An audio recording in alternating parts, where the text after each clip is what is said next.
Starting the stream. Anyway, hey guys, Geno Squid here. Welcome back to Limbus Company. Anyway, sorry for the hold up. I am going to be doing the 20 threads interval after so much waiting. I really should have done this a while ago, but I was too busy with Mirror Dungeon. But yeah, let's get to it.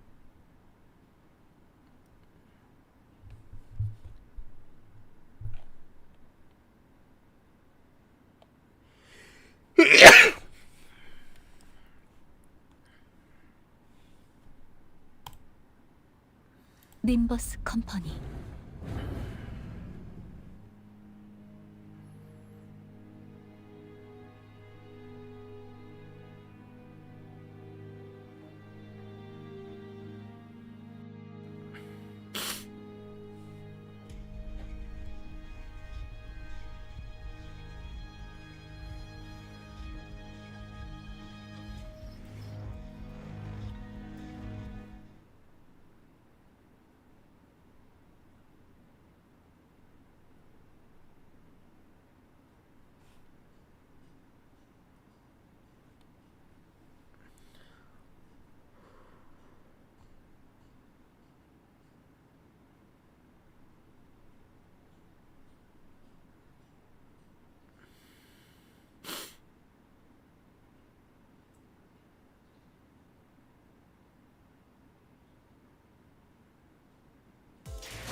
Let's get started.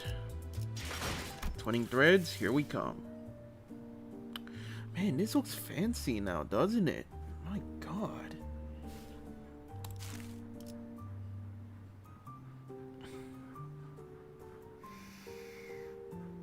And a melancholy. Anyways, 9.5-1, funeral.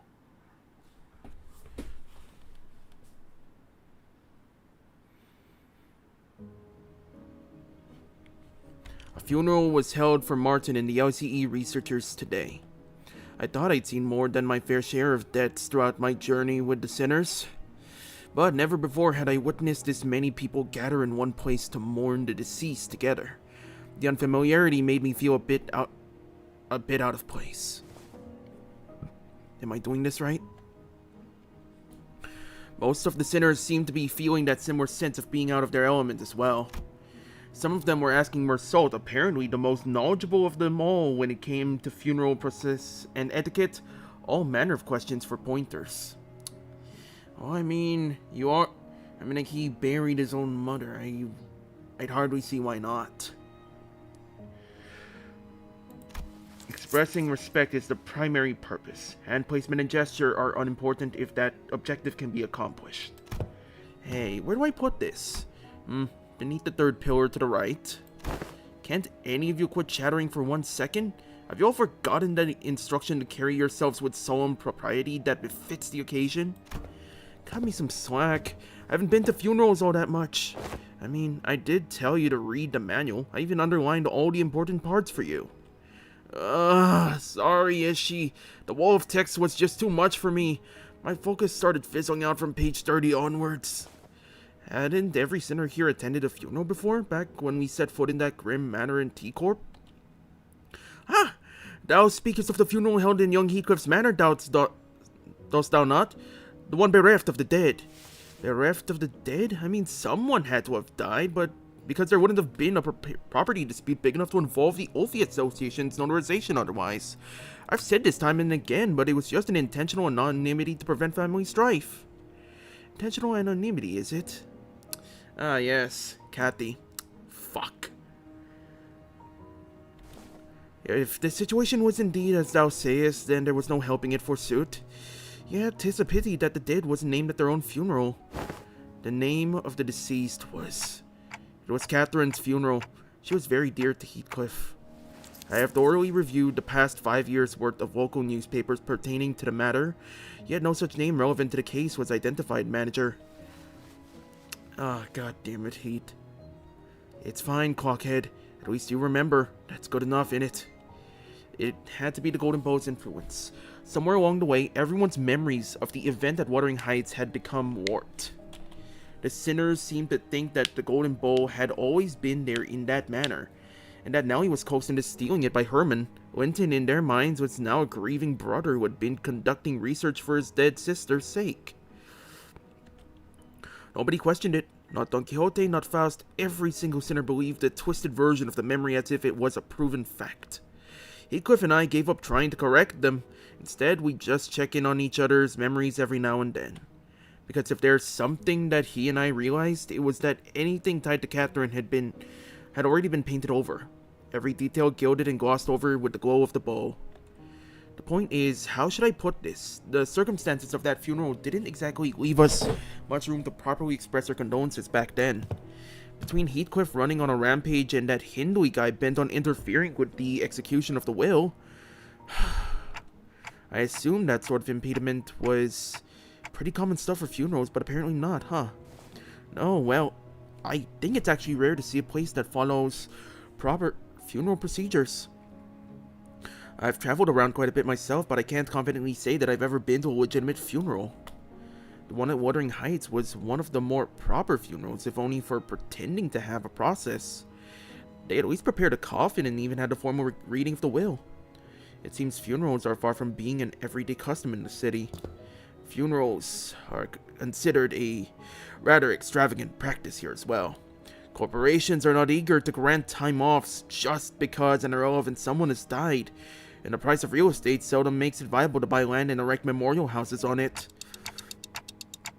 Then, what other options do people usually have? We used to just leave them where they died, and after one night's sleep, the bodies were gone, just like that. The sweepers. Of course, the sweepers. Better than paying loads of money to bury him somewhere just to have that stir up a load of daft rumors, eh? Rumors? You know, rumors about there being valuables buried with the bodies, or an arm being some fancy prosthesis. All that rot. Better to let the dead go in peace than to bury them in a grave just for some sods to later desecrate it. In Hongwan, people tend to set up graves if they have enough room to spare. Of course, there wasn't a guarantee they wouldn't lose the burial room by the next restructuring day. Hohenheim scoffed and hung his head. Otios foolishness, all of it. Comforting the soul of the departed, another mendacity. All those funds so carelessly squandered, all for the purpose of furnishing the living with a fragile excuse to cling on. Are those words from his heart? Or just something said to convince himself? Whichever was the truth, I couldn't see the look on his face with his head tucked so low. The funeral didn't last long. It was just a brief moment of silence, followed by a few quick goodbyes that were shorter still. The ceremony came to a close once Alyssa, who was still in recovery, came to pay her final respects. The flames devoured the coffins of Martin and the other researchers, announcing the end of their existence with the crackle of firewood. So, I suppose you'll be leaving now?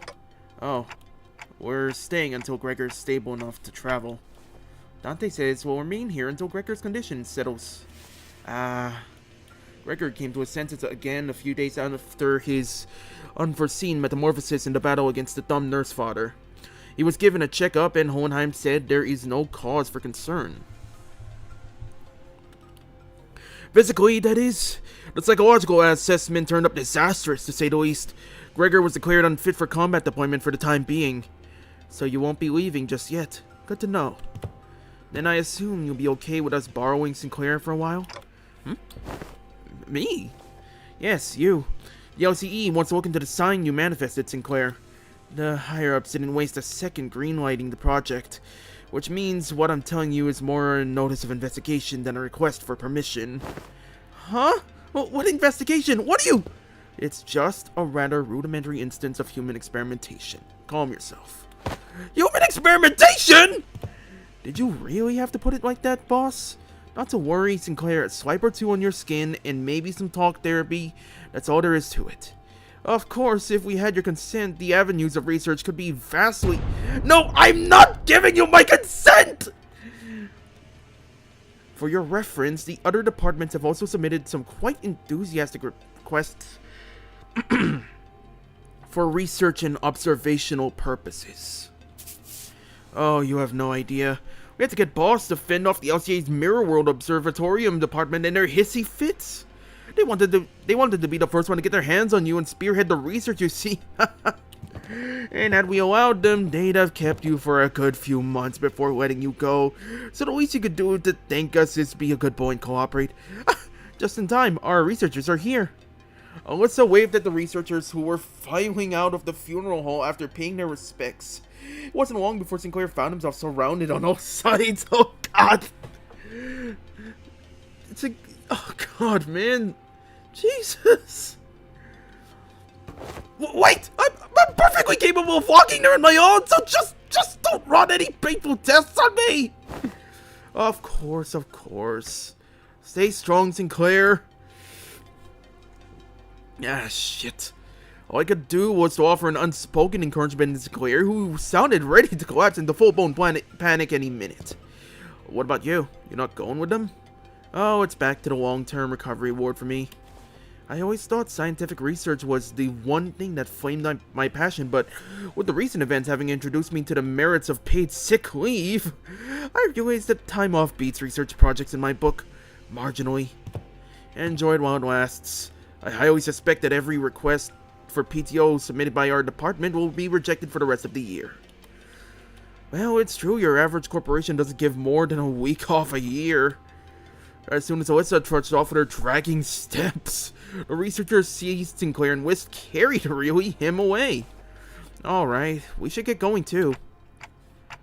Oh, do you all have somewhere else to be?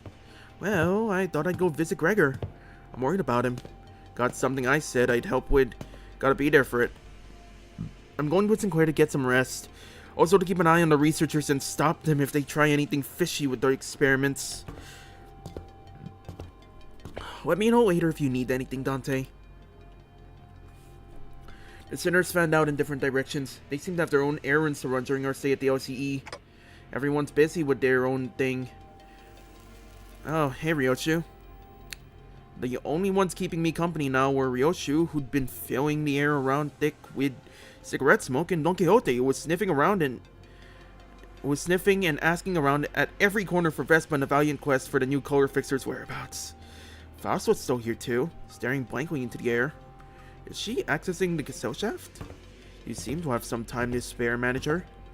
As I stood there, wondering what I should do next to pass the time, Hohenheim, who had apparently finished tackling and signing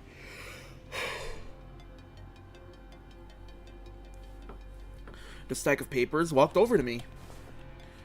This makes things rather convenient. There is something I had intended to discuss with you in Ryoshu. A matter that requires your assistance. What kind of assistance? WKOA says CH.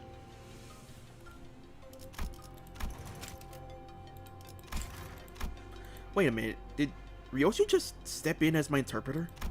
It's not that I don't appreciate her gesture, especially since she usually snap at me and tell me to find someone else to interpret whenever the issue came up. But I can't help but doubt whether her choice method of interpretation really actually accomplishes anything. There is, I must admit, a certain novelty in witnessing the reconstitution of that which requires interpretation into yet another linguistic form equally demanding of it. It would seem that we are in need of more manpower. Scratching his head, Hohenheim looked around for a moment before coming to a sudden pause, as though an idea had crossed his mind. At the end of his gaze was a certain someone who was busy badgering LCCA employees with a relentless questioning. Who else, pray, might know where he is if thou knowest not? Now listen closely, the one I seek is a bearer of hair fashioned in the likeness of a bowl. You there, why don't you join us too? Eh? Dost thou speak of me? The LCCA personnel who were cornered by Don Quixote in a rather forceful interrogation regarding Vespa's whereabouts took the opportunity and fled the scene without so much as a backward glance the moment their captor turned her head to answer Hohenheim. Oh shit! The moment Donkey gets a chance to talk with another color fixer, she then proceeds to badger the rest. She proceeds to go on a manhunt to find him again. It's crazy. It's not even that crazy compared when it comes to the rest of her shenanigans. Indeed. There is a task that requires your assistance. But I have yet more words to trade with the most but I have yet more words to trade with the most noble yellow harpoon. You seek to emulate the virtue of chivalry. Does that entail turning down the earnest plea of those who need? For the sake of clarity and distinction, it would be prudent to assign you a different identifier from that of my assistant. You are to be number 2. That is, assistant number 2. I have not yet concluded mine exchange with the yellow harpoon, but no true knight would abandon those who call for aid. Pray speak thy quest. How may I be of service to thee? Delegating the interpretation of the manager's speech to sinner number 4 has proven to be counterproductive. As such, your task will be to report to me what the manager says.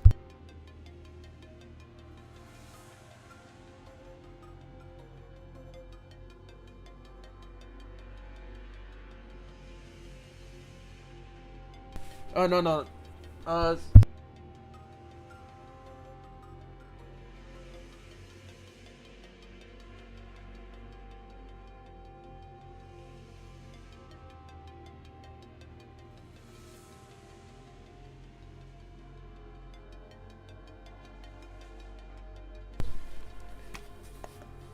Sorry, I'm back.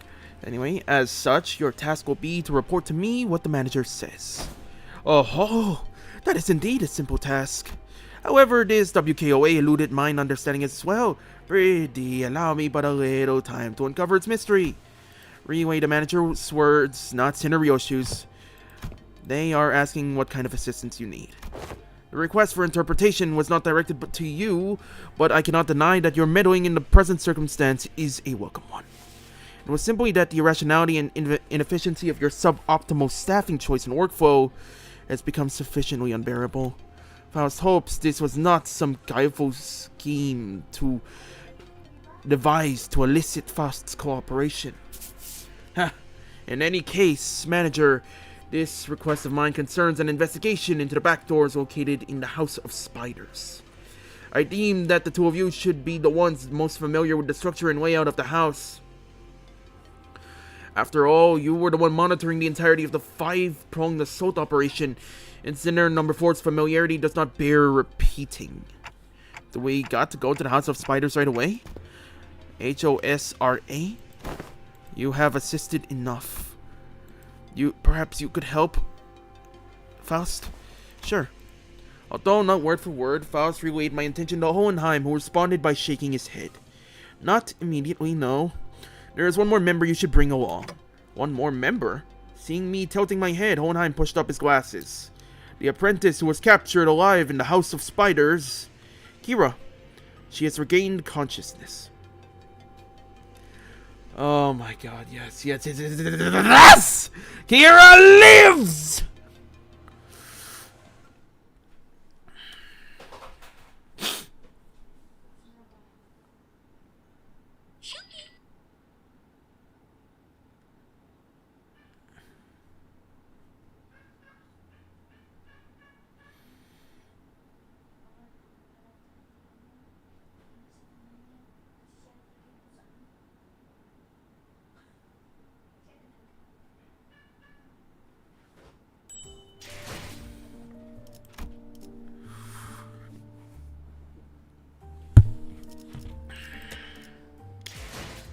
That reminds me, I should probably try and spin for the Kira announcer. I'm not sure if the 1.3% chance is going to smile down upon me anytime soon. And it hasn't. Let's try this again.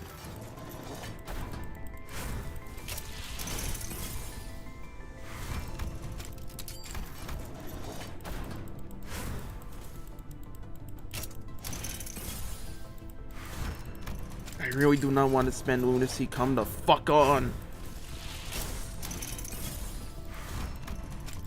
Fucking 1.3%.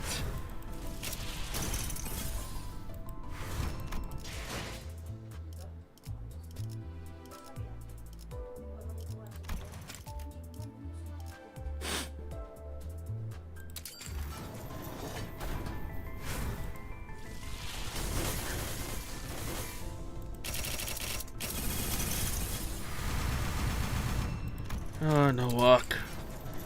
Again. Oh, got something. 모든 슬픔과 눈물을 끌어모아 대신 Cavernous 물어드릴 수 Wailing 있다면 Sinclair? What the fuck? Okay. 배로 왔어. 사람이든 흐르는 물, Oh, hey. 떠다니는 구름이든 누군가의 Kurokumo Roja. Okay.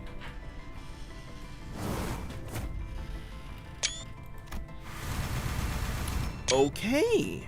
That's new.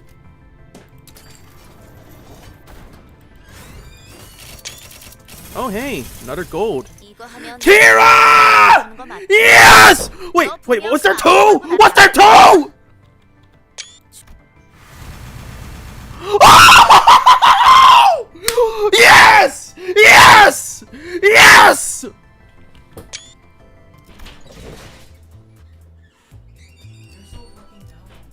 Sorry.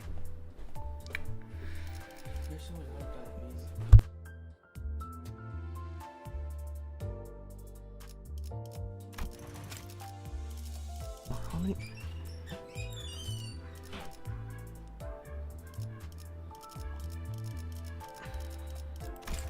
$70 fucking spins. And I finally got the Kira announcer. Oh, fuck yeah.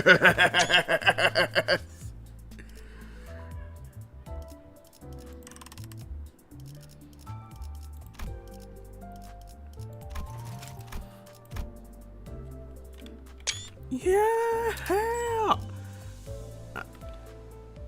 Oh my god. 50, 1 and 3. Yeah, this is a bit of a middle point, actually. I think max of 1 and 3. Let's see, 1 and 3, max of 150 if it's 50 crates. Yeah, this wasn't half bad though. It was a bit of a low ball. Nah, better than nothing.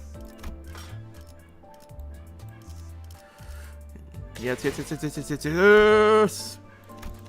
이거 하면 내 만화책 진짜 돌려주는 거 맞지? 너 분명 그 안경 걸고 나랑 약속했다. 좋아, 그 전투 테스팅가 뭔가 하는 거 구경이나 해보자. 좀 치고받고 싸우는 거라도 보면 덜 지루하겠지.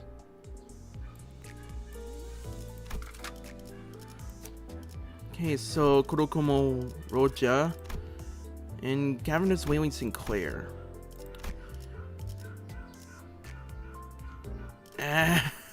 I probably picked her worse. Considering that I was able to spin for Roja in what, 30 spins? It could have been worse. It could have been worse. Considering that I spent over 30 tickets. Yeah, no. A Deca ticket. 24 tickets.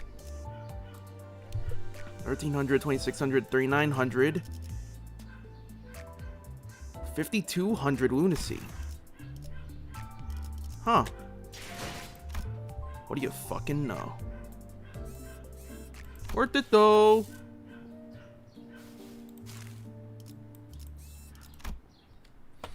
Okay, 9.5-2 Survivor.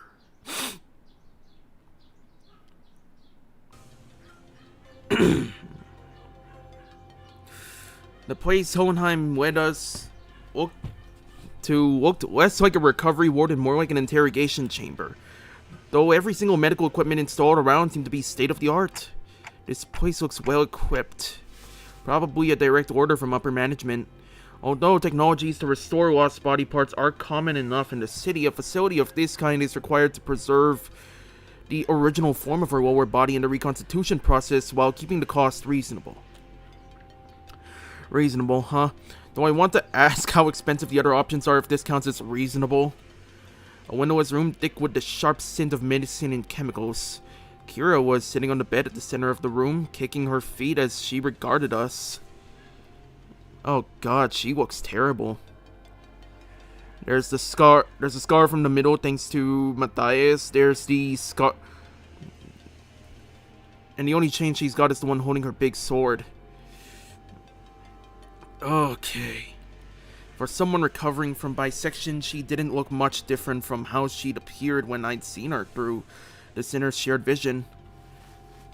Oh no. Oh god, she looks terrible. Oh god. Oh god, she looks terrible. Oh no. Oh, prisoner. Okay. Okay. Hey, Kira. She was captured alive for the extraction of information, yes? How far along is the progress of the extraction? It hasn't yet begun, actually. We are waiting until the lines of information that warrant questioning can be isolated. So far, all available personnel have been fully engaged in analyzing the documents and items discovered in the House of Spiders. And what you even doing here? There is work to be done contingent upon information obtainable only from a recent inhabitant of the House of Spiders. And following a discussion with the upper management, I have decided to put you to use as the company had originally intended. No TV, no comic books, just a super prickly glare and a cold shoulder whenever I ask for something to pass the time. And now you suddenly need my help, huh? Give me one reason I should cooperate! Hohenheim didn't so as much as twitch an eyebrow at Kira's biting tone. He merely gave her a nod with a steely and permutable expression. I didn't ask for your help. Put you to use, I believe, is what I said. What? Your survival is not incidental, it is the result of a calculation. The company anticipates a potential profit by keeping you alive. Expected gain as the term goes. Without such a forecast on the company's part, you would have already been disposed of. The upper management consists of people who would be disinclined to tolerate the daily maintenance and depreciation costs of this room even at half their current numbers. Which brings us to our next point. Should you insist on maintaining this uncooperative attitude, the company may decide to convene a meeting to reassess your worth, or shall we say lack thereof, in its projected income statement. Well, suffice to say that such a reassessment would skew heavily against your favor. The outcome would be a recommendation for immediate disposal. Hohenheim always had a way with words that could prickle and sting. But with Kira, it almost felt as if he traded the usual doorknob for a sharper knife, intent on twisting it right where it hurt. I'm dead meat as soon as my usefulness runs out anyway. It's not like you're gonna let me live, not after I killed a bazillion of your guys. So you anticipated some form of a corporate-level retaliatory response against your person. That is indeed a curious line of reasoning.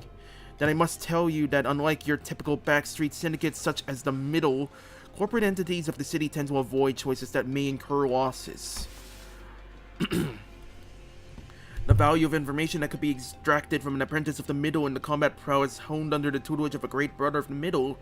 These two considerations are likely what increase your value in the eyes of the company. Ha! Y'all got zero self-respect, huh? You should consider yourself fortunate. Huh? The heck are you on about? Other companies would not solicit your cooperation by means of a verbal exchange. Your interrogator would simply open your cranium, harvest your brain, and extract any and all necessary information without going through intermediary steps such as this. Even without resorting to such methods, the range of available means to compel the disclosure of information is practically limitless. Truth serums, hypnotic suggestions, electrical shocks, and stimulations. And of course, procedures utilizing distortions and abnormalities.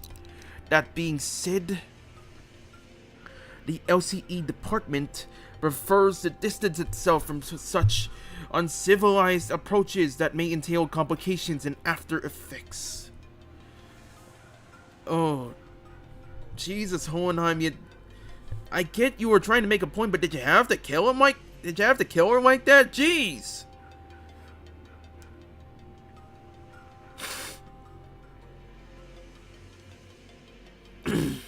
Jesus. Give me a second.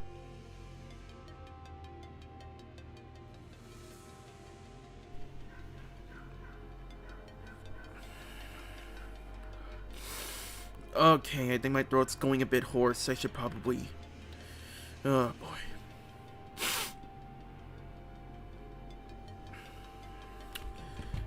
Jeez. I do hope that we share a similar predilection. Huh, never heard that word before. You're so frickin' annoying, you know that, mister?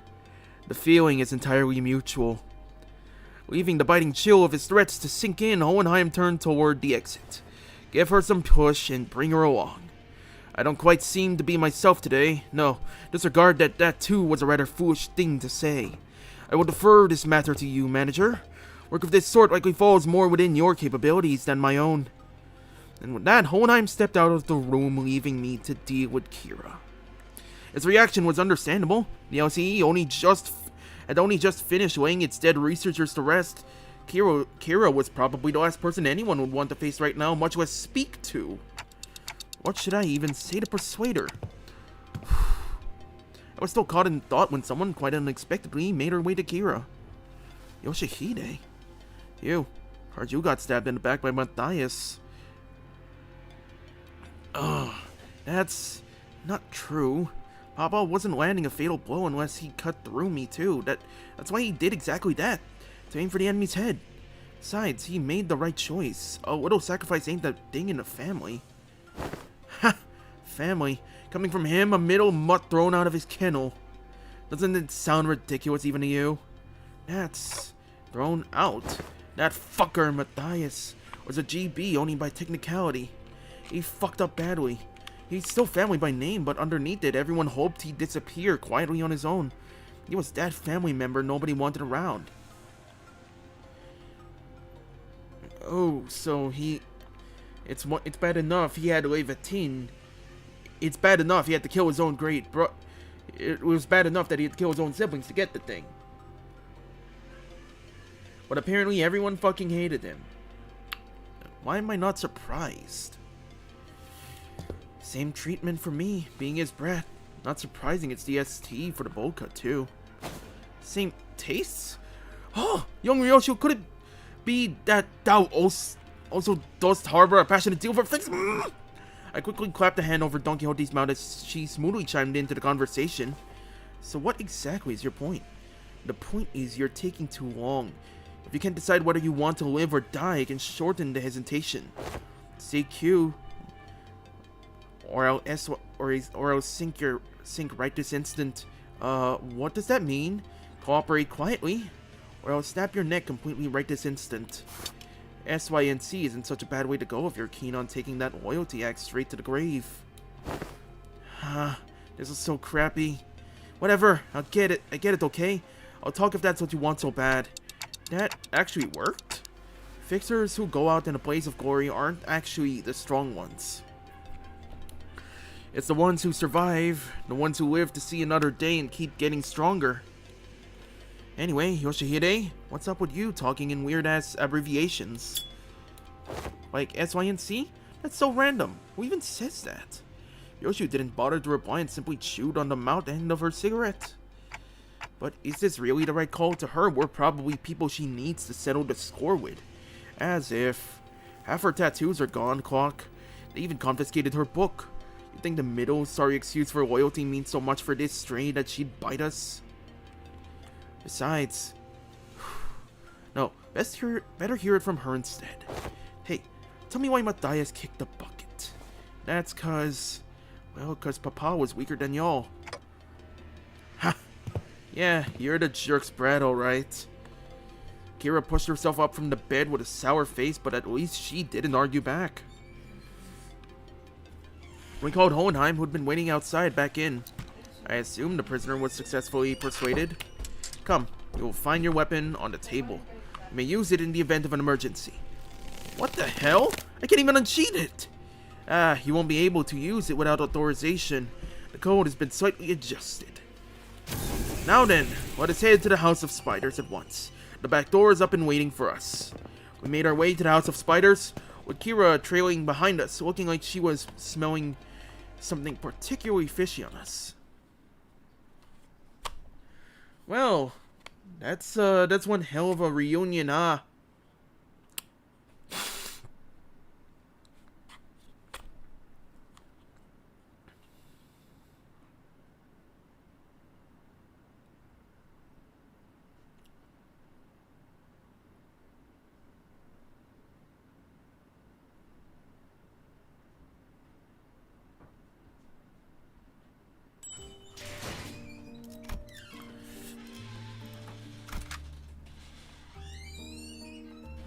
Okay, so Gregor's out of the field. Let's see who we have in terms of...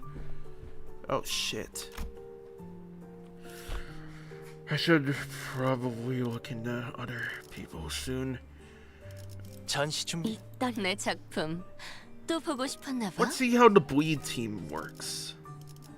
책임을 문을 열 시간인가? 오케이. 이럴 것 같아. 눈 멀지 않게 조심하도록.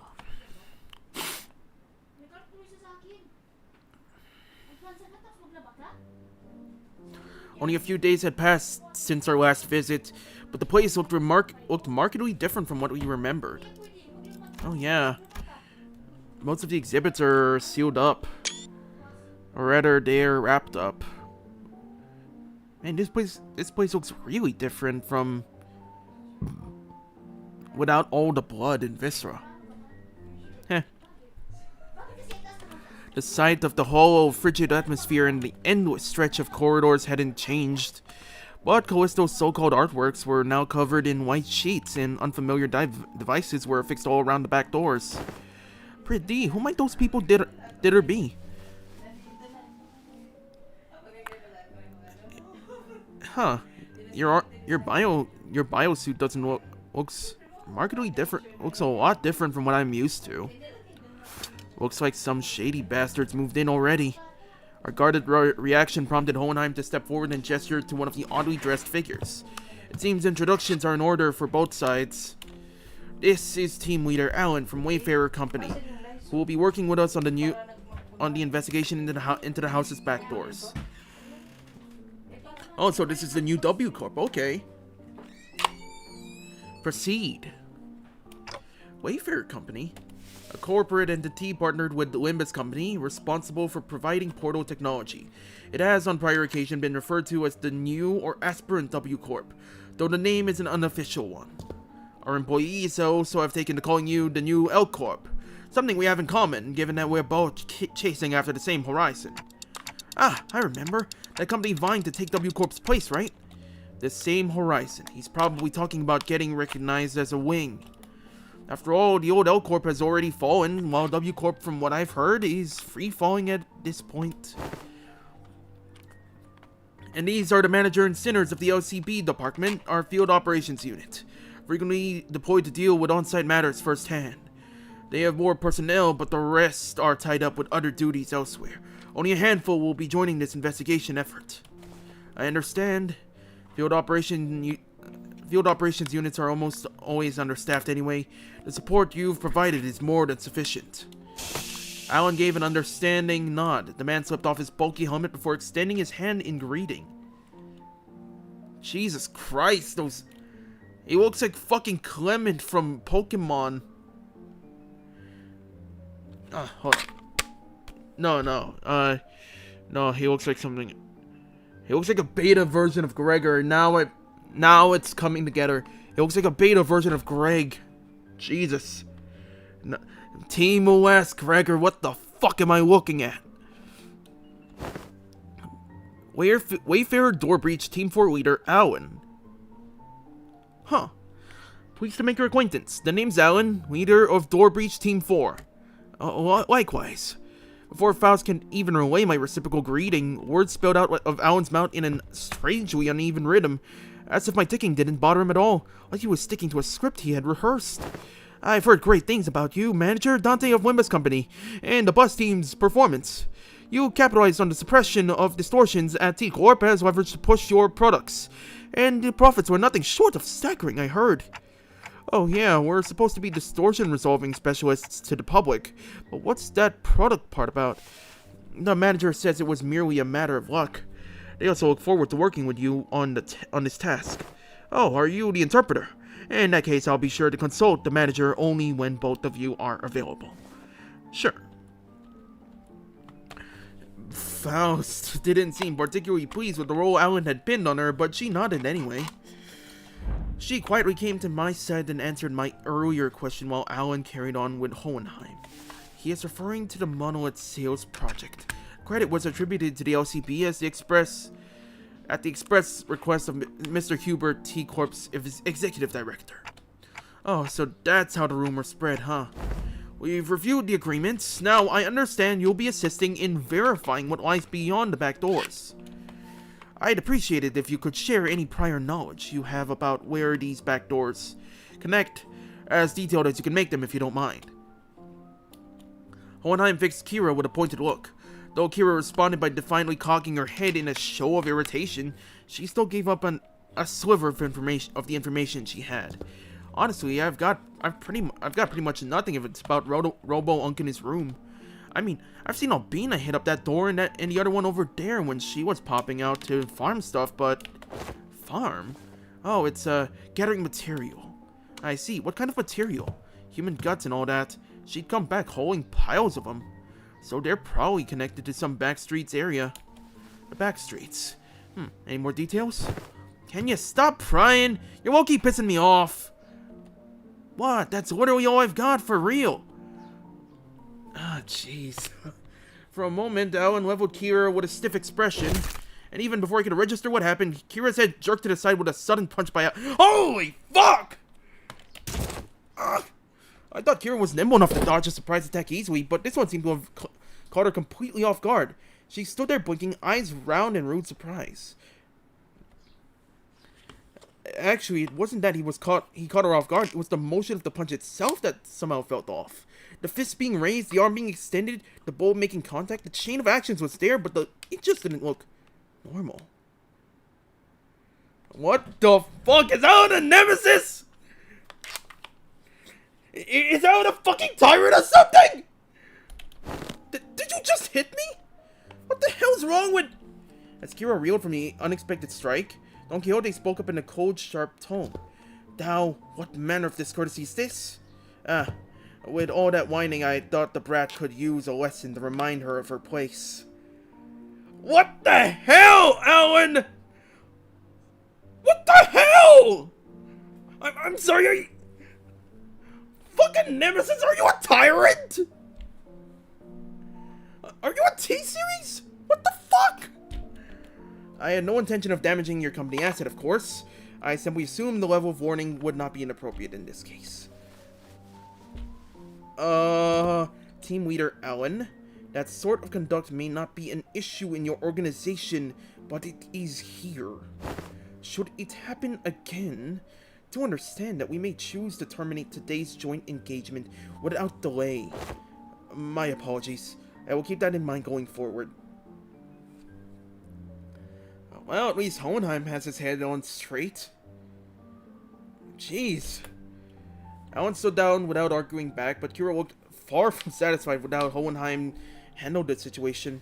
He gets to suck me in the face and walk off scot-free. So freaking annoying. Fortunately enough, her grumbling didn't escalate into her lashing out at Alan. That punch just now, though, what was that? It exhibited a behavior that defied the standard laws of physics. Presumably a form of technology utilized by the Wayfarer company. Yeah, meanwhile, I'm standing here and fucking I'm just fucking surprised. Motherfucking 6'7" Alan, 6'7" Alan, body built like a fucking tyrant, socked Kira like it was nothing. What the fuck?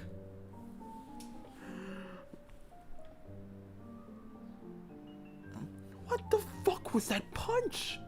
Like, just... He didn't look fast enough to pull a bullet punch. So what the fuck was that?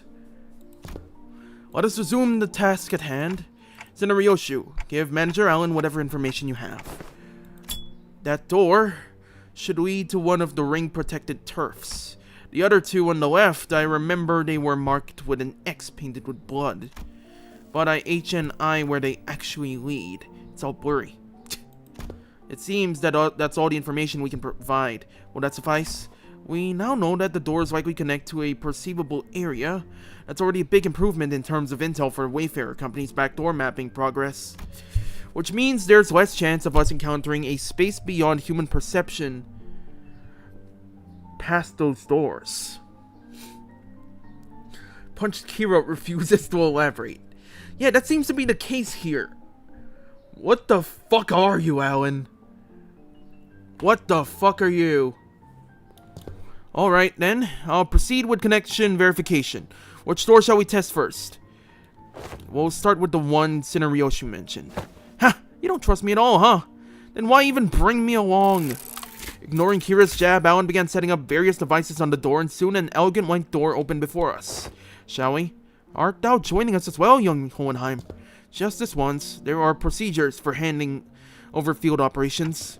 Okay, let's see what's in there. What the? Is this some kind of wildlife exhibit?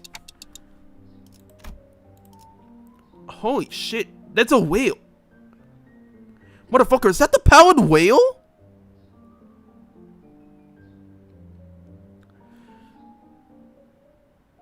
Oh my god. That's an eyeball, that's a hand, that's a gator's head. That is 3 deer stitched together. That is a panther with a rhino's horn. That is a nice fucking bear paw with feathers. I can see different skins from different whales on here. I can recognize that's probably a fucking alligator or a mermaid. What the fuck is that on its back? Is that coral? Oh my god. The rows of teeth this thing's got. My god. What the? Is this some kind of wildlife exhibit? Holy shit, this is gorgeous. I can see I can see a mammoth. I can see a ram. I can see a silverback gorilla. I can see a python. I can see a fox. Motherfucker, is that a tiger? Huh.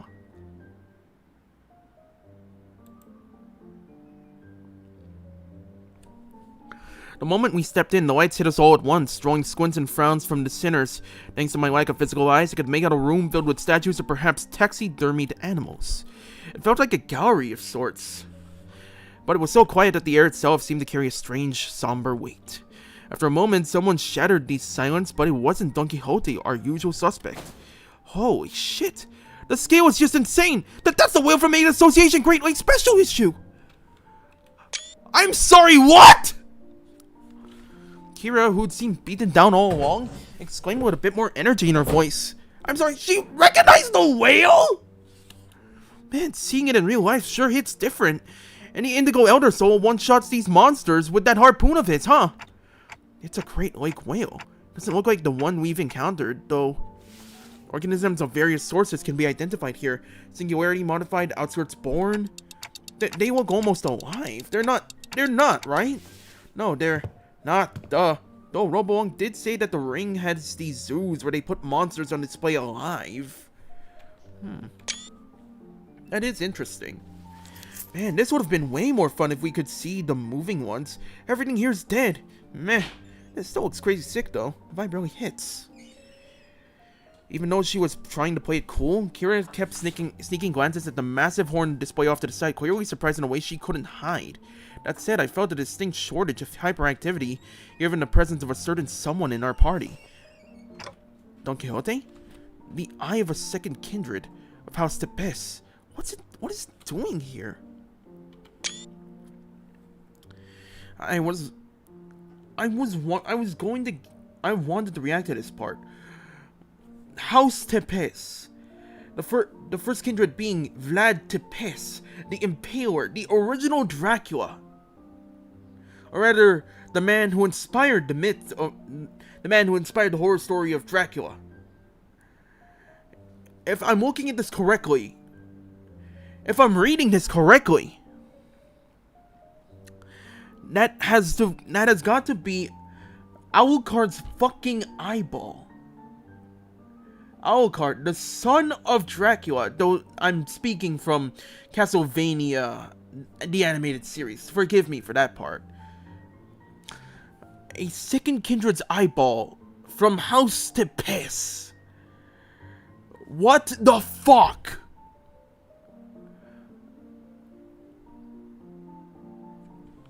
Vlad Tepes of Wallachia. What the fuck? Yeah, Alucard Tepes's eyes. There's no There was no other kindred that could be related to the pest's name. There was no one else. What is it doing here? At the mention of the word kindred, I couldn't help but follow Don Quixote's gaze. Opposite the whale was another kind of exhibit. It contained items leaning on the more gruesome side of things. Starting with a crimson eyeball that caught Don Quixote's attention, and body parts like hands and bones that looked as though they had been stripped from the human body. It's a gallery.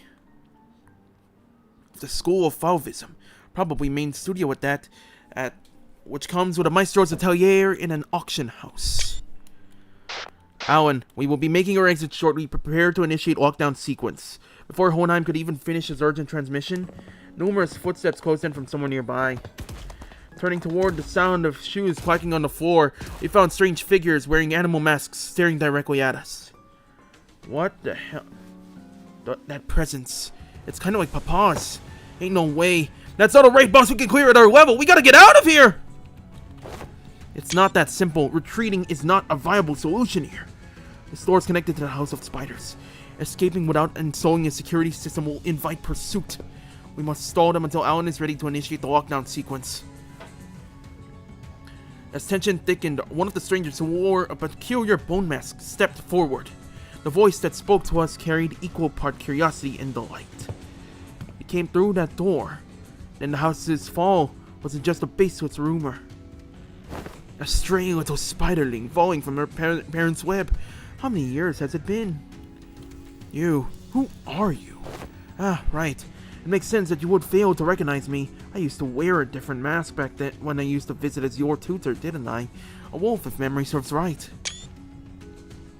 Yes, that must have been when I was quite captivated by the sensation of tearing into the raw, still thrashing flesh of living prey, and the predator's ferociously yet cavernously resonant howling. Rings a bell. You're that maestro whose whole lesson was a 3-hour sermon praising the intensity of primary colors and the strength of living creatures. Benoit, was it? That's right, Emile Benoit. And they say you can't hatch a phoenix from a chicken's egg. Doesn't always apply, I see. Looks like that mind of yours is still as sly as a raven, unlike your Nursefathers. Don't presume. I only remember you because the tactility of hides and guts made for a passable RAW. At first glance, it looked like Ryoshi was casually taking a trip down memory lane with the maestro, but I had a feeling she was in fact dragging this out on purpose to buy us time. That lockdown sequence thing, how much longer till it's ready? Young Hohenheim, the lockdown sequence! Don Quixote, who had been shooting the ring members, an incensed glare sparked by the discovery of a kindred's eye, swiftly relayed my words to Hohenheim without even a hint of her earlier shenanigans. I'm afraid the progress and speed of the lockdown sequence lies in Alan's hands, not mine. It is, by its nature, a time-consuming work. We cannot expect haste. Perhaps that does make this a suitable juncture to trial Plan A. Plan A? Any suggestions that involve Don Quixote's removing her shoes will not be dignified with a serious discussion. Instead, maybe what Hohenheim had in mind had nothing to do with Don Quixote's shoes, because he opened his mouth as though he was about to retort to Faust's categorical rejection. But the moment he followed Faust's eyes and saw what she was looking at, he quietly shut his mouth and said nothing further. Fate and potentiality is not something I dislike. As for this, however, this seems more like grasping at straws. At the end of their gaze was Ryoshu's blade, Arayashiki. I was going to try using it anyway. I've long wanted to see if a maestro's death is any different. Telling him that we were just leaving won't work, will it? No, it won't. Every individual present here would be quite the fascinating specimen, the artists of the ring. We are practically a windfall of inspiration and material that has so conveniently been delivered to them. Is it improbable that they will allow us to return unharmed? Faust is right. She and Hohenheim are geniuses, and Ryoshu is the wielder of Arayashiki. Don Quixote is a kindred of a higher generation, and I happen to house a golden bow in my head. I have no idea how much information the ring has on us. But even if they knew nothing, they wouldn't let us go easily. Are you sure about this, Ryoshu? Doesn't matter if I'm SAT or not, Clock. Think of that woman as lay hang and do as you did in HC's mansion. I'll take care of the rest. Right, that's probably our best shot. What Ryoshu meant was quite clear. Resonate with the golden bow, secure an advantage to fight on equal footing, then catch him off guard by slowing down the flow of time. A cut from the Arayashiki, even if it doesn't give us a real fighting chance, might at least stall the Maestro long enough to give us the time to get away. This floor of the exhibit only houses submissions from students and docents, but if you look closely enough, there are some passable ones that show the promise of excellence. And above all, this is the gallery of the School of Fauvism. And mine, the gallery of Emile Benoit.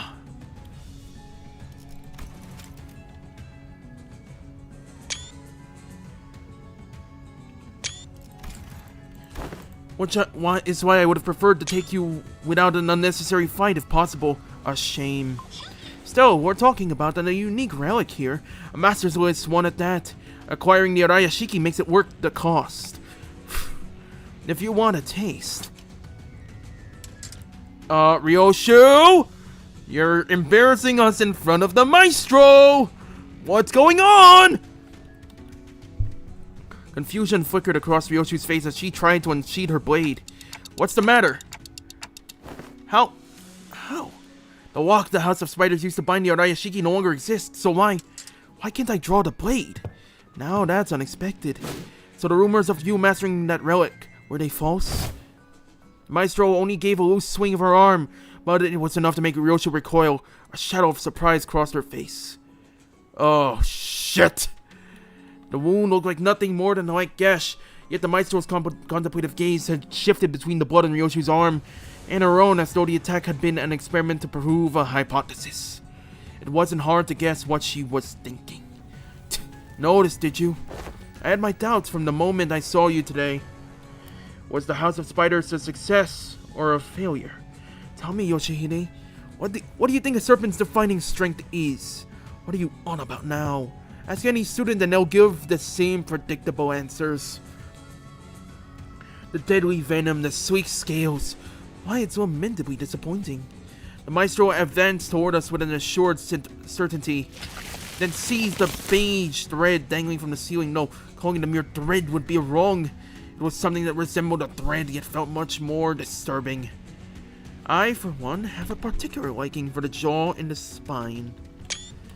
The flexibility of the spine linked to a chain, like a chain. The jaw not bound by bone but by ligaments that allow the animal to swallow its prey whole. Perhaps I should have said that I admire their structural refinement. The thrice coiled ring on her ring finger gave off a cold glint, and the walls and the ceiling suddenly began to echo with the sickening squelch and the crack of flesh and bones assembling. Meanwhile, Dead's just saying he's a big fan of Fauvism. I should probably mention something about my friend Dead here. He is a big fan of Project Moon. He has a lot to say, though I can't say too much about his knowledge. That said, he likes to stay up to date on all this. He plays Limbus Company as well, though not to the extent I do. Not to brag. But I mean, like, other than the occasional other games, the newer titles, he plays Limbus Company a lot. Big fan of Fauvism, apparently. So, yeah. What the hell is that? Which brings me to ask, what better way to claim this delivery of promising material with a single bite than a work of art fashioned from a snake? The Maestro plunged her arm into the long, serpentine body of a monster. Her sheer presence radiated a pressure as oppressive as that of the Nursefathers, only more primal and untempered. Consider it a privilege. This is the first this piece has ever been exhibited to an outsider. Hohenheim, is the lockdown sequence still not ready? 1 minute to go! Step aside! The attack from the Eagle Gear Hohenheim hastily brandished. It didn't even last a moment. The weapon was knocked from his hand. As I scrambled to equip the sinners with their identities, something abruptly stopped the beast-like appendage midway through its hurtling motion. And the one who intercepted the blow. Oh my. Kira! Huh? Shit. Holy fuck, man? It was Kira, struggling to push back against the serpentine arm with her still sealed blades. Kira! Did she suddenly have a change of heart I wasn't aware of? Shit! This wasn't the plan at all! Obviously not. She couldn't have changed her mind that quickly.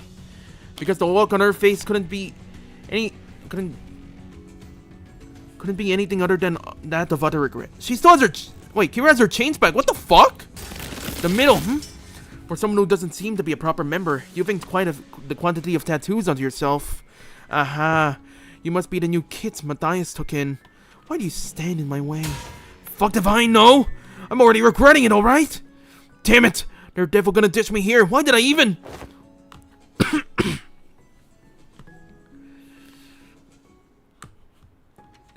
Must be instinct taking over. Couldn't fully shake off the opponent's killing intent, so the body chose to clash head on. Oh, yeah. The middle can't refuse a fucking fight! So the behavioral facet of the psyche can be controlled with suitable training. Unexpected data, but useful to be sure. Shut it, mister! Quit yapping and let me use my blades! Authorized and ready. Lifting locks. Now! Kira's thermal weapons emerged from their sheaths with a metallic clang. She used the recoil of the motion to skid back and assume a defensive stance. Naturally, that broke Benoit's arm from the deadlock as well. The maestro lashed out again with that monstrous limb, but... Tis a foul injustice to strike against an unprepared opponent in a duel! Behold, for I shall allow thee a glimpse of the badass form that only the most renowned of fixers have displayed through the ages! Seeing an opening, Don Quixote slammed into the arm with her full might, knocking it off its trajectory. Predictably, however, the sheer force of the maestro's attack instantly reduced her to a red sludge of flesh and bone, sending her remains crashing into the door. Donkey! Ready to initiate lockdown sequence. I will seal the door immediately upon your exit. Everyone to the door! Faust, retrieve the organic remnants of Sinner number 3! As Faust made her exit with what was once Don Quixote, the students of the ring surrounded Kira, barring her way out. A hollow chuckle squibbed out of her lips. Called it for real. This is exactly why I didn't want to get involved. Taking Kira back with us would have mean having a sizable force of the ring trail right behind her through the door. Kira too seemed to have realized that the risk that no one in their right mind would want to take. She lowered her head in defeat as though she knew full well that fate that awaited her. Such a dumbass. What was I thinking diving in like that? You, don't just stand there! Get over here now! Huh? But these guys are gonna come flooding in if I... You, T.T.M. Wanna get cleaned in half again? You pin this on me later, you're gonna pay. Blocking the maestro's arm by a hair as it came down on her again, Kira hurled herself toward the door with every bit of strength she could muster. More than a few students rushed in through the doorway, chasing after the sinners who had gone in ahead, but lockdown sequence complete. All backdoor links have been cut. Fortunately, Alan managed to sever the connection between the two back doors before the maestro could cross over. Bow cut. Think you can still use your arms? I'm fine. So she says. Kira would be a strong enough addition to fight for us, but the ring members that have managed to cross formed a rather sizable force. Fighting them off with just the sinners I have at my side. Oh, whoa, Dad. Give me a break. Break me off a piece of that Kit-Kat bar. What the hell, man? Fighting them off with just the sinners I have at my side would not be the best course of action. In that case, guys, I assume you're all available right now. As soon as I call out to the sinners, their voices come through a whole nine's radio one after another. Huh? I guess so? Ready for your order, Executive Manager. I, Otis, am prepared to answer your call whenever and wherever. Hang on, I just need to finish this bite! Everyone to me! Kickstart that Malkut, baby!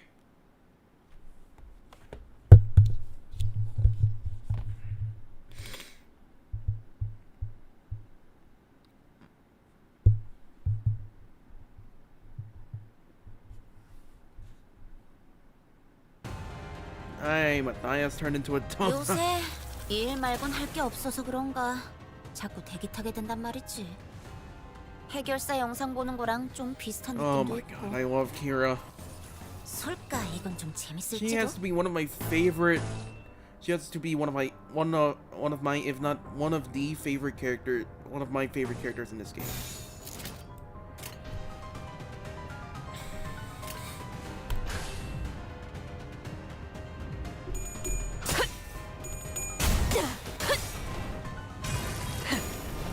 꿰뚫려라. 슛! 거기서는 왼쪽으로 가서. 그렇지, 좀 치는데.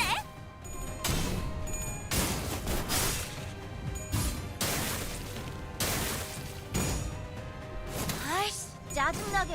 Rather not have a sequel. Yeah, definitely. It is a bit dependent on who you ask, though. Hey, Kira's 요새 holding her 일 own just 말곤 fine. 할게 없어서 그런가. What's her 자꾸 level again? 대기타게 된단 말이지. 65. House of 해결사 Spiders 영상 in the 보는 middle are 거랑 좀 crossed out, 비슷한 but 느낌도 it's 있고. LCE instead. 솔까 이건 좀 Our association to the 재밌을지도. fingers is cut as well. Okay.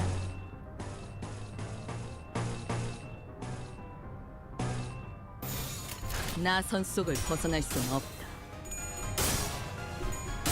Crossing Nervish. 피가 튀긴.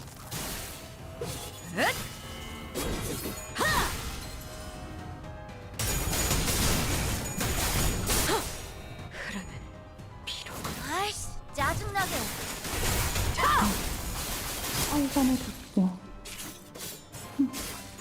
나쁘지 않아요. 방금은 좀 쩔었는데.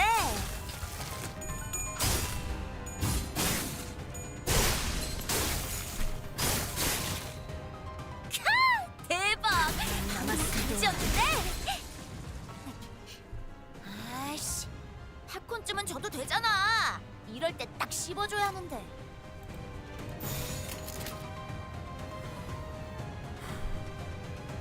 가족을 위해. I love the Kira announcement. Okay, go to Ring G team. Okay, let's see. If you have Coastal Wolf, Falbina, and Ghost and Rinja for starters, you could start there. 따뜻한 피. I hear Ringy's song's pretty good, though that's a bit of a dependence. 기대요. 흥미롭네요. 보여드려야겠군요. I don't think I've tried Ring Merceau yet. He seems like a lesser version in my opinion. 먼치킨 압도적인 전력. 가끔 질릴 때도 있지만 역시 늘 먹던 맛에서만 느껴지는 도파민이 있다니까. Man, Kira is so mean-coded. Holy shit.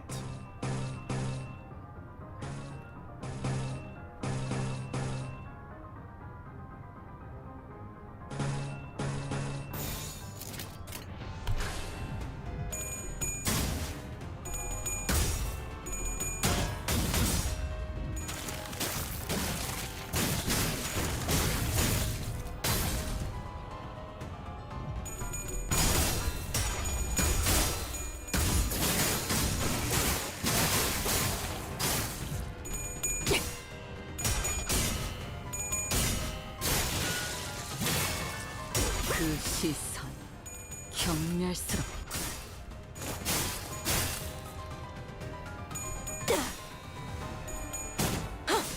흐르는 피로군. 엎드리도록.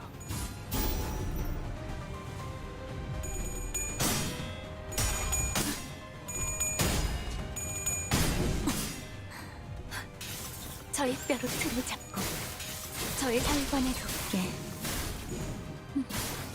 나쁘지 않아요.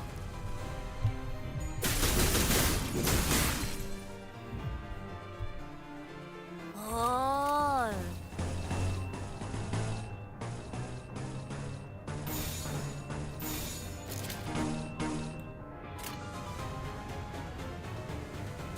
가족을 위해.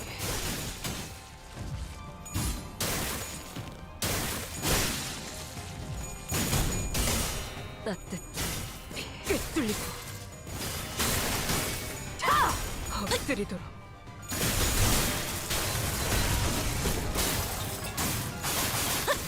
그 혈관에 덮게. Hit it, Ringwu. 나쁘지 않아요. 먼치킨 압도적인 Oh, 전력. oh. 가끔 질릴 때도 있지만 역시 늘 먹던 맛에서만 느껴지는 도파민이 있다니까. 재밌었다. 자, 오늘 할 거 다 끝난 거 맞지? 그럼 약속대로 이 만화책이랑 해결사 잡지 가져간다.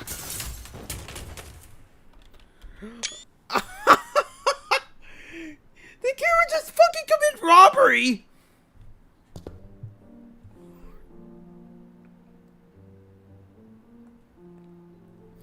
It's only the first door and the impediments are already beyond the expected levels.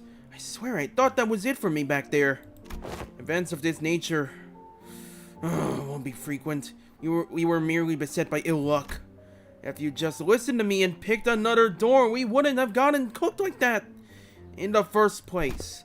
Like, why even drag me into this if you weren't gonna trust me? Weirdos. We would have opened them all at the end of the day. SD, what's that?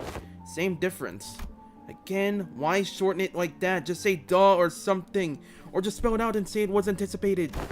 That's WA. Good work, everyone. Wayfarer does have a team dedicated to this sort of task, but the mortality rate is quite high. Honestly, I was bracing myself for the worst. The odds of completing the first door of an expedition without any casualties are under 15%. This, by all measures, counts as a flawless expedition. Tapping away at his device, Alan addressed us with an amicable smile. He seemed totally different from the same man who had manhandled Kira with a fist to her face.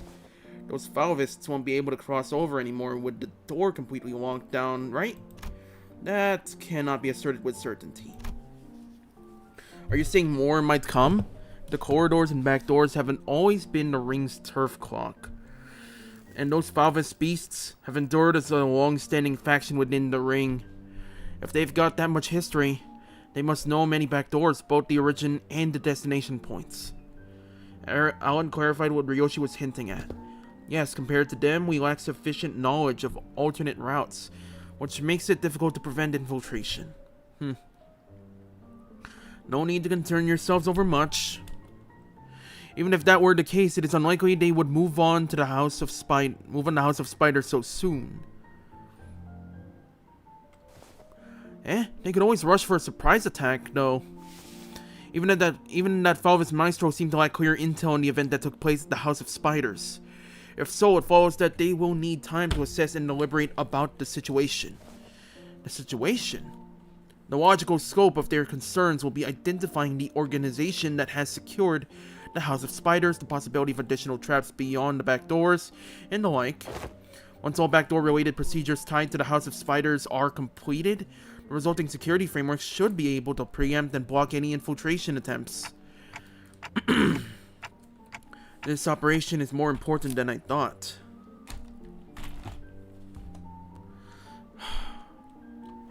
That aside, why couldn't I draw the blade? Is it the new scabbard's fault? Ryoshi lifted the sheatheded sword with an irritated frown. And that's when I felt a faint vibration that the blade was twitching ever so slightly. That quivering most faint. 'Twas seen by all indeed. Damn it, I saw it too. Is it possessed or something?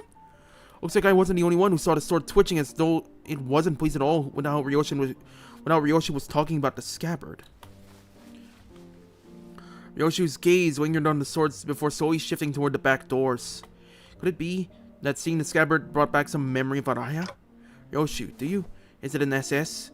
A demon edge? An enchanted blade? What is it? Which is it? It's probably neither of those, nor is it a sentient sword. This presents a fine opportunity to conduct another examination of the sword. Excuse us for a moment, Team Leader Allen. Please feel free to go ahead.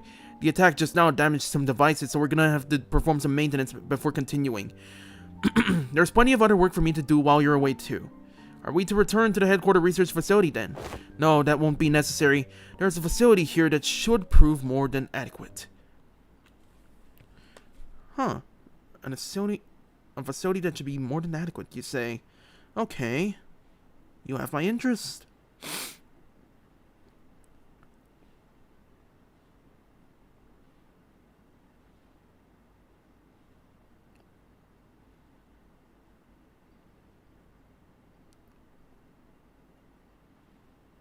약지에 감긴 세 바퀴의 반지는 108 for first time 인정받은 bonus. 세 가지 작품을 뜻하죠.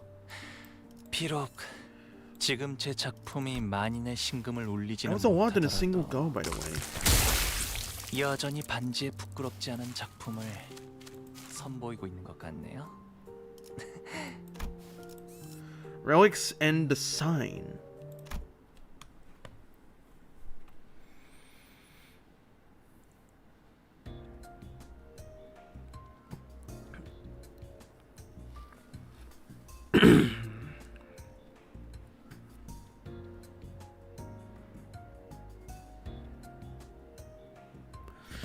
Hohenheim brought us to what looked like a research lab, lined with cables, rows of screens, and diagrams full of complex symbols and shapes. I didn't know there was a place like this in House of Spiders. This is a forward base constructed by Limbus Company following Operation Spiderpyre. It did not exist prior to the house's fall. It is intended for additional backdoor investigation and research into irregular phenomena observed during the operation. Irregular phenomena? An example. Research subjects such as a spatial analysis of the correlation between the emergence of Sinner's number 11 sign and the manifestation of possible future. Oh. Looking around, I spotted Sinclair and a group of researchers surrounding him, the same people who dragged him off earlier. They were accompanied by a gaggle of sinners who attacked along to either watch the show or kill some time while they took a breather after work. Hohenheim, how long will the examination take? When Sinclair's biometric assessment concluded, the analyzer device should be available for the relic now, which means that it should be finished in an hour from now at the latest. The scabbard rattled again at the mention of an hour. I don't know why, or how, but the way it swayed almost felt like a child trembling. Oh, Araya. It won't take too long. It's like a checkup. Don't worry. It's moving again. Come along, Ryoshu. I expect you will want to witness the procedure. Fine. Ryoshu and Hohenheim headed off to the side. The examination was probably going to start immediately. Time to get to Sinclair then. Wait. I was making my way towards Sinclair. Was getting bombarded with questions when an unexpected figure behind the pillar caught my eye. Vespa, my man! It was Vespa Crabro, with a big piece of paper covered in crooked handwriting taped on his back. Snack thief? Ah, manager. Charon snacks. Mr. Stringbean ate up all of them. Sorry, but I think there's been some misunderstanding.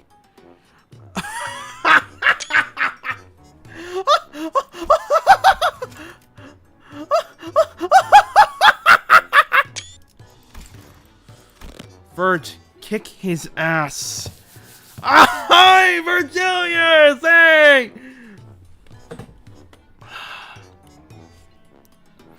Not only is this a matter not pointing fingers over, but Charon also shares some of the responsibility for leaving them out on the table unattended. Still, I would prefer you exercise more care next time, or you'll put me in a tough spot. Understood. Charon, Super Soaking mode engaged, not talking for half a day. Deploying Super Pass Bitter Candy. Beep beep, mode disabled. I'm not sure if this is an appropriate request, but may I remove the paper from my back now? It's a little inconvenient for me. Charon forgives this time. Next time, no mercy. Best make sure she doesn't listen to that radio channel again. Virgilius looked on with an inscrutable expression as Charon peeled the snack thief sign off Vespa's back. Make sure to remember this, so I don't have to think I'm burning through what little candy chance I have left on such trivial nonsense. Thank you. Vespa gave up polite thanks, but he was already picking something off another plate and stuffing it into it. Jesus. The greed they speak of in the Bible. My God. You can't help yourself, can you, Vespa? God damn. Well, wait a minute. I was saving that for later. I assumed you were being picky. Well, now you know. Yet I see you gobbling up my share. He took my snack too, Verge. Kick his ass! Rojan Romanovich. Excuse you? I'm aware that half of the total snack budget allocated to each sinner is being funneled into your snacking expenses. And now you're raiding the OCE supplies as well? Chill, that's totes been agreed upon, okay? Besides, that's that and this is this. Oh, oh my god. Roger really pulling the fucking rule and motherfucking degree between these two, my god! The lines on Virgilius' brow looked deeper than usual today. Hoping to help him out of this and this cycle of snack-related headaches and to satisfy my own nagging curiosity, I drew near our guide and broke his brooding silence with my TikToks. Did we learn anything about Sinclair's sign? Dante's inquiring about the outcome of the research on the sign. I've heard from the researchers, but nothing of particular significance came out of it. Observation of the sign has so far been limited to 2 individuals, the manager and Sinclair. Due to the limited accessibility of the phenomenon, the only verifiable information so far has been in its existence. Researching that which cannot be observed is bound to be difficult. Faust has a point. Aside from Sinclair, none of the sinners can actually see the sign. And the same would go for the researchers. Even Sonia said only a select few people could perceive it. If there were more individuals bearing signs, there would be a wider pool for a comparative analysis of statistical samples to narrow down the scope. However, records indicate that no suitable reference exists. At present, the research efforts is limited to reducing variables such as whether or not the irregular phenomena are tied to the location where the battle took place. By individuals bearing signs, do you mean people like Damien and Sanson? Wait, could those guys do what Sinclair did? Pull in some superpowered future self and just wreck everything? Even Sonia. Oh, God damn it, Roja. Come on. It's not exactly something you'd want. But consider the shit Sinclair had to go through for his sign to go off. Don't put yourself through that. Don't beat yourself up, Roja. Come on, man. Come on, lady. I should step in and put an end to this subject before Roja gets the blues. I don't think so. From what Ishmael and Faust reported back then, right, Sinclair from the future said each sign carries a different power, I think. Maybe, you know, those layers of white rings Damien used to finish off Cromer, or Sanson dragging us into his story, those could be it. That does seem plausible. So, none of that is information we can confirm yet. Correct. As you have stated, any discussion of this subject would not venture beyond the realm of wild speculation. Nothing has been proven yet, ergo, the fear would be an unnecessary response at present. Oh hey, Sung, I haven't seen you in a hot minute. This is at best grounded in supposition, but it would seem that the researchers are coaxing for the hypothesis from the vestiges left in the wake of Sinclair's future self. Oh, that bit about the sign maybe being some singularity or whatever, yeah? The precise position of the hypothesis was that the fundamental principles of the sign's working may be equivalent to those of singularities or relics. But as no actionable evidence was obtained from Sinclair, there is presently no means by which this hypothesis may be validated. I see that nothing came out of them dragging Sinclair off for that research. Oh, you also thought I was being dragged off, but still let it happen anyway. No, I mean... I'm kidding. Just thought I'd try going along with the mood. The old Sinclair wouldn't have even thought to joke around like that. He's really changed lately. For the better, I think? Oh, so, did anything happen that we should worry about? I stuck close to him just in case. Nothing serious came up. Just took some blood, a small skin sample. Oh, and they were also checking if the sign reacts to electrical stimulation. Yeah, and, I had to fill out some questionnaires, too. Things like, please describe what you remember from the battle exactly as it happened, or list the sensations you felt when you regained consciousness. And your memories of that moment have yet to return? No, I don't know if they'll ever come back, actually. Faust said they only exist with my future self, so... Wait, but for my future self to even have those memories, shouldn't I carry them in the first place? Which comes first? A paradox, it would seem. In such a case... That Sinclair is merely one branch among many possible futures. If the future unfurls into boundless branches by means of ceaseless bifurcation, then the body of information that constitutes a certain future would scatter into grains more fleeting than dust, to diminish, to ever reverse their course and trace their path back to the self that now exists. Is that the theory suggested?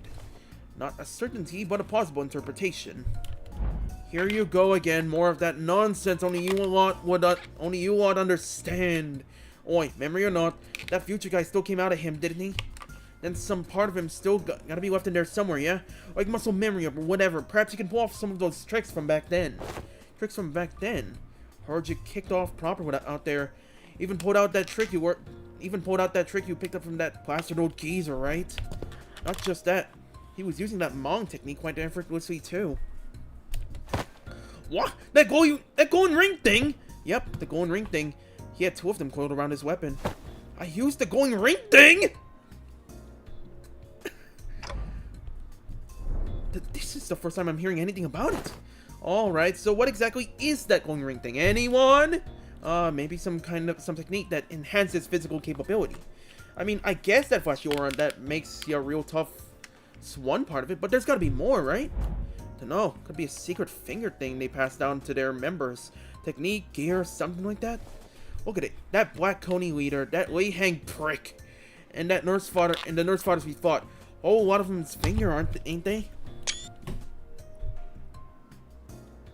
Okay, Wei Hang, the Nursefathers. I don't remember Black fucking Coney. I don't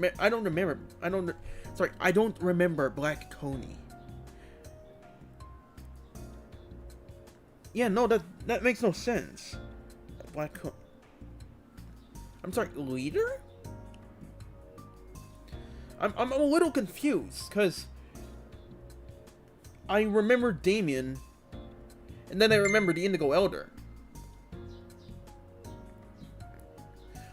So, I'm a little confused. When he says leader, I don't remember anyone else who could use fucking Mong. Oh. He must be referring to Jakku. Okay. The notion seems to unravel, for even among the LCD, there were those who came to wield it. And Virgilius, too. So what? Only the proper hard bastards can use it? Some posh top-end trick, is it? Without anyone in particular prompting it, the sinners slowly turned their gaze towards Virgilius and Vespa. I only learned to wield it from my team leader, too. I have a sensory understanding of Shin, but I can claim nothing too profound. However, what I can spare are some rumors, though they are all without proper sources. Rumors. They circulated among elite fixers and association leadership that there exists a power called Shin, capable of enhancing the body without having to pay expensive upkeep costs. A rumor among fixers, say style. Yes, even the technique to manifest it. How-to tips, really. Spread through hearsay. Oh yeah, that tracks. That super rookie column in the latest Mac bonus vid, bro was really popping off with it. That straight up aura farm with a shiny Mong wrapped around his weapon. It must be that mine eyes are yet to be privy to seeing such a marvel in a video. Wait, you serious? It's in the latest issue, literally on the videotape in the back. Maybe you missed it? Videotape? For many a week I have been stranded from Effie, leaving me of a chance to read not only the prior chronicle, but the latest one as well. What was me? When I return, I shall feast through the night upon those noble exploits of adventuring fixers. Oh my god. Kira and Donkey 2 needs.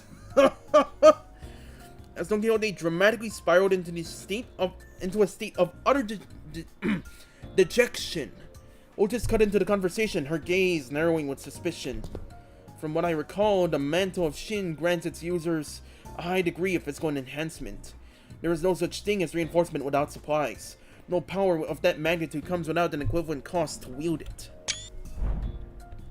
The power relies on emotion and will for manifestation. Its output is not consistent like prosthesis and augmentation. And depending on how it is used, the consequence it demands can reach levels comparable to the ego you use. You mean to say that it exacts a toll upon the mind? I can walk you through the fundamentals if you like. From what I observed, it appeared to be a technique reserved for those of considerable strength. At our current level, is it not unreasonable to assume we could make use of it? Regarding that, our team leader has been conducting intensive research. And according to her, physical strength itself has a little bearing on one's ability to learn and wield Shin. As the old harpoon says, it is in essence a power that can be learned by almost anyone, provided they know the proper method of training. Vespa's brows visibly twitched the moment the yellow harpoon left Virgilius' tip lips. Yeah, it doesn't seem like he's a big fan of his own title, the yellow harpoon. Well, it fits, I think. He's got those yellow stripes on his clothes, and he uses harpoon too. Can he argue with that? If I were to exaggerate, even Sinner Yi Song's pre-contract self could manage to learn. What the fuck? I'm sorry. Yi Song, learning the sopping wet cat, could fucking learn Shin and Mong. What the fuck? Shin and Mong, learned by the sopping wet cat. That is this sopping wet cat.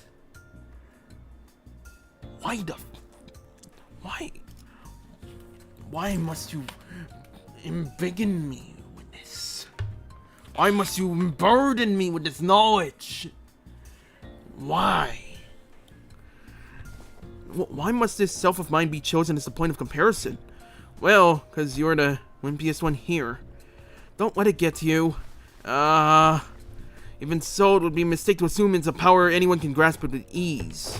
As long as you are bound by contract with sinners, your ability to wield it will be severely limited.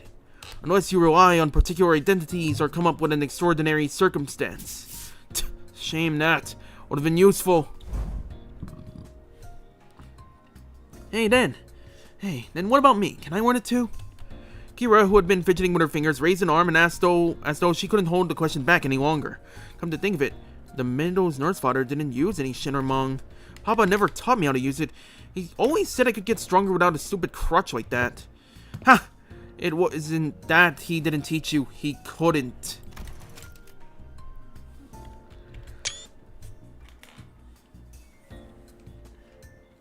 Papa never taught me how to use it. He always said I could get stronger without a stupid crutch like that.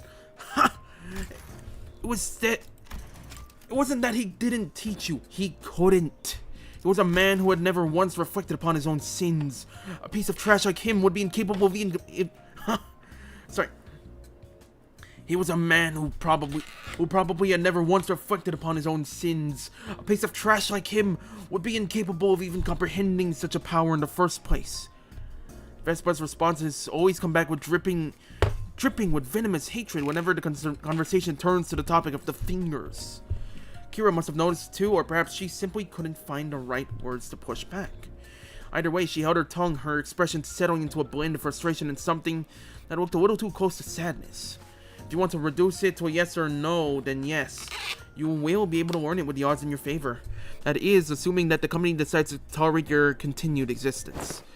I already said I get it. As it stands, you're nothing more than a pending case of disposal. Closer to a threat than you are to an ally, strictly speaking. Don't get comfortable because the manager and the sinners treat you with lenience. Step out of line and you will be the one who pays the price. There was nothing in what Virgilia said that I could argue with.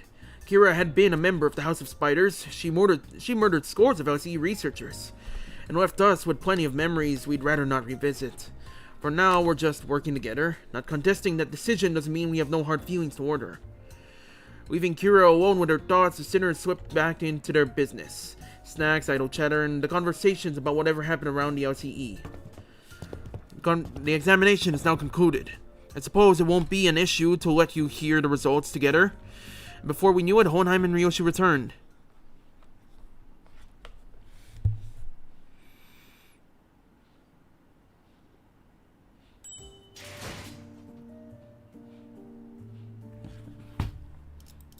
Renkitskin. Sorry, Renkitswin. Interesting.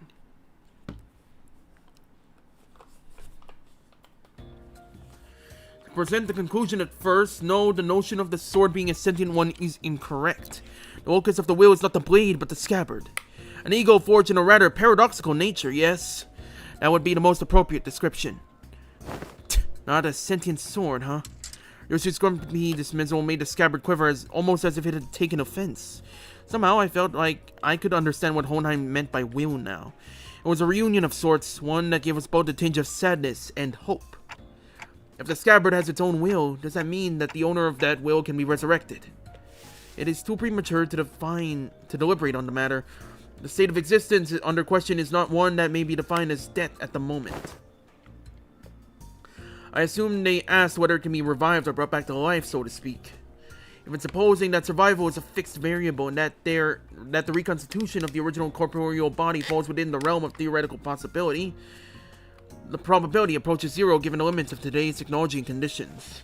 We researchers are inclined to entertain even infinitesimal chances, but in the terminology of the lay people like yourself, such a prospect would be labeled impossible, wouldn't it? There is no need to fixate on the impossibilities of the present, Manager Dante. Such manners are reserved for us scientists to hold on to. Right. But we may have uncovered a thread. Something that could lead to restoring Cineriyoshi's memories, though again, that too is merely a possibility.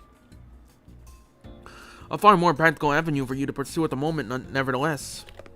And to that end, yes, further analysis on the scabbard itself would be necessary.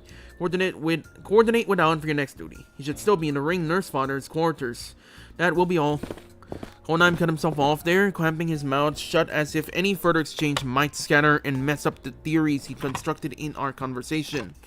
Alright then, before we go, anyone want to tag along? Munching on food, averting their gaze, the sinners were pretending they weren't interested at all. But going by the way their forks had long since stopped moving, it was pretty clear to me that they'd been intently listening in our conversation. Where are we to go? Ah, right. Sorry, forgot the rest of you weren't there with us earlier. Faust, Don Quixote, Ryoshu, and I have been checking where each back door leads. Oh, and Kira, too. The prisoner of war executive manager. We talking about me? Yeah, I guess. I'm working with them too, yeah. Best remember to tread carefully. Should you cause even the slightest harm to the executive manager, you will be held accountable without exception. Yeah, sure, whatevs. Kira needled at Otis with a mocking pout, but oddly enough, she didn't appear particularly irritated. Okay.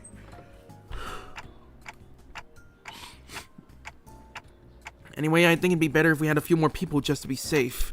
One of the doors we went into earlier led straight to the Rings corridor. That was a close call. Well, Otis and Heathcliff's hands shot up the moment I finished speaking.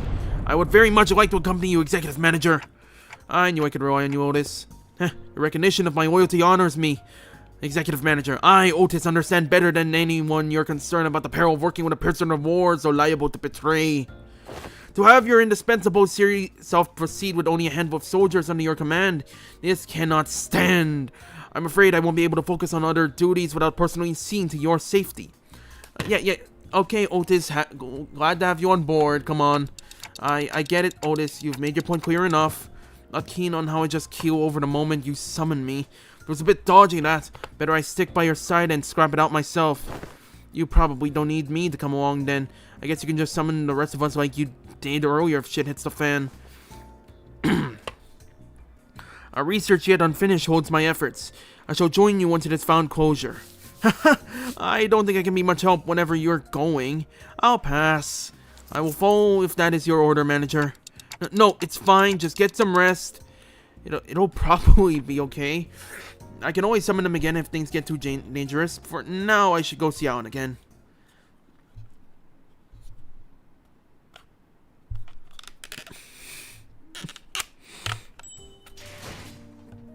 Okay, next one. Saru.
Wait. No, wrong one.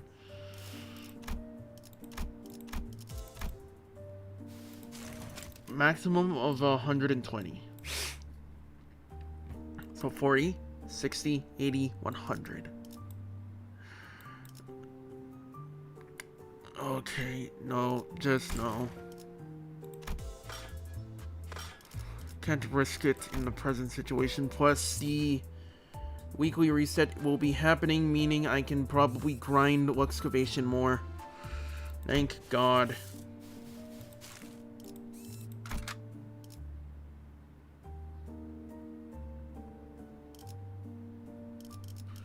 $80. I could probably go for 100.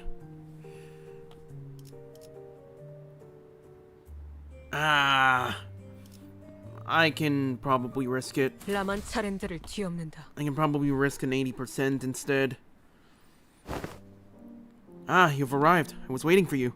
We sifted through and isolated the doors with the highest probability of leading into the ring's gallery. Next step would be to enter the alternate door you mentioned, but hold up a sec. I was actually gatekeeping more stuff. Huh? Gatekeeping? Are you saying you have more to tell about gates? Doors? Yep. That door over there. Pretty sure it connects to N-Corp's nest. I saw Albina going in on all hyped about some canned whatever it was. And that wooden door with the bandages wrapped around the handle? Papa would go in there to cross out vengeances. From what the book said, it's probably a turf protected by a dumb subsidiary or something. Unlike earlier, when she offered only vague snippets even just about a single door. Kira was now feeding out on a stream of intel that seemed solid even to someone as clueless about the back door as me. She's far more cooperative than anticipated. Even after that Alan character roughed her up, from what I hear. Yeah, you'd think she'd climb out of spite.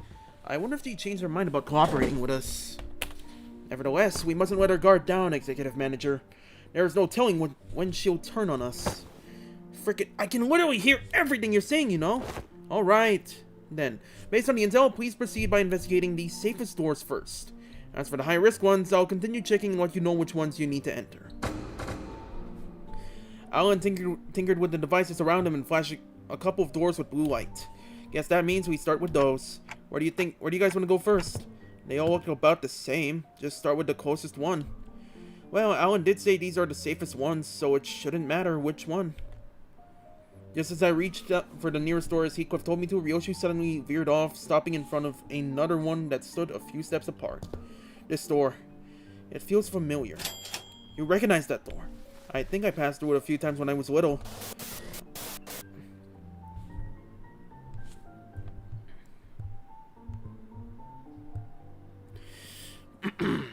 Hardly had Ryoshi stopped speaking when a fragmented memory painted over and parts swept into my mind. Sorry, it hurt a lot, didn't it? I should have finished my homework faster.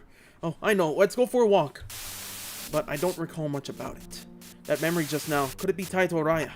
Let's start with that door. Okay, this one, yeah? Here we go. Impatient as ever, Heathcliff shoved the door open and strode in first. The rest of us followed, including Kira and the other sinners.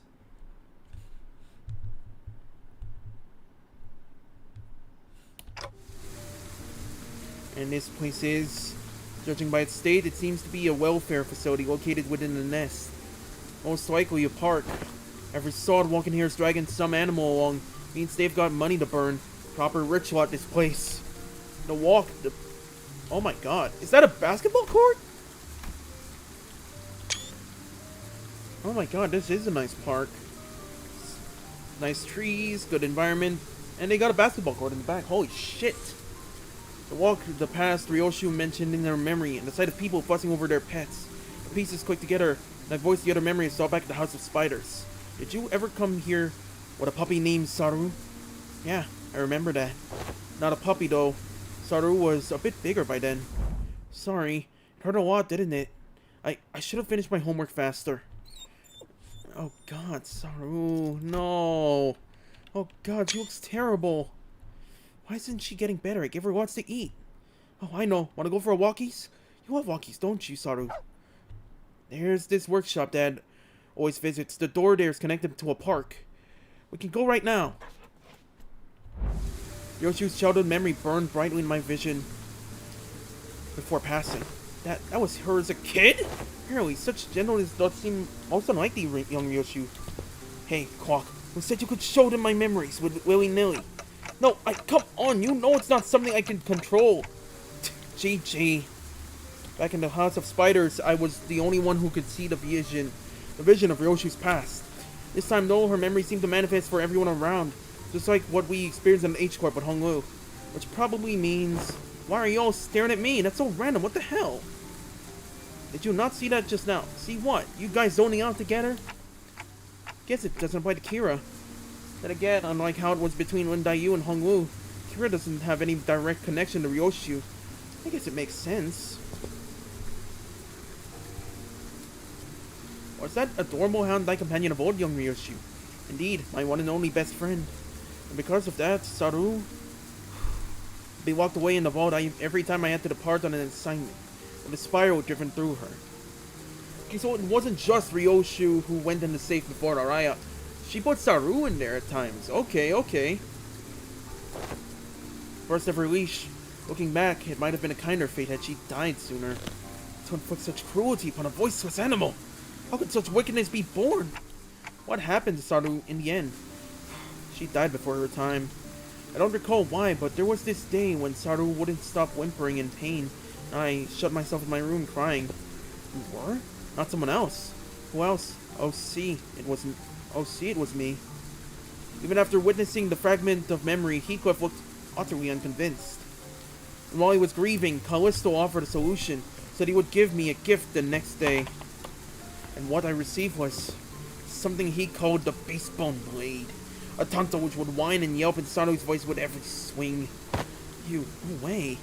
I always knew there was something creepy about Robonk. So that's how he killed your dog, huh? No, he didn't kill Saru. That tanto was alive. Did you just say alive? Bloody hell. Alright, nutter, that psycho. Her eyes were embedded in it like adornments, and they'd stare at me in accusation.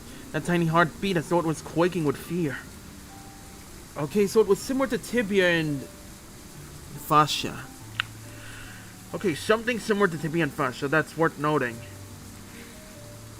It was a horrible sight, and I felt pity. So I shortened what remained of her time with my own hands. Got me thinking after hearing all that, why do you still want to mess with that art thing then? Let's be honest, after seeing something like that, you'd want to steal well clear, yeah? Right? Those things he called artworks were also cursed, straight up nightmare fuel. Like, I haven't checked out other ring artworks outside of Albina and her Nursefathers, so maybe I'm just a noob when it comes to all that, but yeah, that stuff never gave me any art vibes, for real. I thought the same. Well, I was terrified at first, yet as I learned more, there were some facets that suited my taste. Now, finest appeal in those grotesque creations? From what you've told me about Callisto, it looks like he failed to stick to his own advice. But here's something he always used to say. Art is wholly subjective, and thus one must never expect the understanding of others. The uncanny, the horrible, there's a beauty that lies in the grotesqueness of it all. Can't say I quite get it, but if you say so. Nah, but bloody hell, how do you end up getting used to that kind of thing? Why do you need to understand? You're not an artist. I got used to it, but that bastard Callisto's installation artworks caused night terrors and nightmares for... The scabbard moved and Ryoshi came to a pause. It trembled, but there was at once a strange liveliness to it, as though it quivered between fear and anticipation. Night terrors, crying from nightmares, in the House of Spiders? There was actually someone who got scared of ring stuff back in your day. I need to check something. We've seen enough here. Let's go back. Yeah, let's. Not worth checking around here anyway. With the inspection complete, we quickly followed Ryoshi back. She stood in front of the artworks covered in sheets of cloth, lost in thought. Right here, there used to be a huge artwork displayed here. I don't know what kind of impulse struck him, but the bastard went about fussing, saying he needed practice so he wouldn't lose his touch. Oh my god. So, Araya's... Okay, so it's similar to how Mirror Dungeon worked with Ren and Albina. Sorry, with Ren and Sora. The name is stripped, but the shape is there. It's not like Katy, whose entire existence was mopped from existence with the bow. No. It's Araya's still here. In essence, not form. Okay. Mommy! What's wrong? Over there! Not I told you to keep the exhibition in your room. Ah, you've returned, Yoshihide. I decided to attempt installation art of a somewhat larger scale this time, but I ran out of space in my gallery. Mommy, people were screaming. Oh, Araya! No! No! Callisto, fucking leave her alone! Here's Yoshihide. Araya has reached an age where she may be introduced into the world of aesthetics. Surely this wouldn't be a problem? It would. You liking it and me acquiring the taste doesn't mean Araya will. Oh god, Araya, no. Let's get you back to our room. I was hugging something in my arms. It was crying. Saru? No, too big to be Saru. The lacerated memories can never be made whole, no matter how many fragments are glued together. We could tell Ryoshu everything we knew about Araya, but it never truly reached her. I see. This hollow void. This must be Araya. The sensation and emotion for what's been emptied begin to entangle with Ryoshu's memories. And that makes it possible for us to reminisce about Araya together. The soft rattle Araya gave seemed to show how pleased she was with this small step. Alright, time to check out the next door. We entered several more back doors that Alan pointed out. But unfortunately, none of the places we ended up at stirred Ryoshu's memories any further. Pretty much nothing here. I think we were done. Well, what the? How'd they get in here? Startled. Oh, fuck you! More Dawson. More Falfists? Oh, fuck! Fuck! Startled, Kira pointed ahead where figures wearing animal masks were hauling what looked like massive lumps of flesh behind a tent of sorts. Hidden behind a tent of sorts. Those ring assailants from before? Didst thou not say thou had sealed that door earlier? Then how then do these villains come to stand before us once more? They probably infiltrated via an entirely separate route. Another back door. As you can see, their objective appears to be the retrieval of the ring Nursefathers with artworks. Get on with it! We need to move as many pieces as we can before we pull out! Wait, but I thought Robo-Unk was washed. He's got so many fanboys and fangirls here. Huh? Does his artwork possess value in and of itself? Or is it just a case of posthumous death effect? Premium of death effect. Think about it. Some of the pieces have already been taken. Of course, they are of little value to both our companies. Watching them sweating and struggling to drag those mediocre pieces with them, pretty funny. But imagining how those pieces will be labeled with some pathetic notion of heritage connected to my name on their description plaques, pretty unsavory. They may be occupied with transporting those objects for now, but they will likely soon find cause to harm the Wayfarer and LCE personnel stationed here. Executive Manager, it would be prudent to eliminate them without delay, considering the ring's reputation. Altus is right. Better to wipe them out before they try anything stupid. Guys, so looks like we've got another job to do. Lend me a hand. The radio didn't buzz with the sinner's replies this time, but it should be fine.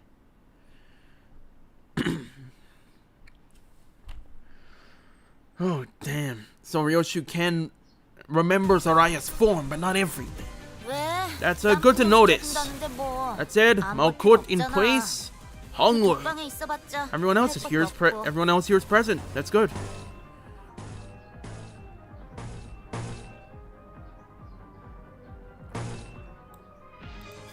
Wait, I need to check.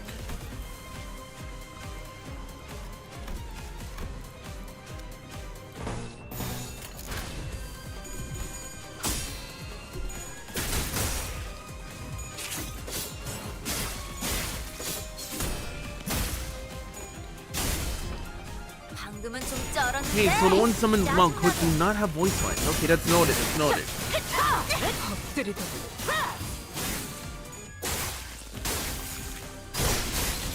Hey! Cook, Callisto! Cook! 그 옆에 피일 남았잖아. 안 잡고 뭐해?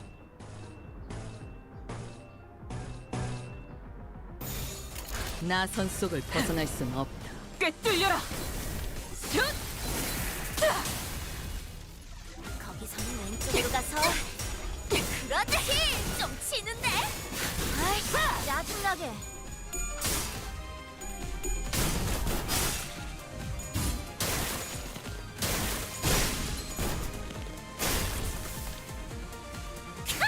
대박!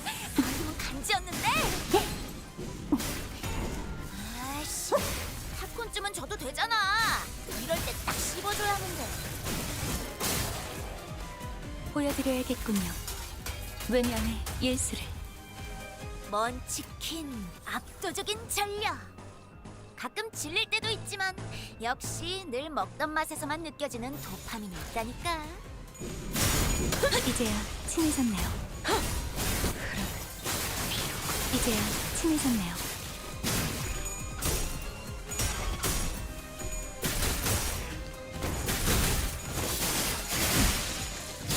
And there's something 벗어날 수 있다고 interesting about 생각해. Kira. She's a gremlin in every sense of the 제가 word. 연구원이라고? And she's great at 뻥치지 마. 어디 해결사 출신 루키를 이런 곳에 짱 박아둔 건 아니고. 아이씨, 뭔가 아깝네.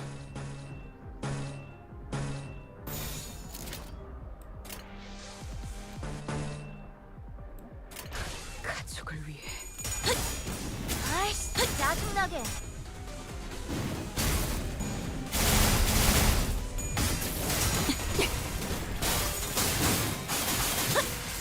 숙제 가져갈래요.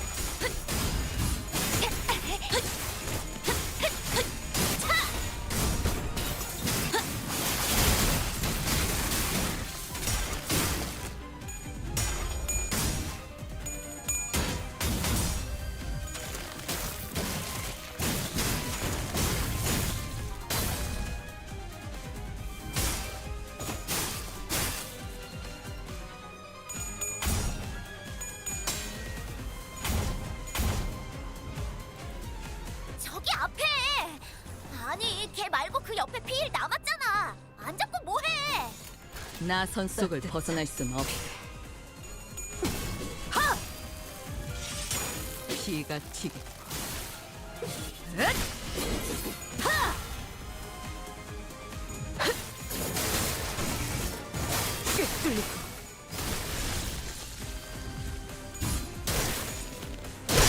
a double kill.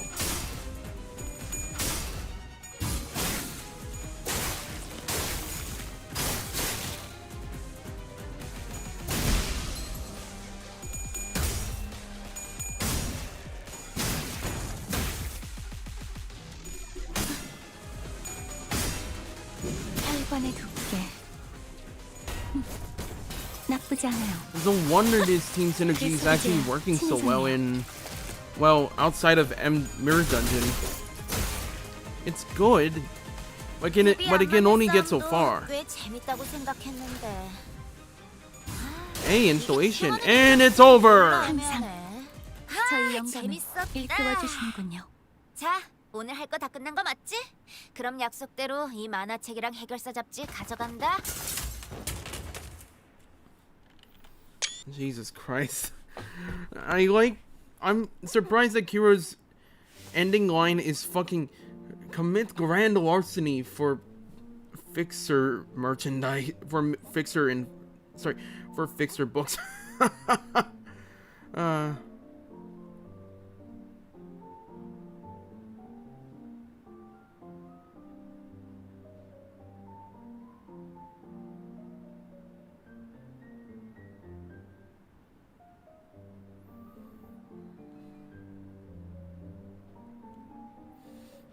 Hold on, I gotta snort a little.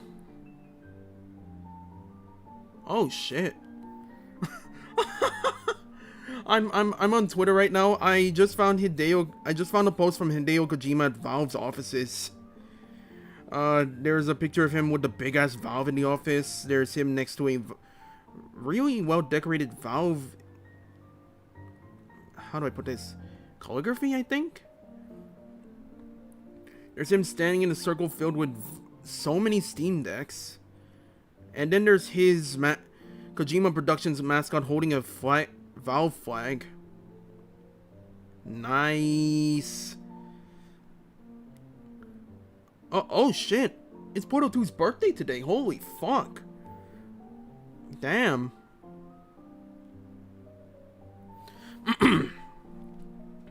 Sorry, let me get a drink for a second.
Alright, sorry for the snacking break. I am back. I have to get some cake, Yakult, and some water. Along with a bit of a paracetamol for my wound. Wisdom tooth is healing for the most part, but it's aching every now and then. Have to take a pill every 4 hours if I can. Anyways.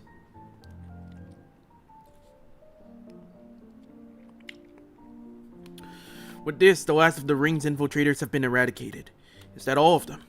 Yoshu kept glancing around as if searching for someone, but fortunately, no other ring members were in sight. Right, but where the hell were those lot coming from anyway? Weren't just the first wave had more of the sods legging it from the back like they'd been working somewhere else? According to the tracking logs recorded by the surveillance devices installed here, they appear to have crossed over from another corridor. Another corridor? What precisely does the designation another corridor refer to? The room resembling a shopping mall. The one filled with batches of toys on display. Your company, if I recall it, designated it as the corridor of the middle Nursefather. Oh. I suggest we relocate there. Your assigned tasks have been wrapped up. Oh, and before we set off, do you have any information to share in advance? We are planning to compile a comprehensive encyclopedia cataloging the notable characteristics of these corridors and all of their connection, Loki. Your cooperation would be most appreciated. Kira seemed to hesitate, gnawing at her nails as if she were going through an inner struggle. Before long, she snapped out of it like she just walked in on a decision. Sure, I got stuff to tell you, like hella stuff. Some parts are kind of fuzzy, but not gonna lie, I can still recall like 20 places clear enough. I mean, it was home for me and Papa, so I got nothing. I never once regarded that fucker's room as a home. My memories of it are all fragments at best. The scabbard gave a faint, restless stir. Perhaps it wanted to comfort Ryoshu in the only way it could. And accompanied by its tremors, we began our move toward the corridor of the middle.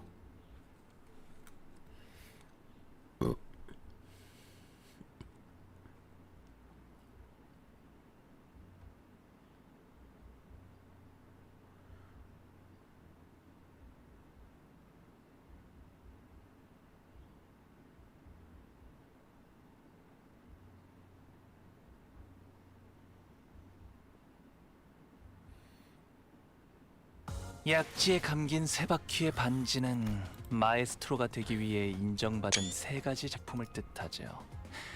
비록 지금 제 작품이 만인의 신금을 울리지는 못하더라도 여전히 반지에 부끄럽지 않은 작품을 선보이고 있는 것 같네요.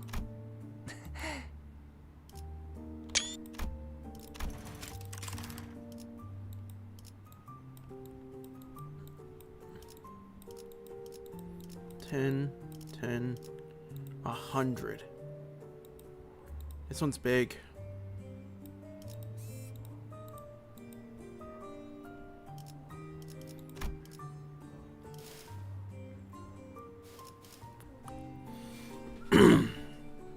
$190. It's gonna be a while before I can get my hands on my soul. Only 810. No, 710. Okay, next up, school.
I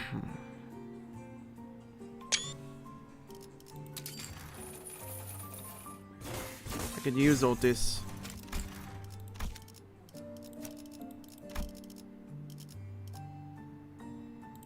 나를 점 찍었다면 격에 맞는 조언도 함께 준비하도록.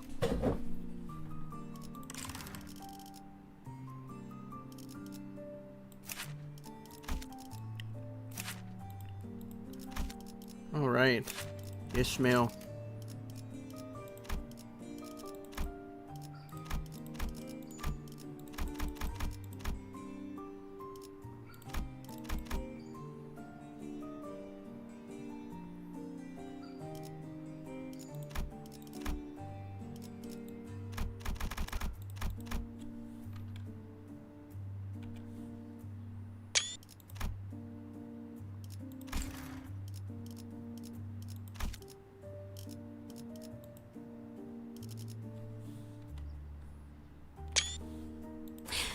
저 살점을 찢으면 더 붉게 칠해지겠지?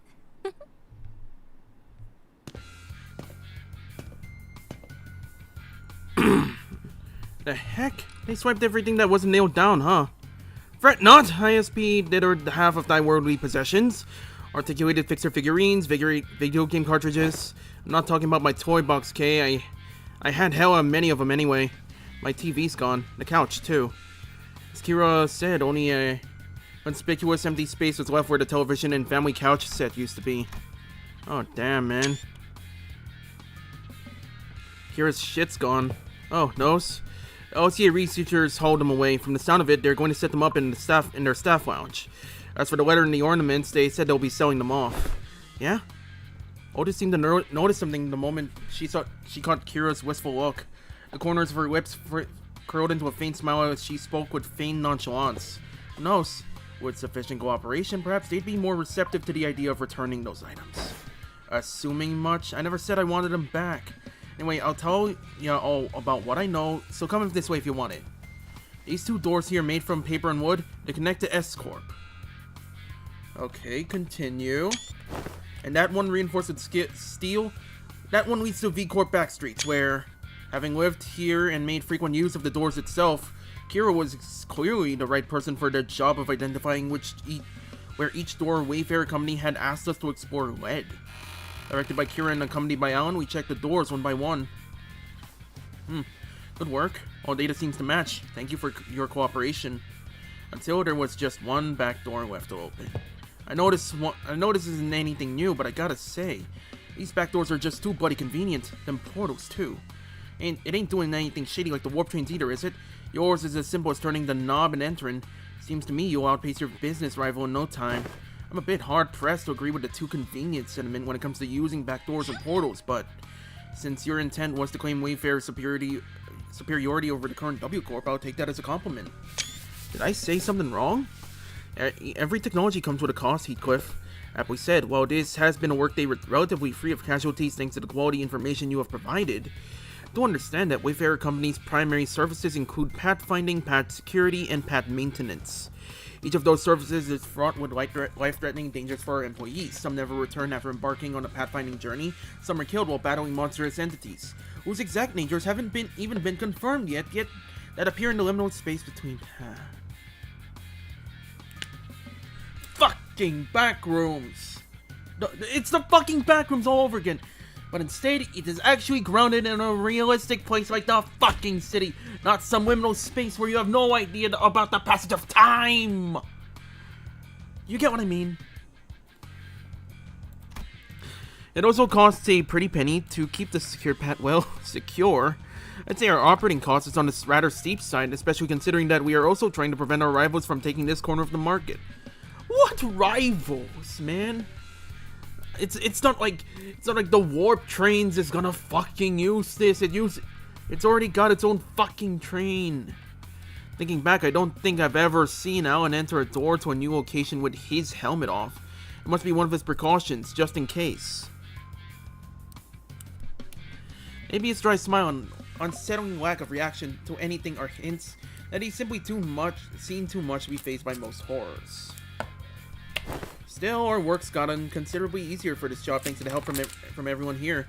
Honestly, this partnership is working much better than I'd expected. Very well then, let's take a look at that last door. Ah, it's the door Papa used to walk through all the time. I followed the Kira into the door, and the second I crossed in over the threshold, a breeze carrying an oddly familiar salty smell tickled the tip of my nose. One of my clock hands. Motherfucker, we're back at the ocean! No, the Great Lakes. What was it again? This one connects to somewhere in the general Great Lake area, it seems. Welcome to U-Corp's giant Stingray port ship. Wait, private room? Stingray, huh? Why does that ring a bell? Hang on a minute. It's that place, isn't it? That port ship that has the Salon de Moliu, the private hair salon. Motherfucker, this is Ricardo's? This is where Ricardo wanted to go? Heathcliff chimed in with a shudder as though the sheer weight behind his words terrified him.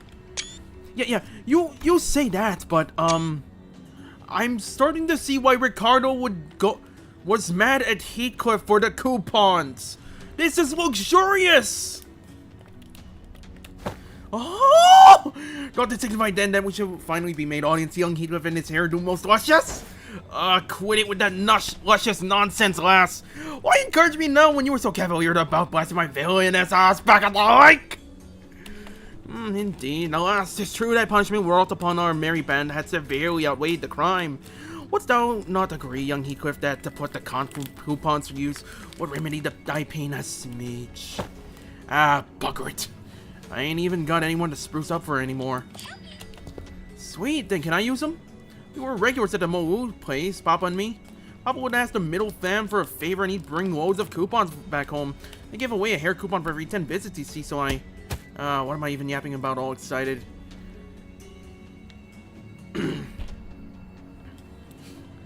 Jeez. Kira, who'd seemed ready to launch into a cheerful rant, came to an abrupt pause like a bike tripping over a ledge. Her face fell as she lowered her gaze and scuffed a pebble away. Looking back, I guess Papa did hella care for me, so why? But it's also true these guys went out of their way to get me out of there, so even though they didn't know me so well. Oh, why's it gotta be so complicated? Matthias gave you that unesthetic BC? The heck's a BC? Bulk cut. Bro, listen, like I said, that is not how you shorten these things. For some reason, Ryoshu seemed almost gleeful to hear Kira correcting her acronym. It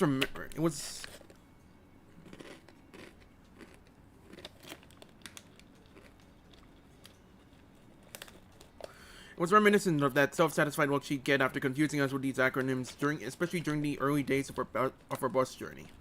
Thinking back, ever since Sinclair's translations became reliable enough,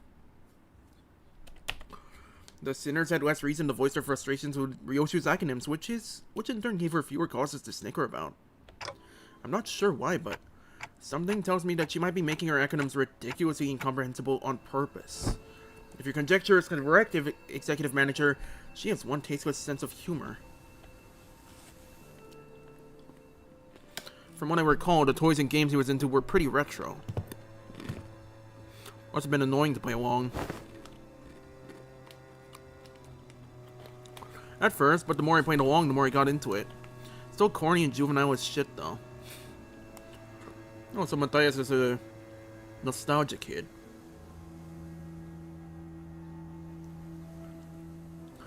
Old figurines, collections, the like. I know all of that conflict with Indy. Trifling and apocryphal they may be. Yet we are all compelled to peer inwards the interests of the family. Yeah. I wanted to know what Papa was into, to really get into what he was talking about. Besides, I needed to know these things if I wanted to chat him up and talk about a mutual subject, so... He'd tell me all about you all the time, Yoshihide. Proud shit.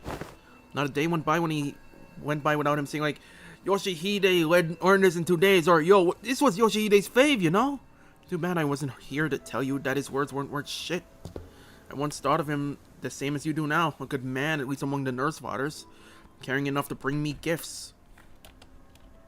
But one day, I realized that he'd never understand the things I really cared about, even if his life had depended on it. One day, thou sayest? Pray tell, was there aught that had changed thy perception of that man? That I don't remember when or why, just that it happened. Wait, I might notice, wasn't it something that happened at school? Papa told me that things started getting awkward between you and him ever since you quit school. Okay, you have my interest. Oh shit, I've never been to school. I never even thought of wanting to go to school. Matthias must have been talking out of his ass again. Huh? No way, bro. I even saw a clip of it. What? Papa showed me that video where he was teaching me how to use these doors. I even saw baby you going, "I'm off to school, Dad," in that video, so I'm pretty damn sure. I don't. As Kira went on, Ryoshi's confidence from her initial retort seemed to slip away. I couldn't blame her. So much of her memory had been mutilated. Ryoshi didn't sound like she was denying it out of hand, though. She seemed to mean it when she said she'd never been to school and had never even wanted to. And I want to glimpse the fragment of that memory that made her say that. The moment I willed it, a scene from her past suddenly flashed across my eyes. Very well, Yoshihide. I will register you in an institution that is not entirely dissimilar from school. There is an subsidiary of the ring. Academy. You sure it was a school? Not like an art academy or something like it? Wait, that kind of makes more sense. Yeah, must have been an academy, not a school. Academy of Art. Ha! Ryoshu muttered a few words as though they were pieces of a puzzle she was assembling. Then, after a brief moment, she turned toward me with an astounded scoff and a look of mild irritation. Clock. You deserve a smack. Ah! Then lightly smacked me upside the head with her scabbard. What was that for? This memory sucks, Clock. I would have been just fine without it. But at least I got to remember that incident that changed my perspective on Matthias. Alright. You have my interest.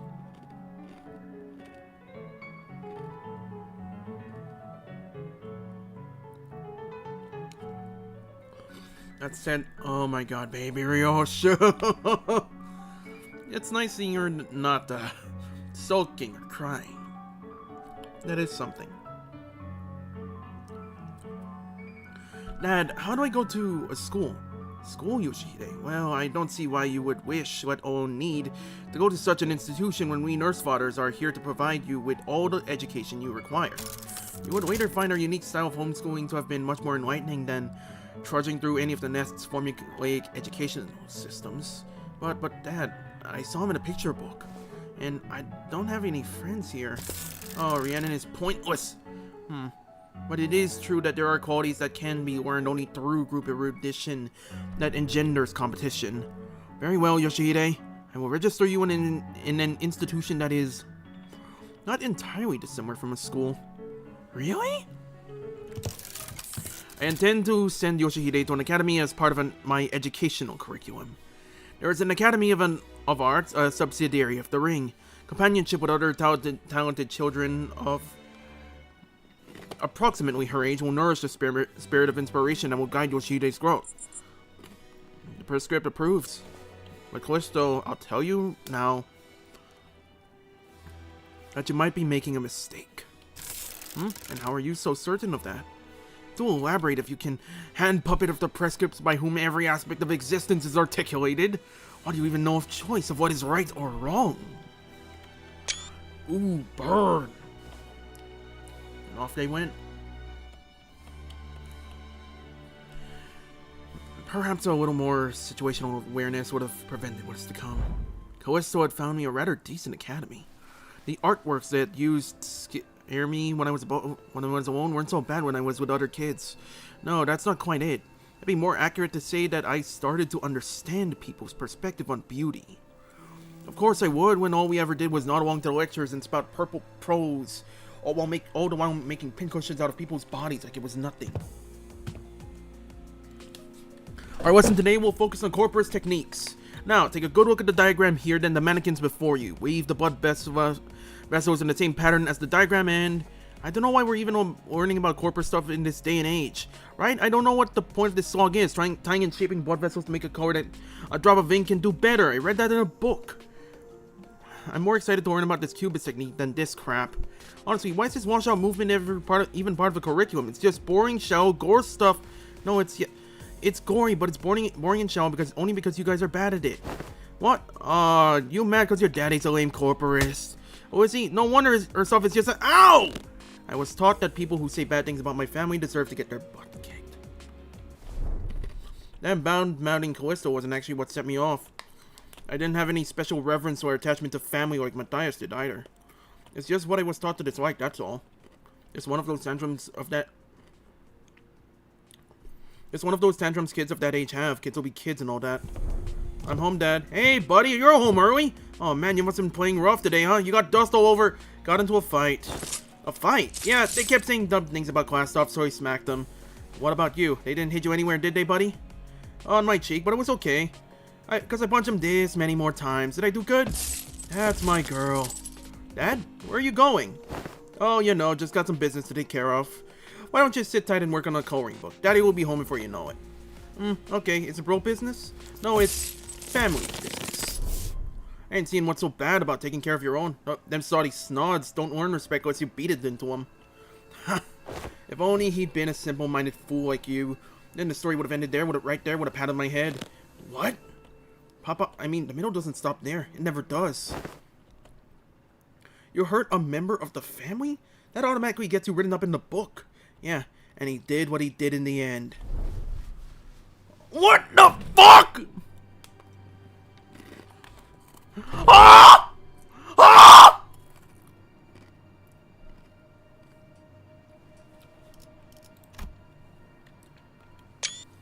Holy shit.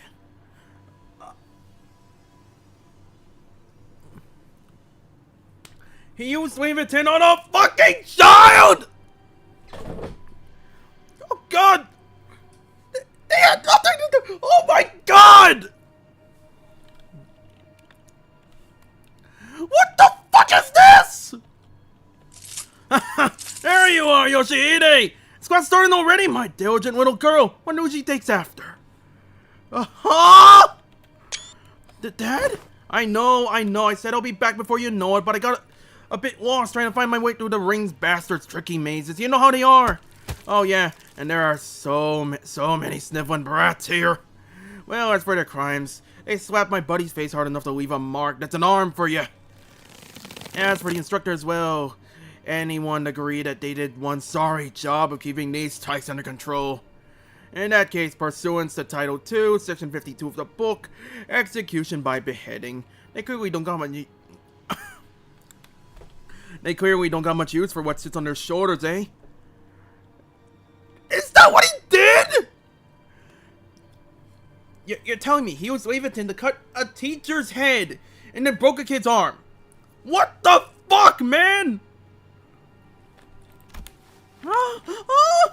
How do you like it, buddy? Papa's the best, ain't he?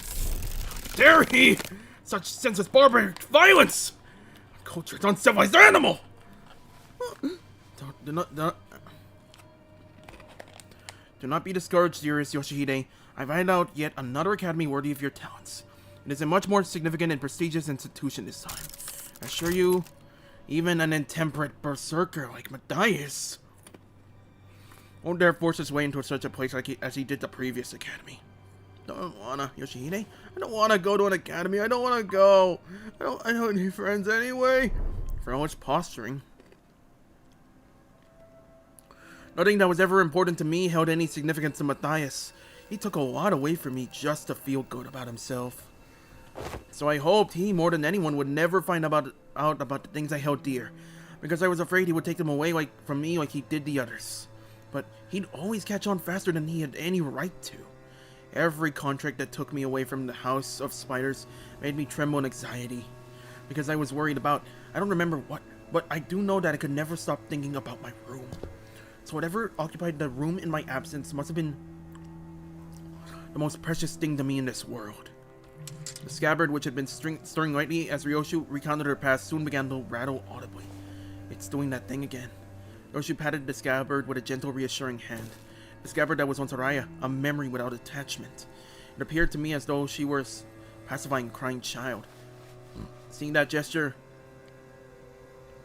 Heathcliff briefly cast a sullen yet faintly expectant gaze between Ryoshi's scabbard and my device. He must be thinking back to his last conversation with Catherine. But Catherine's existence, unlike Arias, was erased by the golden bow itself. I doubt this device could do anything for Heathcliff at this point. From everything we know, the ring Nursefather seems to have been the least awful parental figure in your childhood. Huh, yeah. Didn't know that Robo-Unk was such a radical guy. He sent you to an academy like you wanted and even got angry on your behalf? Oh, hazy memories. Almost forgot to mention. A few days after, Callisto left a snowman by my pillow as a gift. It was made of heads. Heads? Yes, decapitated heads from the incident at the academy, threaded together into a sculpture. Thinking back, it was one sorry excuse for an art. He's sorely mistaken if he thought some low-effort bullshit like that could make me feel better. Could have spared us the details, lass. Well, with that covered, do you guys want to head back? Hang on. What's up? Gonna get that luscious treatment before heading back? Shut it, you! That ain't it. Look there. Those blocks walking out of the salon. Keep it down. Sorry. Valvists, ain't they? They found us. It would not be odd to find a field branch of the Ring's art movement in different districts of the city, especially that of the Valvist scale. However, various evidence such as their masks and the fact that art group has immediately drawn their attention suggests that they are in the same pack as the one making regular incursions into the House of Spiders. This is LCP speaking to Team Leader Alan, requesting immediate commencement of lockdown sequence. Copy that. Then why don't we... Holy shit, guys, stop! Bloody hell, what? Don't you know where you are? You're smack dab in the middle protected turf. Cause a scene in Bros and Sisters of the Middle will be here any second. Oh yeah, that's gonna be a problem. We've already drawn the Ring's unwanted attention. We certainly don't want the middle coming after us at the House of Spiders too. My guy, Matthias, is in this sector.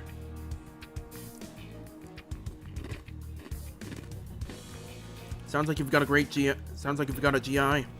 Talk. Ever played whack-a-mole? Oh my god, Kira, I know what you're thinking. I know what you're thinking. Like, I give ourselves a countdown. Let's head back through the door now and beat up whoever thinks it's a great idea to walk in through the door.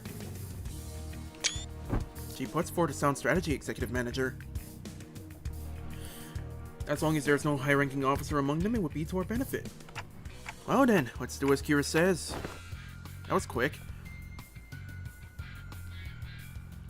Alan blinked, shooting us a puzzled look as our entire squad came pouring through the door long before he finished the lockdown sequence. Due to newly emergent complications past the door, we have concluded that this location is the optimal point to intercept and engage the infiltrators from the Ring. This location, you say? Ah, wait. That door leads to a zone under a syndicate or a Wing's protection, doesn't it? Better idea to fight here then. Happy to work with someone quick on the uptake. It wasn't long before the Valvists began rushing in through the open door. I didn't want to summon them while they're relaxing, but, well, it can't be helped.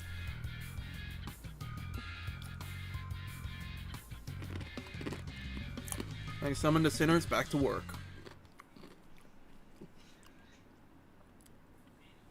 Man, it is something, huh? To dive into the deeper depravities of the Nursefathers, like shit. 왜? 쌈 구경 시켜준다는데 뭐 안 볼 필요 없잖아. Like, to get it straight, Matthias is so lost in the sauce that he doesn't even care about anyone else. He's just convinced he's doing it for them and that'll make them like him.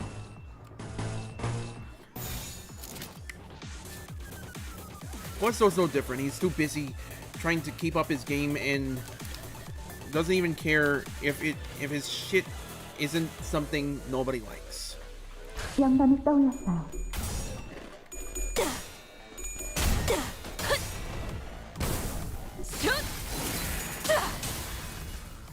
I like that he tried to, I kind of like that he tried to care. 그렇지, 좀 치는데. That's the one thing I kind of liked about it. Is that he actually tried to care. Meanwhile, Matthias, I think I'm understanding the bigger picture come this Intervallo. he was convinced he'd be trying to doing it for her. But instead, he's just doing it for himself. 방금은 좀 쩔었는데. That's it. It's nice that Kira's picking up on her first day. She's doing well. 아이씨, 짜증나게.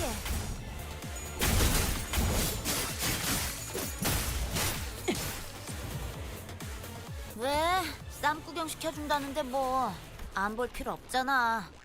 그 독방에 있어봤자 할 것도 없고.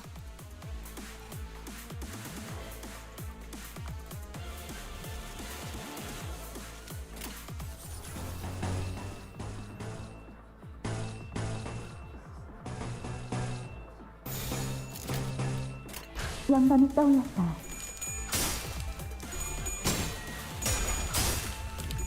I suppose you could say they cared in their own ways, but that's not saying much considering all of them are monsters. 알았어도 이 정도쯤은.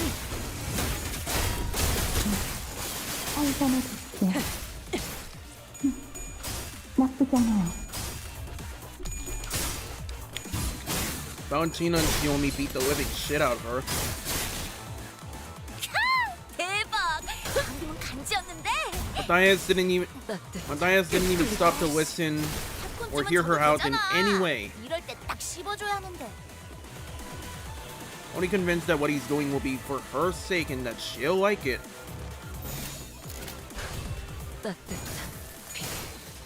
Meanwhile, Rian he doesn't know what he literally doesn't know what to think. The press script decides everything for him, and it's concerning in so many ways. 엎드리도록.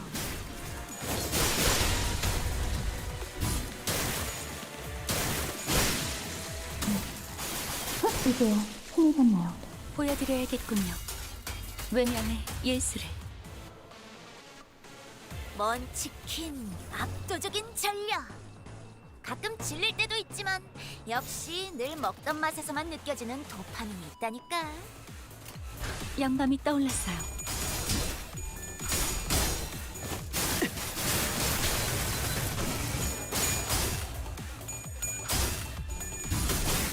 Like I used to think Matthias I had the impression since Ricardo. But no, he's a neglectful piece of shit. 저의 뼈로 틀을 잡고 저의 살로 채우는 외면의 예술 발관에 둘게. 나쁘지 않아.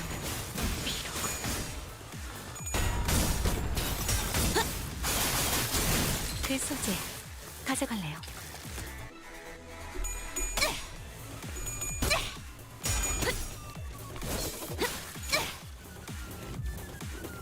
먼치킨 압도적인 전력. 썰어버려도 상관없지. 가끔 질릴 때도 있지만 역시 늘 먹던 맛에서만 느껴지는 도파민이 있다니까.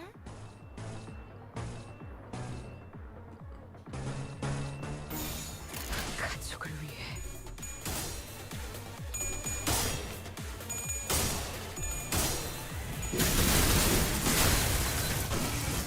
이제야 친해졌네요.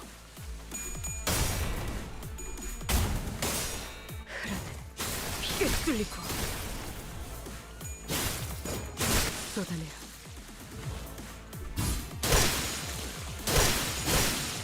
제가 연구원이라고? Always 재밌어. At least Koso got to clear up.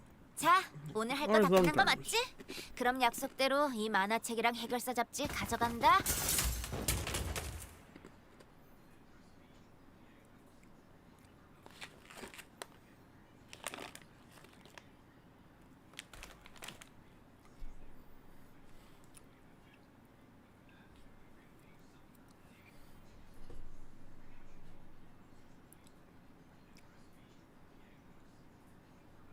약지에 감긴 세 바퀴의 반지는 마에스트로가 되기 위해 인정받은 세 가지 작품을 뜻하죠. Ooh, 비록 180. This is 지금 제 good. 작품이 만인의 심금을 울리지는 못하더라도 여전히 반지에 부끄럽지 않은 작품을 선보이고 Next up, 있는 Miseries. Okay, and that about wraps up the Middles corridor. Thanks to you folks, we managed to cut the door cataloging workload by 80%. I really appreciate everyone for going the extra mile to check in each and every door too. Made my life a whole lot easier. It's all thanks to the manager's excellent strategization. Next up, the Thumbs corridor. But we actually found a lot of intel lying around here, so we just need you to check some of the doors in its basement. Okay, you found all of the intel lying around there. You just need to check the we just need to check the basement. Gotcha. Intel. The manager expresses interest in the aforementioned intel. That. In the Thumbs corridor, we came across a bundle of papers detailing the comings and goings of the Thumbs members and the orders they were carrying. Whoever wrote the logs has been diligently keeping them updated. The last entry was written not so long ago. While the content of the notes weren't all that interesting, they helped us get an idea of where each door in that corridor leads to. Valentina's shitty scrap papers. She'd been keeping up with that useless shit this whole time? Huh. Useless shit. Remnants of her desperate search for a thread to cling to. You found one of her backup ticket hoards. I've marked any doors that need work with a drone. There should be about 3 or 4 of them. While you guys do that, I've got some leftover work to take care of over here, so I've been noticing this throughout our interactions. Whenever anything irrelevant to his work came up, Alan seemed to have a way of hearing and maneuvering right past it as though he didn't even register what was said. Recalling our conversation with Chisara back at P-Corp, that deeply uncurious indifference might just be one of the essential personality traits to go on as a corporate employee in the city. Understood. We will explore past the areas past the marked doors and return here. Thanks a ton. Well then. With Alan returning to where the other Wayfarer Company employees were huddled around, we decided to follow the corridor to the left. Oh shit.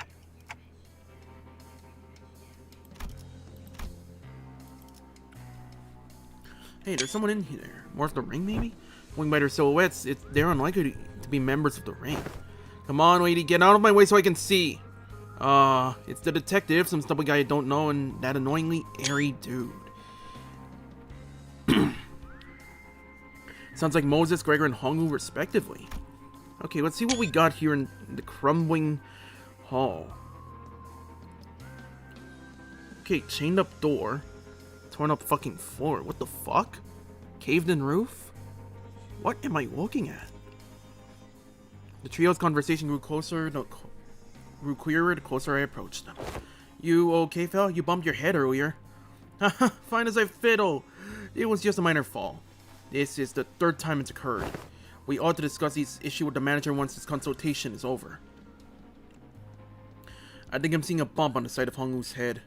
Anyway, you know what to do, right? If at any moment you see signs of... Don't worry, Gregor. You made it through the explanation in the footage boat. You're going to be fine again. I believe in you. Look at you now. We're right where it happened, but your arm is stable, see? Ironically, fear tends to grow most unmitigated when it is distant and unseen. I understand what you might be worried about, but I don't see even the earliest portents of it. So don't hesitate to share the unfiltered thoughts that arise while you are in here. I know what I saw in the footage, but I'm still having a hard time believing it. Or, I don't know, maybe I'm just avoiding the truth when it's staring me right in the face. My case is nothing like Don Quixote's. She just needs to keep her shoes on, and it's all good and dandy for her, isn't it? Things don't work out that way, for me. Whatever they're talking about sounds hella deep, guys. You sure about eavesdropping on them like this? That geezer's always weirdly cagey about himself. Maybe now's our chance to learn more about him. He's sharing such an IS about himself for once. Why walk away? Don Quixote gives a nonsensical interpretation of Ryoshu's acronym as Kira rolls her eyes out of exasperation. Between the bickering sinners and Kira, however, Otis stands in silence with an inscrutable look on her face. She's listening to the exchange between Moses and Gregor like a woman possessed. Okay, let's keep listening then. Otis was right. Damn it, she was right all along. The war isn't over. It never was, and it can't ever be over. As long as this fucking joke of a gift stays attached to my arm. Barbed words. Now let's revisit a question you couldn't answer while the footage was playing. Hopefully it's become easier to answer now. You've been using that arm to fight just fine so far. How? I don't mind finding hostiles or enemies. I'm not the kind of person who worries about people trying to kill me. but killing my comrades. That changes things, doesn't it? I can't even control it. There's nothing I can do to even brace for it. It's unstoppable, like some kind of time bomb, counting down to unleash a disease you never know when its symptoms it'll set off. Even Heathcliff, who was the first to step up when people began to spiral into state of self-hatred, stood in conflicted silence, his lips drawing a hard, straight line.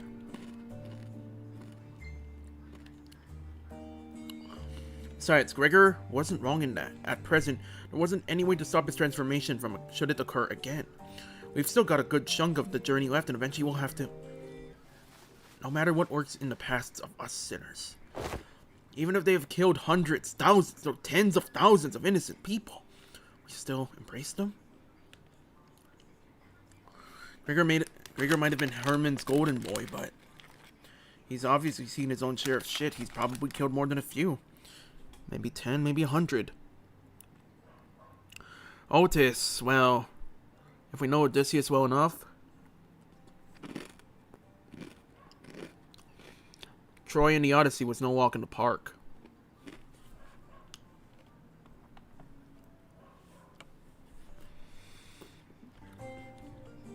We'll eventually have to confront even a darker, bleaker truth of the war. Can I really trust Gregor not to crumble under that inevitable pressure? I see. You're afraid you'll end up hurting us. Oh, that's... At first, I thought I couldn't give a hoot whether or not I accidentally murdered some of you. It's a bit saddening to hear that.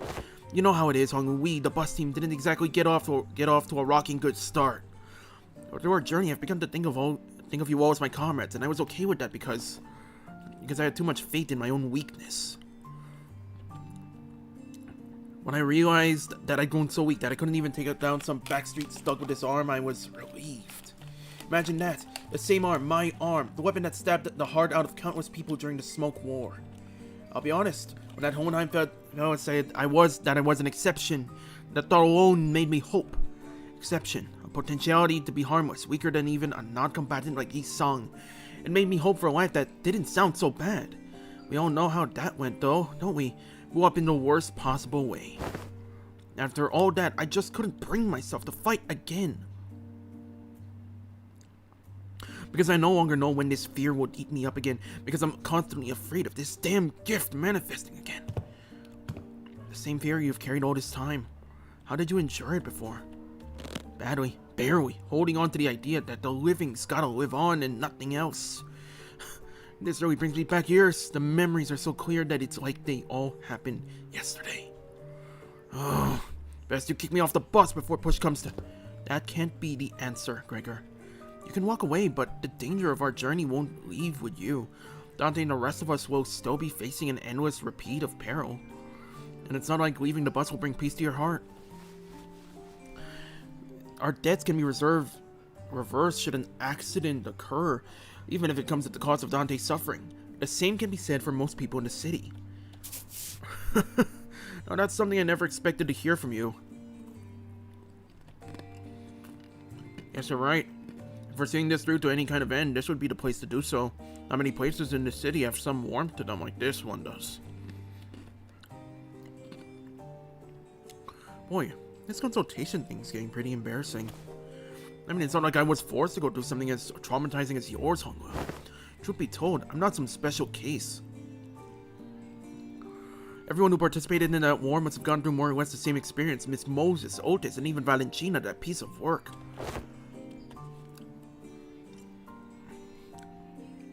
We can't attach a number to our misfortunes as if there's something to be measured.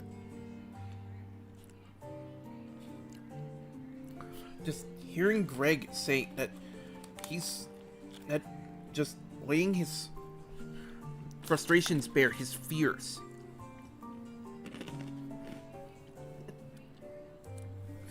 It's something knowing that one of the few guys on that bus, one of the few guys or gals on that bus who has a front, who's willing to let it down, to talk, to be honest. It really aches knowing that you gotta confront your own fucking shit.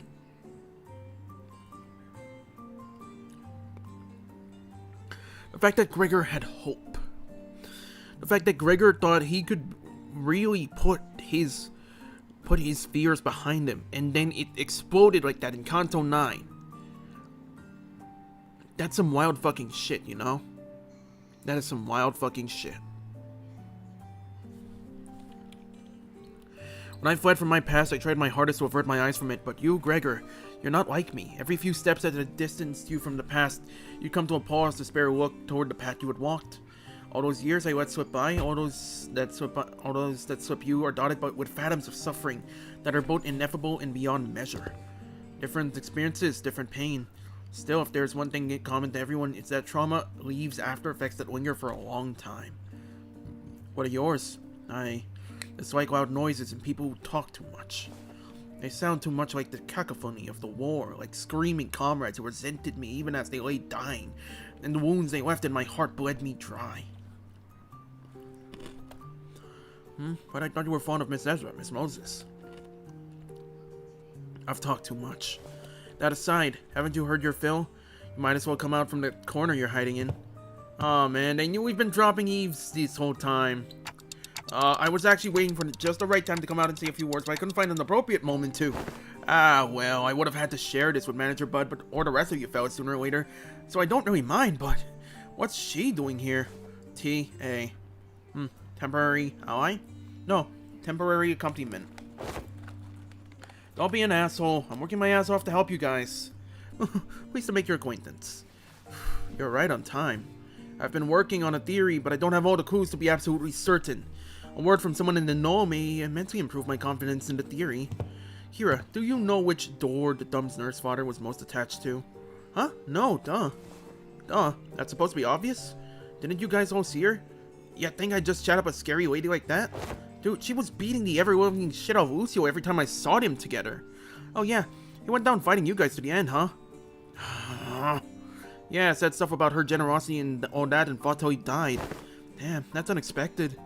Being a real for sec here, I really thought he was gonna I thought he was only gonna swap sides. Man, this ain't your fucking shonen manga. This ain't fucking One Piece or Jujutsu Kaisen or fucking Bleach. It's not like that. No, it's not like that. Really? That lad? And why is that? You know, the vibes. You guys don't know because you haven't seen him long without the scary lady always looming over him. What's up? Gonna stab her right in the spine? You! Look, I think you might be training wrong because, like, you're not improving as much as you should from all that grind. Let me show you what I learned about some sword swings from this comic book. That is not how my master has instructed me. The textbook cannot be permitted to have even a single deviation if it means to repay the debt it owes her. Why are you so obsessed with all that crap anyway? You don't even like that old lady. But you're not so different from me in that regard, are you? Bro, the heck you talking about? I love my papa. Seriously, I thought things were gonna crash and burn before Yoshihide even came home. Suppose textbook and I had that in common. If this one doesn't know, let me redirect that question towards you, Cineryoshi. Hopefully this one touches upon one of your more intact memories.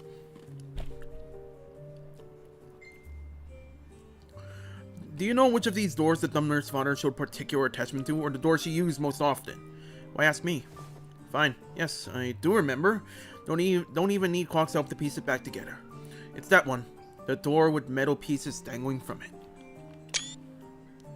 Those aren't locks, they're dog tags and barbed wire. What the? What am I looking at? Holy shit, I almost died out there! Son of a bitch, a fucking fly! Where did those G-Corp fucks even drag those gross pests from? Mom? Are you okay? Do I look okay to you, Ticket? No, not really. I'm fine. You know I don't break easy. You should have been there to see me tear the head off that G-Corp vermin, Ticket. But Mom, your leg's bleeding a lot. Here comes another mission.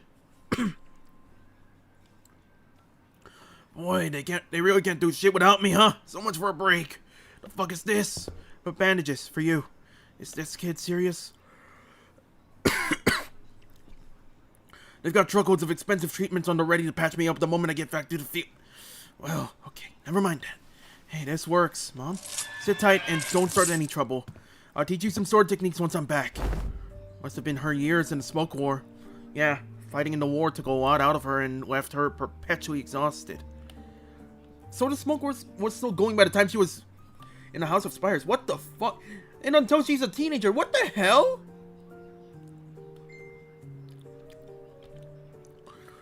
But she marched to every battle with a smile. Stop drinking, stop beating me too.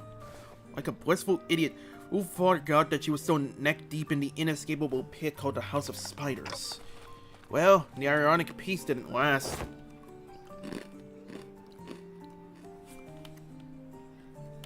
Sometime after the war ended, she called the consigliere of the Dom visited the House of Spiders as a tutor. That's when she went right back to drinking herself into a shit-faced stupor day after day. The beatings returned, and so did the edge in her profanities. It was pathetic.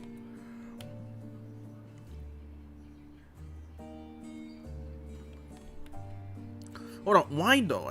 Sure, I wasn't on the losing side. But wasn't Valentino on the winning side? Oh, war hero at that. Ever heard of the regulation that prevents Smoke Corp participants from moving into I Corp and K Corp nests? The common thread between these post-war rules is that they make the lives of the veterans difficult. Dubious rules that don't discriminate between winners and losers. I see. There must have been things going on behind the scenes there too. But doesn't mean that back door will drop us into a trench they dug during the war? Yes, and Gregor will be the one to open it. Wait, me? Yes, others can do it for you, but what would be the point?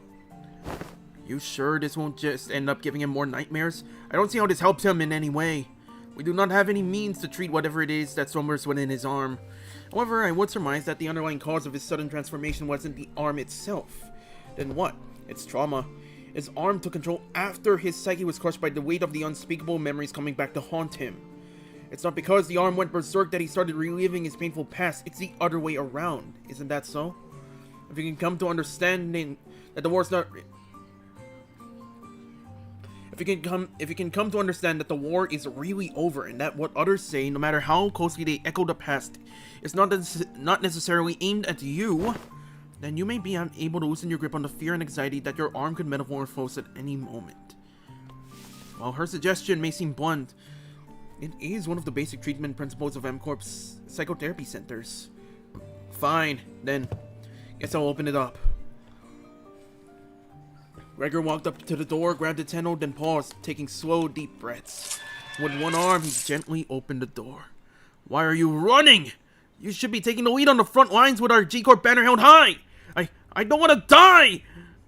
It's nice to have a place to go back to. Alright. Happy 15th birthday. I'm sorry, Herman? Tomas? Yuri? What the fuck?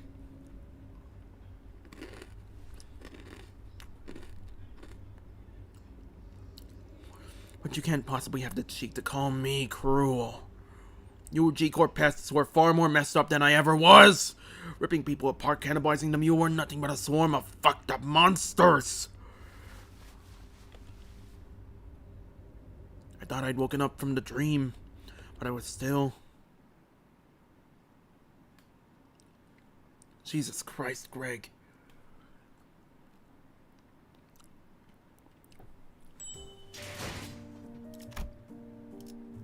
It's not barbed wires and chains, it's barbed wire. It's not barbed wire and padlocks, it's barbed wire and dog tags. Dog tags from the Smoke War. Holy shit. 그래, 태워보지 뭐. Hold on.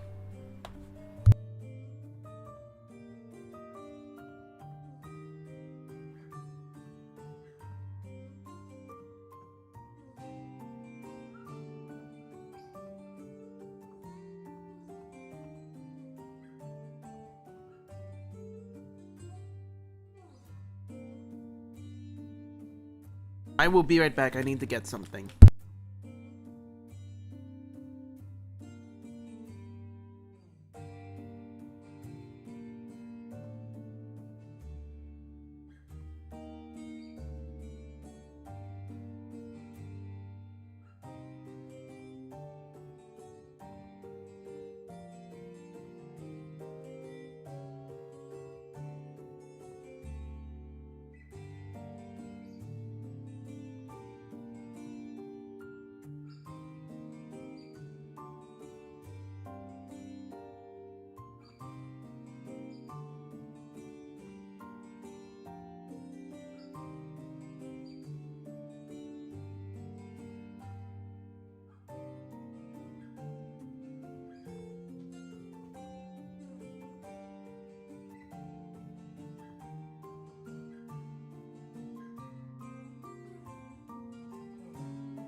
시선, 집. 마지막까지 발버둥 칠 수밖에.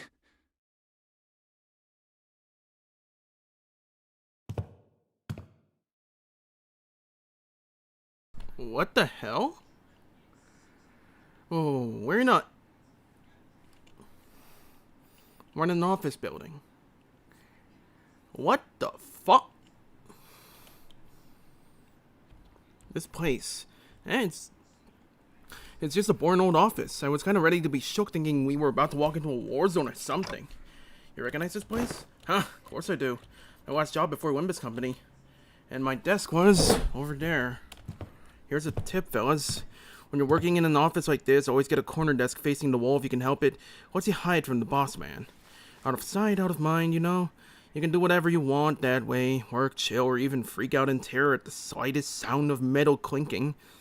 Nobody will catch you. Nobody will think you're a bother to other people. Gregor grins, a bitter mocking smile directed at himself. The only downside of this desk arrangement being people walking up behind me to get my attention. Higher-ups just had to holler, "Hey, vet hire," and I'll scuttle right up to them, but others can't do that. So whenever people walked up to me from behind, I'm afraid that I might cause an accident. Vet hire. Must be about the post-war veteran special employment. Right, but I couldn't possibly complain. Wouldn't have gotten that job without it, you know? Not everyone was lucky enough to be considered for that. I was better off than most. Gregor? Holy shit, someone does recognize him. Head manager, Ted? Gregor whipped around, his hand instinctively leaping to his other arm. There was an unfamiliar man in the clean suit standing behind us. It really is you, Gregor. And I see some new faces with you. Oh, wait, you folks must be the account that the guys on the other team asked us to leave the meeting room open for. Landed a new job, huh? I see you've got a new employee card right there. How have you been doing? Me? Same old. Well, enough. It's not like I've got anywhere else to go, right? I'm not surprised you found new work so soon. You always were a dependable guy. It's the pay good. How's life, man? Oh yeah, you were gonna sell that commemorative coin, some kind of medal, right? Hope you can pay good money for that. Look at me, asking how's life to a fellow citizen. Can't imagine anybody would have anything good to say to that, huh? Moving on. Hope no one's hounding you with vet hire shit over here. No, not at all. There's none of that here. Hey, that's good to hear, man. Glad you don't have to deal with that dang jackass of an exec VP messing with you like he was a war veteran himself. You know how many years I had to hear that geezer bragging about how he profiteered from the war, pulling him up by his bootstraps, about how every parent is an opportunity waiting to be found, blah, blah, blah. I'm preaching to the choir, aren't I? That guy, huh? Is he still taking his sauna breaks during work hours? What do you think? His seat misses his ass every day. I like you, Ted. Thank God you do not have to get involved with the shit we do for a living. Oh, and get this. Remember how he used to call you special employment fellas Nepo Force? A few days ago, his name showed up in the HR report. Guess what it said? Turns out he was lining his pockets with kickbacks when we were choosing to fix our office for a partnership project. There's about to be a vacancy in the office real soon. Really? Isn't he, an actual Nepo? Thought he's the president's family. Yeah, man, it's that bad. It's what anyone else ever talks about by the water cooler. If there's anything I learned here, it's that people obsessed with back in my days are all kind of like him. They hate how their glory days are behind them, kind of like a distraction from how pathetic they are now. And hey, a backstreet kid like myself don't have glory days to look back on and yearn for, right? I look back and it's all doom and gloom, If you ever hit rock bottom, you also know the only way left to go is up. You've said something like that before, yeah. Yeah, I guess it's my own brand of bullshit philosophy. Oh boy, look at me running my mouth in front of our customers. Sorry about that, folks. Oh, don't worry about it. That's a pretty unique prosthesis you got there. No worries, but it seemed you were on your way to submit those proposals. Gee golly, I'm late. Thanks for snapping me out of it. I'm gonna get one heck of a scolding. Anyway, Gregor, hit me up sometime, eh? Let's go out and catch up over a drink or something. Sure, if I get the chance. The man who seemed like Gregor's former coworker hurried away, but he didn't forget to wave us a good-natured goodbye. I can see a little bit of him in the way you talk, Gregor. Come on, I don't sound as old as he does, do I?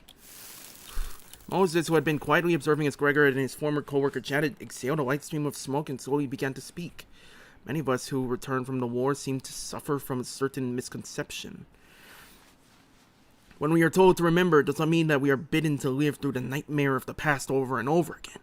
We are not being cursed to relive the pain and suffer in it. Both Ezra and I we are both still trying to be free of the misconception we inflicted on ourselves. It's not like I remember because I want to. Well, if you can't bring yourself to forget them, might as well include in your memory the fact that the war has indeed ended. Fine. You're not wrong there. Gregor stared at his right arm for a while, quietly contemplating.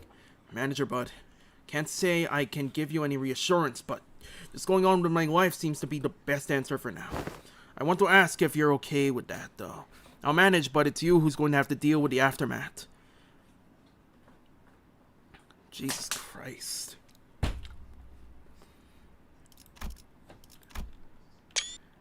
To think that the door Valentina had was the same place Gregor fucking worked. Imagine that. Gregor would always say the same to those suffering from the cruelty inherent in living. Still, live on. Just live on. Yet even as his lips spoke those words, his eyes would take on a desperate and unfocused look, shaded beneath despair. Today, the gloomy gray just seemed to give way to just a hint of the blue sky beyond. This may be no more than a single ray of the sun peering through the dark clouds that have long suffocated the sky. It would probably take much more than this for the shadows to be fully lifted, but don't you worry, I'll be fine. It's a big step forward to have him addressed even a little bit of that persistent anxiety from his past. Beat him. Show up to work. Meet your old friend in his new. Meet your old friend who you haven't seen in a year, by the way, a year or so. And his new buddies. Chat it up like the old days. No elaboration. Leave and leave.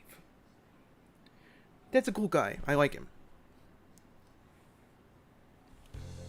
When we emerged from the door, we saw Otis facing away from us, her weapon drawn. Wait, I don't think she even followed us through the door. Huh? Were you here the entire time? Yes, I was told by that Allen figure that someone has to stay behind and watch the door during these operations. So I stayed and... Oh, fuck you! More... Aw, man! It's those asshats again! Weird. The corridor is not a place for those newbies to be roaming around on their own. As you can see, a few uninvited guests have decided to visit us through a different door. I looked past Otis just in time to see more Falvists pouring into the corridor through a different back door.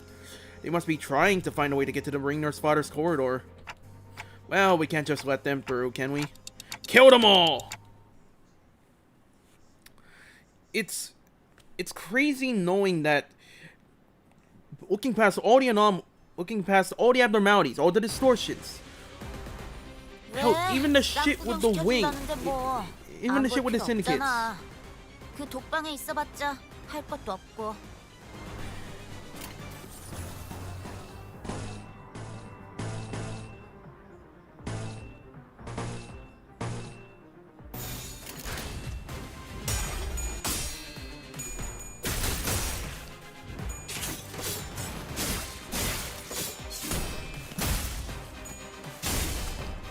방금은 좀 쩔었는데.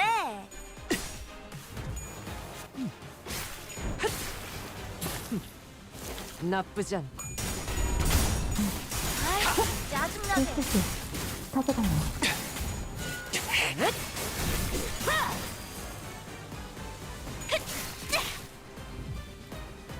왜? 쌈 구경 시켜준다는데 뭐 안 볼 필요 없잖아. 그 독방에 있어봤자 할 것도 없고. Charged already? Damn.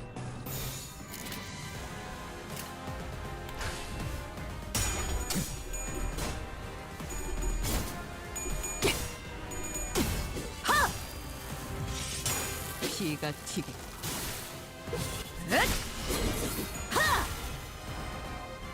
앞에서는 왼쪽으로 가서. 그렇지, 좀 치는데.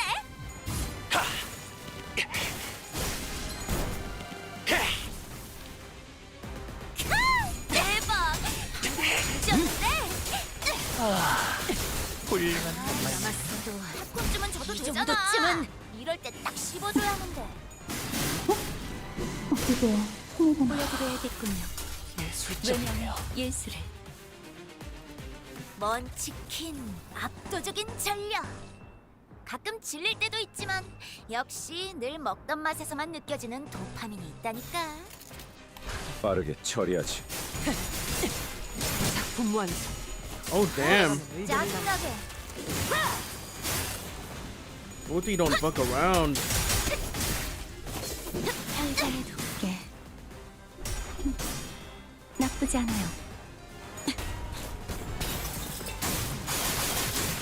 그 소재 가져갈래요.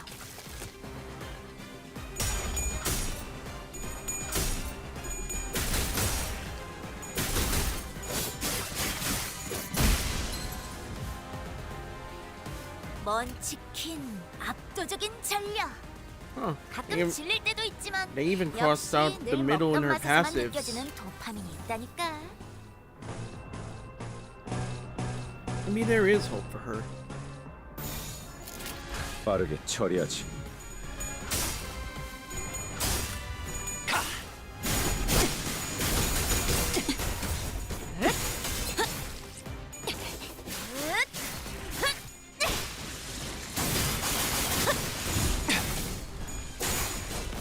아이씨, 훌륭한 단말만 해요.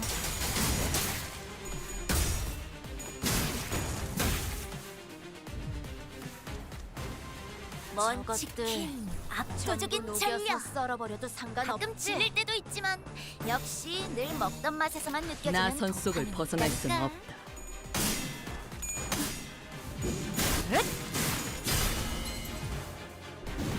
아이씨, 짜증나게. 파우스트, 신체파의 예술을 보여줄 시간이랍니다. 저의 뼈로 틈을 잡고 혈관에 두께. 나쁘지 않아요. 이제야 친해졌네요. 제가 연구원이라고? 뻥치지 마. 어디 해결 Ooh, closing time. 이런 거짱 박아준 건 아니고. 아이씨, 항상 뭔가 저희 영감을 재밌었다. 일깨워 주시는군요. 자, 오늘 할 거 다 끝난 거 맞지? 그럼 약속대로 이 만화책이랑 해결사 잡지 가져간다.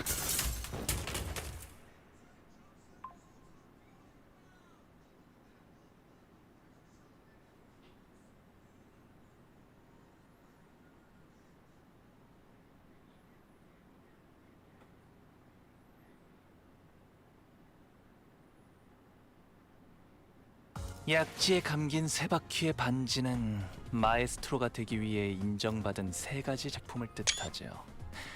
비록 지금 제 작품이 만인의 심금을 울리지는 못하더라도 여전히 반지에 부끄럽지 않은 작품을 선보이고 있는 것 같네요. It feels crazy acknowledging that Gregor, like everyone else, was a kid. A kid who had to grow up with expectations. He had that arm grafted onto him from a young age. He had to fight in the war. And then he had to be... And then he had to live with that for years. That office job was probably the closest thing he had to a normal life. To a happy life, because he actually made friends like Ted. It's crazy knowing that despite all the fucked up shit Project Moon's universe got, syndicates, abnormalities, distortions, hell, even shit like the head in the sweepers, and there was this one guy, a small piece, a tiny speck in the city, was just trying to live.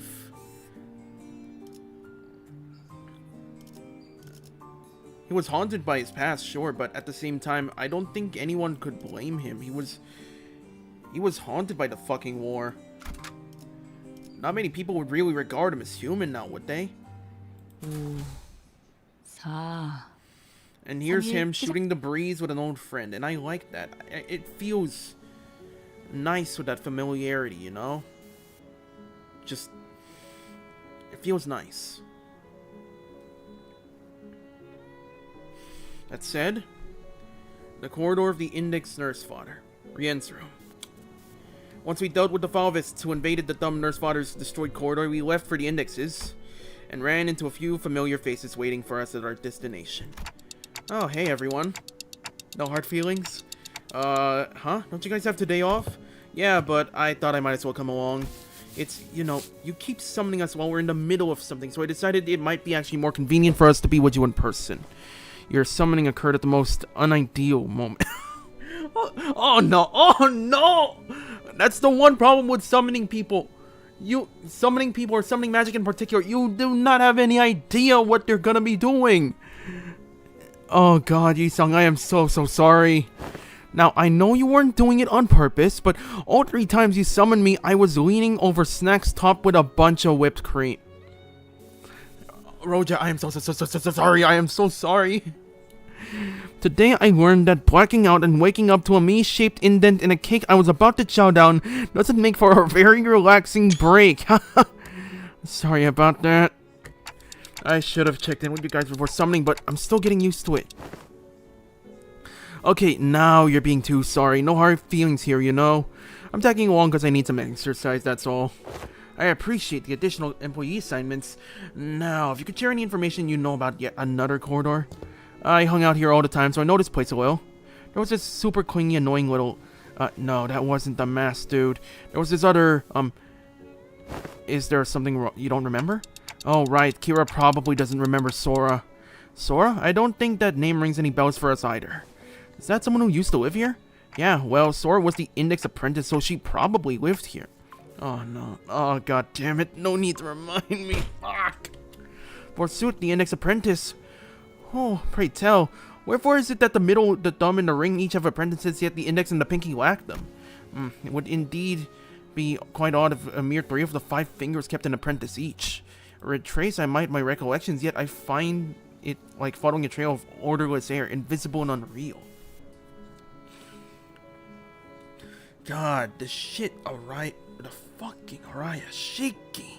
Jesus! No, there was someone, but I can't. The representations of the pinky and the Index apprentices are missing. To be more precise, a merciless blade has shredded and reduced them to intangible formlessness. How refreshing to hear that same impression from someone else, rather than myself for once. As it seemed... Oh no, Sora, no. Oh, fuck. As it seemed that I was the only one who remembered the 2 apprentices, I retraced back to our first meeting and briefly shared what I knew about Sora. Huh, she doesn't sound like a very forgettable character. Well, the Arayashiki cut her into ribbons. That would explain why it feels as though I'm recalling a sequence of events with a critical part missing in between. I can almost imagine her giggling to herself like a creepy loner. And she probably wears glasses too, right? Like one of those gloomy introverts from an anime. I see. So that's why it feels like I'm tearing through each strand of a weave. Yeah, you should know. You're the one who did it. Ryoshi? Let's say the world's made of strings or threads, Clock.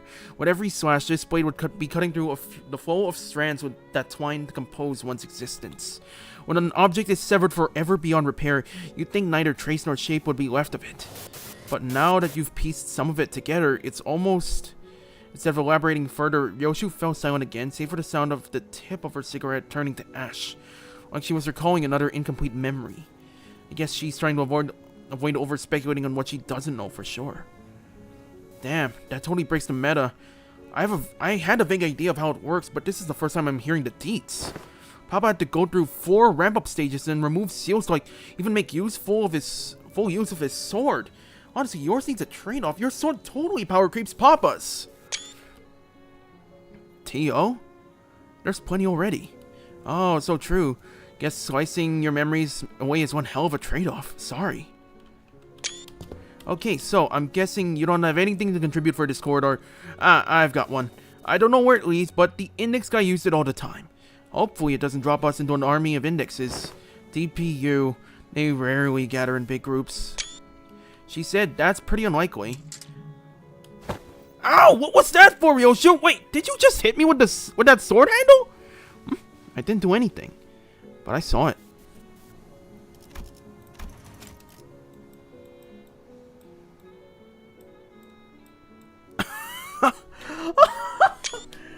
Araya just fucking smacked him. I saw Ryoshi scabbard Araya suddenly jerking to the side, prodding Sinclair like it was annoyed by something. I won't STS out SYLC until you can barely walk. I swear this isn't a slander or whatever. Look, you poked me so hard you poked me so hard it left a mark on my arm. Here! Well, I don't want to read too much into it, but the scabbard was rattling like it was irritated by something. Stop interpreting for her. This is why she won't stop making up these nonsense acronyms. Araya can speak! He's making it worse. I gotta stop him translating for her. Araya? Wait, that voice just now, it sounded a lot like Araya's. Dante, you saw that too, right? Ryoshi didn't do anything. Wait, really? It really wasn't her? Nope. Then it's decided. To be fair to Sinclair, no one else but I saw in full detail how the scabbard came to be. Which means that he couldn't imagine in his wildest dreams that the scabbard poked him of its own volition. It doesn't seem likely that any of the sinners heard that voice either. I have to see this, I have to. Oh my god, she's not even there. She's just... Damn, you guys bully him a lot, huh? Well, the lad's been long overdue for a little smack upside his noggin. We should head inside, let's not keep Alan waiting. Kira directed us toward an almost disturbingly normal wooden door. So featureless that I could have mistaken it for any of the dozens of doors we walked past in other nests. We were greeted by a whiff of stale, musty air the moment we walked through the door. I think it leads to a basement. Motherfucker, is that a blood fiend I see there? I know those pointed ears anywhere.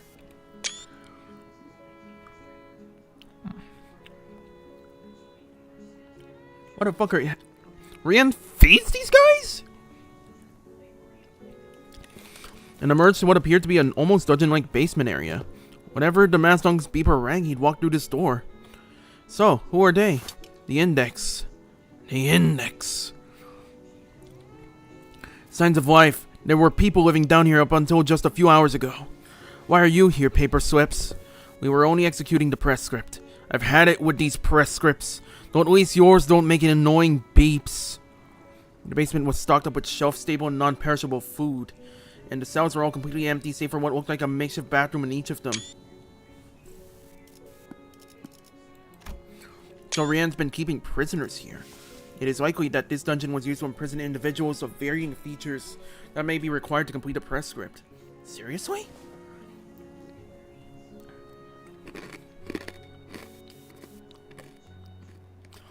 This room seems to have been used for something worse than simple incarceration.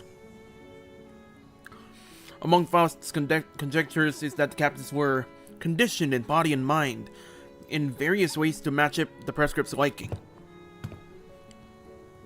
Sounds like that guy was just as crazy as the rest of them. Wait. That staircase right there leads up. Let's check out what's... Friggin' annoying, man. The heck are you doing? You cannot enter through this door. Oh, I see. Another griefer body blocking in the doorway. Move. I need to see something. The will of the press script forbids you. You cannot enter through this door. What do we do? Is it worth forcing our way in there? They seem pretty adamant for not letting us in. I'd prefer if we stayed as far as possible from anything that has to do with the gods. I mean... Yes, slip there. Hermes. I mean press scripts, but nothing in this basement gives me any indication as to where that door connects to. Otis is right. We're gonna have to get upstairs somehow if we want to get an idea of where this door leads. If Rian's been using this basement, then I'd like to see what's upstairs. Honestly, learning that this door connects to some basement is more than enough intel to cross it off the list. Still, if this has anything to do with Ryoshu's memories. Alright then, let's push through. Executing your command, Executive Manager. The will of the press script is absolute. Is it though? Oh, burn.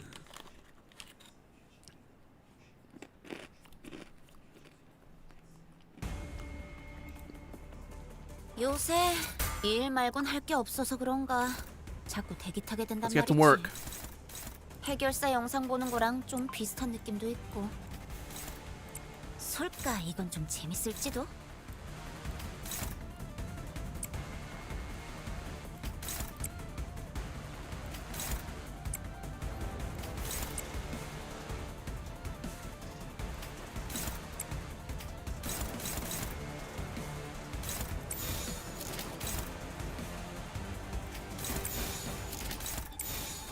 영감이 떠올랐어요.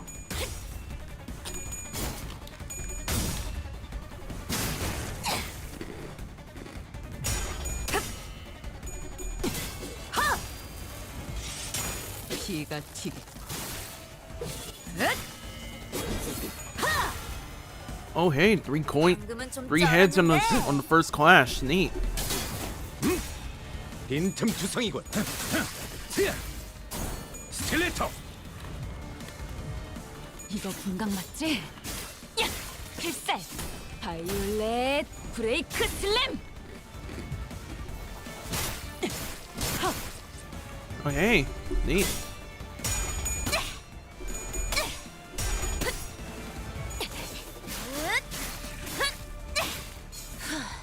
바이올렛 브레이크 슬램! Glad to see Kira hasn't lost a pep in her step.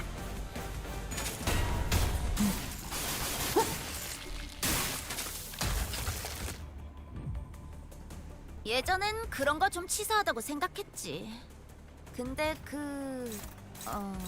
LCD였나? 특색도 있는 거기.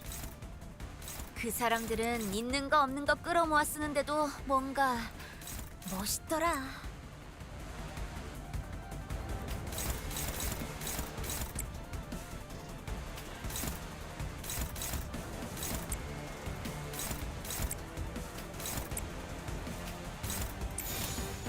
일리 있는 의견. 그걸로 하지.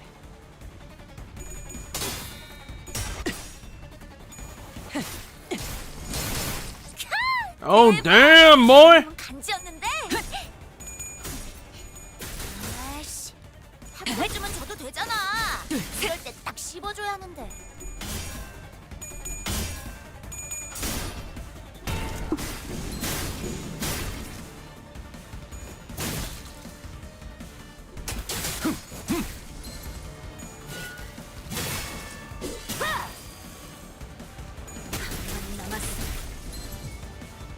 먼 치킨, Right on 압도적인 schedule. 전력. 가끔 질릴 때도 있지만 역시 늘 먹던 맛에서만 느껴지는 도파민이 있다니까.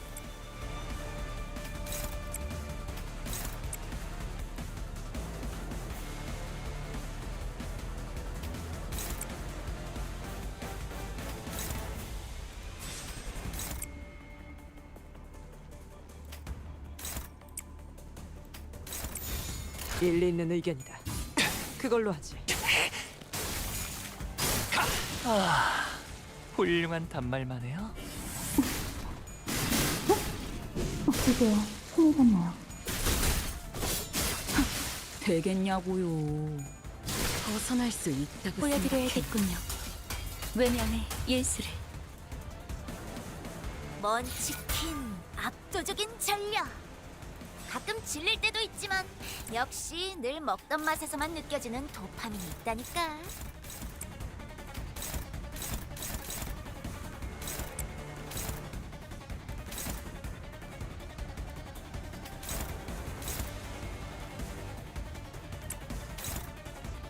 Oh hey, Sea Market, how you doing? Nice of you to make it. You're a little late. But I'd say we're doing just fine here. 재밌겠는데? Welcome to the show. 아이씨, 짜증나게. We got ring swap and then it's going to be middle swap and then it becomes bleed sequel season the sequel. 물어뜯어 고칠 수밖에.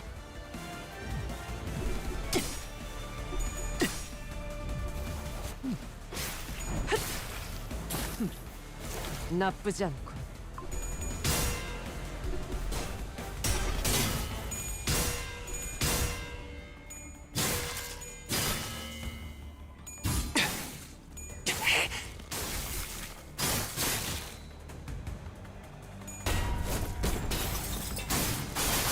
살관에 둘게. 나쁘지 않아요. 바이올렛 브레이크 슬램! 허술하군. 자, 임파스터. 엄마만큼은 못하지만 너희 너무 얕잡아 보인 거 아니야? 할수 있거든.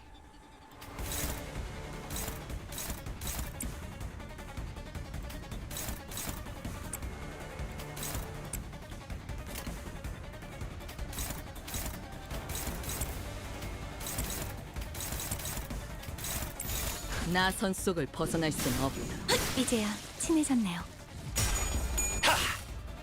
Oh damn, closing time already? Damn, he levels fast.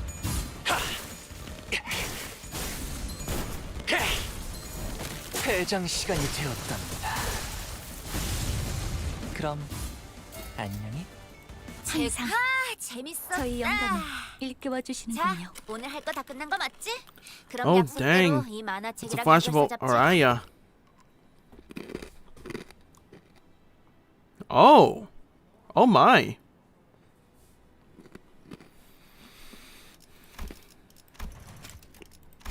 It's Araya and Rian. Jeez. What's up there? You may speak to me casually, Araya, but in the presence of other apprentices, perhaps you should find it preferable to mimic the tone of the Dihui star. Come on, it's not like I wanted to be the Dihui star. Just let me do whatever I want while I'm here. Certainly, you have a point. So what's there, up the stairs? I'm not sure myself. I've never been upstairs. Aren't you even a little curious? Why bother peeling back the heavens to see what is beyond? Those wanting of yearning needn't raise their heads skyward. Am I seeing Araya's memories? Clock, what did you see? I'm not sure, but now we've got another reason to check what's upstairs. Araya and Rian, huh? I'll be damned.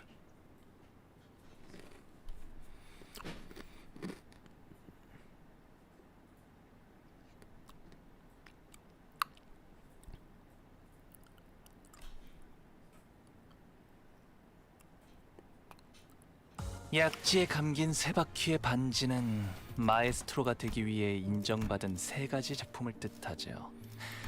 비록 지금 제 작품이 만인의 심금을 울리지는 못하더라도 Judging by what I'm looking at here, I should have enough to get Mersault after this. 선보이고 있는 것 같네요. Interesting indeed, my friend. 서두르지 말고 느긋하고 여유롭게.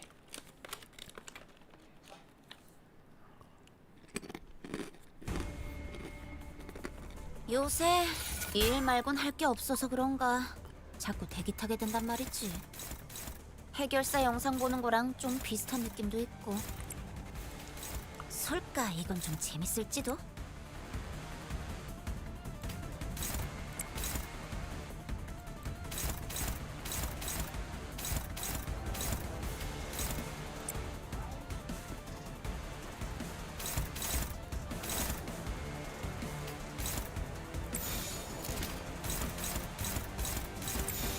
영감이 떠올랐어요. Jesus Christ, double tails. Another Lost Clash. What is this? 아이씨, 짜증나게.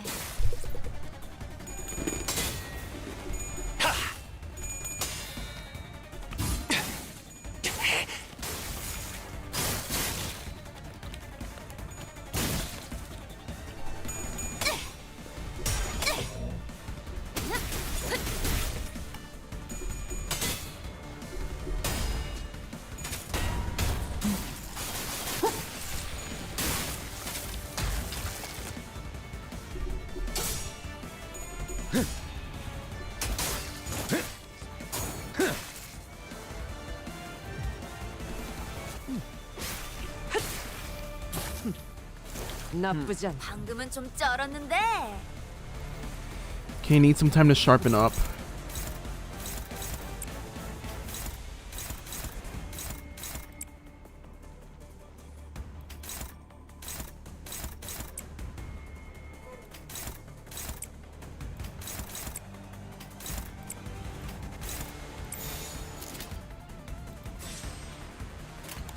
재밌겠는데?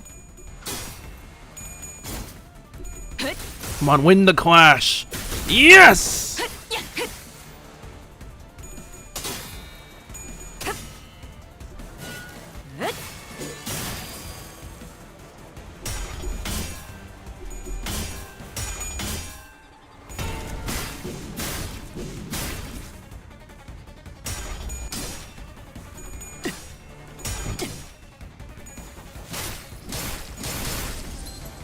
There we go. I'm starting to see the value in the early ring IDs. They are efficient with the damage they want to dish. I like that. 빈틈 투성이군. 스틸레터. 남았어도 이 정도쯤은 예전엔 그런 거 좀 치사하다고 생각했지. I'm sorry, did Kira just say I'm half seasoned now, but I still got it? My god. She is nothing if not 그 persistent. 사람들은 있는 거 없는 거 끌어모아 쓰는데도 뭔가 멋있더라.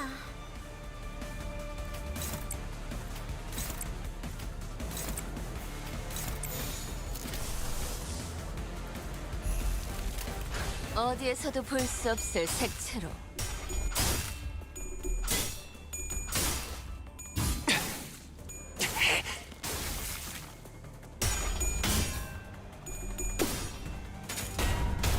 이번에 됐어. 나쁘지 않아요.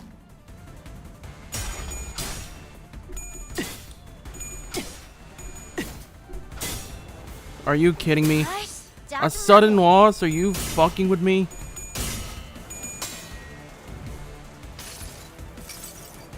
자, 맛볼 시간이다.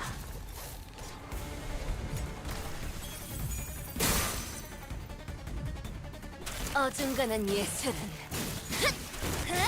물어뜯어 고칠 수밖에. 열라 열받죠? 이러면 아무것도 못하죠. 허술하군. 자비에 감사하다.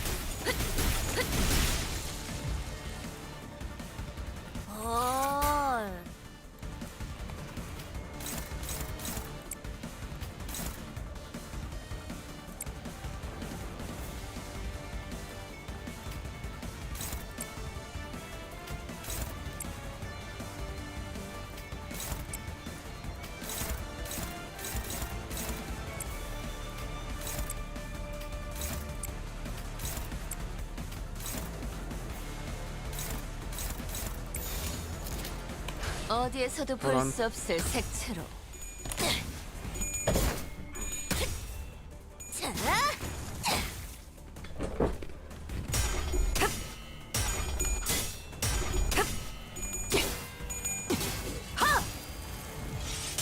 피가 튀게.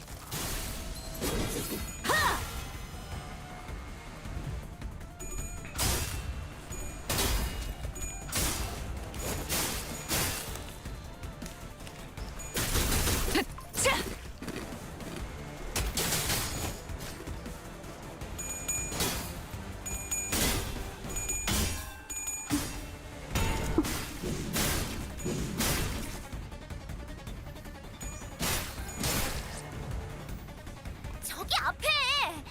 아니, 걔 말고 그 옆에 피일 남았잖아. 안 잡고 뭐해?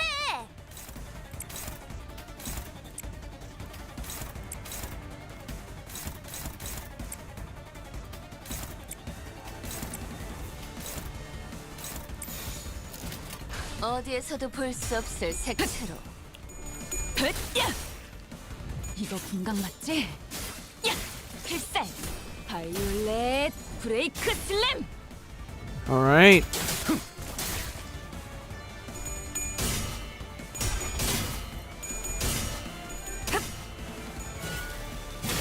벗어날 수 있다고 생각했나?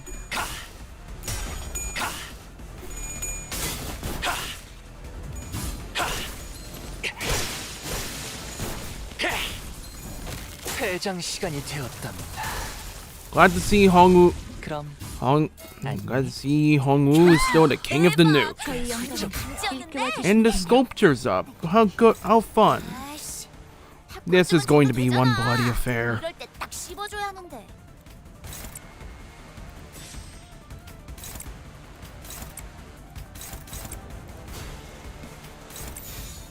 어디에서도 볼 파우스트? 수 없을 색채로 신체파의 예술을 보여줄 시간이랍니다. Take it away.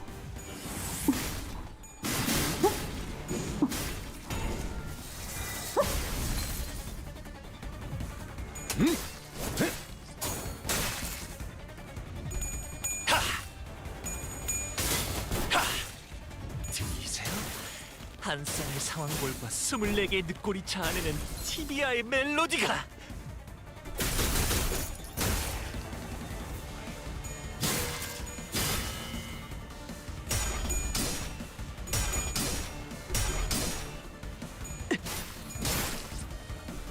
아이씨, 보여드려야겠군요. 외면의 예술을. 먼 치킨, 압도적인 전력. 가끔 질릴 때도 있지만 역시 늘 먹던 맛에서만 느껴지는 도파민이 있다니까.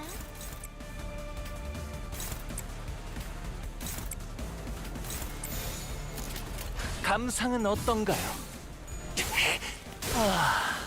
훌륭한 말만 해요. 자세가 무너졌니? 자비의 감사도. 파우스트?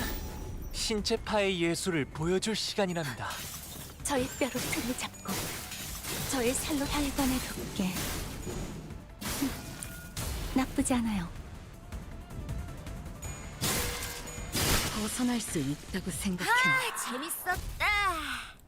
자, 오늘 할 거 다 끝난 거 맞지? 그럼 약속대로 이 만화책이랑 해결사 잡지 가져간다. Oh. Oh shit. Rian's home. Kind of a letdown when they were body blocking the door like there was some big secret behind it. Right? Looks like any other average family home. Oh man, I get cleaning up that chore. But beeps should at least dust their home once in a while. The thick layer of dust covering every surface and the blotchy wallpaper made it clear that no one's been living here for a good while. There's bullet holes everywhere. What the fuck? Whichever family lived here must have had a child. Look, there are drawings and dolls too, though it seems like the place hasn't been abandoned for quite a long time. Could something bad have happened in here? Yeah, something must have happened in here that caused the family to flee, and they never got to return. Yeah, lots of evidence suggesting that. The open door, the single shoe just lying around, so someone fled from home for some reason, never to return. I don't know, it's kind of hard to narrow down the cause. It could have been anything. Are you searching for something in particular, Ryoshu? Yes, but it doesn't seem to be here. Every framed photo is singed beyond recognition, and whatever documents there were have been torn to shreds. Kind of like my memories. So this wasn't where he escaped to, huh? The index Nursefather Rien. The last time we saw him, he fled the house via the corridor after suffering a severe wound at Ryoshu's hand. If by some miracle he survived, there's a chance he'd come after Ryoshu again, but something tells me, something about our last encounter led me to believe that it was the last time Ryoshu would ever see him. Do you recognize this drawing? I found myself hoping to see Ryoshu piece together another memory. She'd been recalling new details all day whenever something new caught her attention. Sadly, she responded by softly shaking her head. No, I don't. The ocean. This must have been Rian's home. It really was his home.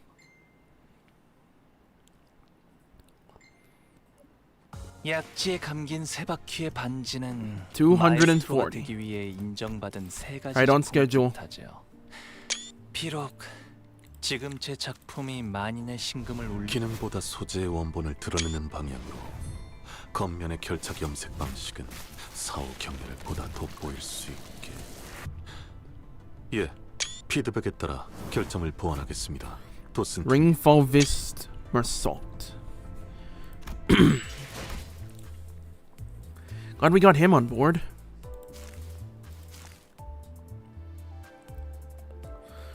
Now, what to do with the thread?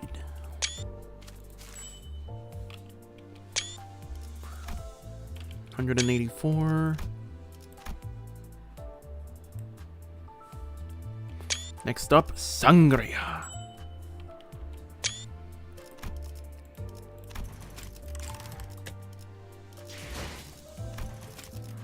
Requesting your most rigorous evaluation, huh?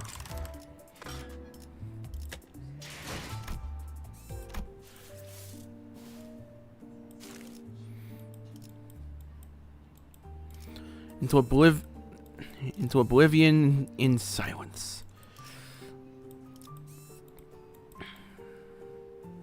Whoa, are these?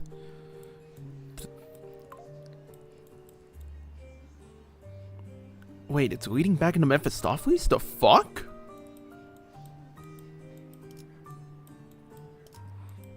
Wait, hold on. Okay, let's see. LC headquarters, Kira's room, the Rings gallery, the FOB, the forward operating base, the the Volvist's gallery, Matthias and Kira's room, leading into the Great Lake,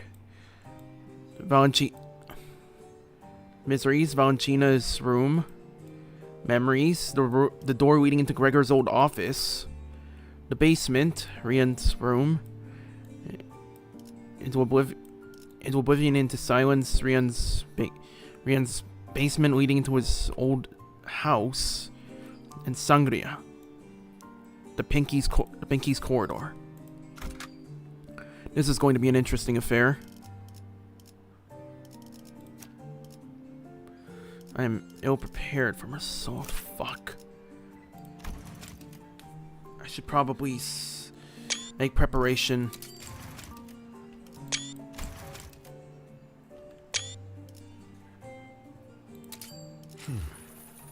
발톱 장식의 요격 없음. 먹이를 핥혀 소나기에 담으려는 격정 느껴짐. Valvisme reveal submission. 심사에 출품에도 New support passive impastod scar. Rough skill enhanced. Rough portrayal and visual 다음 strokes. 작품을 위해 새 소재를 채취하는 것이 나을지도. Interesting.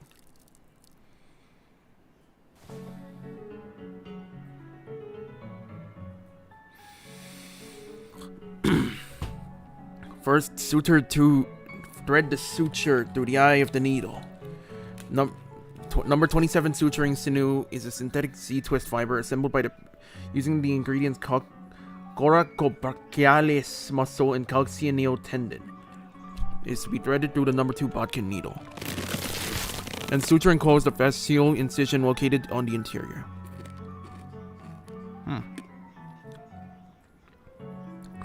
Feedback received at the Creek session was the animal in focus is to be made more obvious. Therefore, parts taken from other animals have been removed wholesale.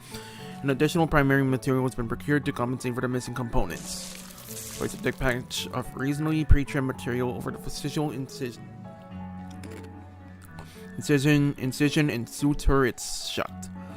Using only the primary ingredient will fall short of the tensility goal established when my original blueprint was conceived, which was designed with access to a wider variety of ingredients in mind.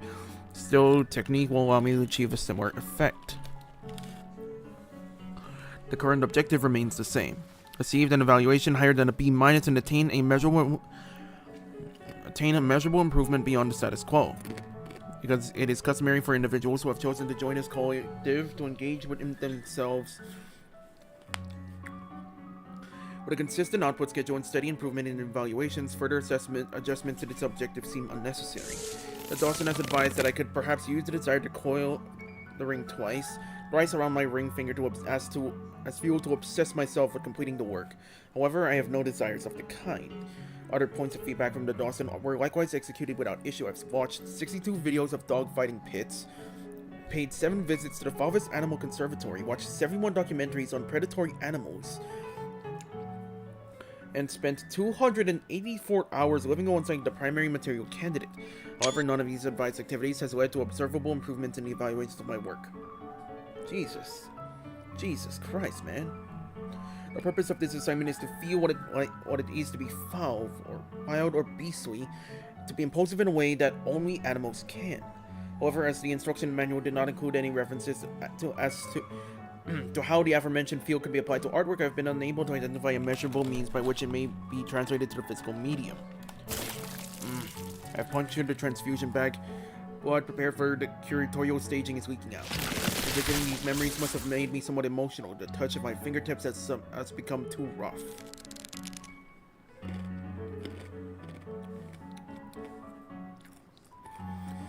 In such a case, temporarily seal the perforation with a large gauze sheet.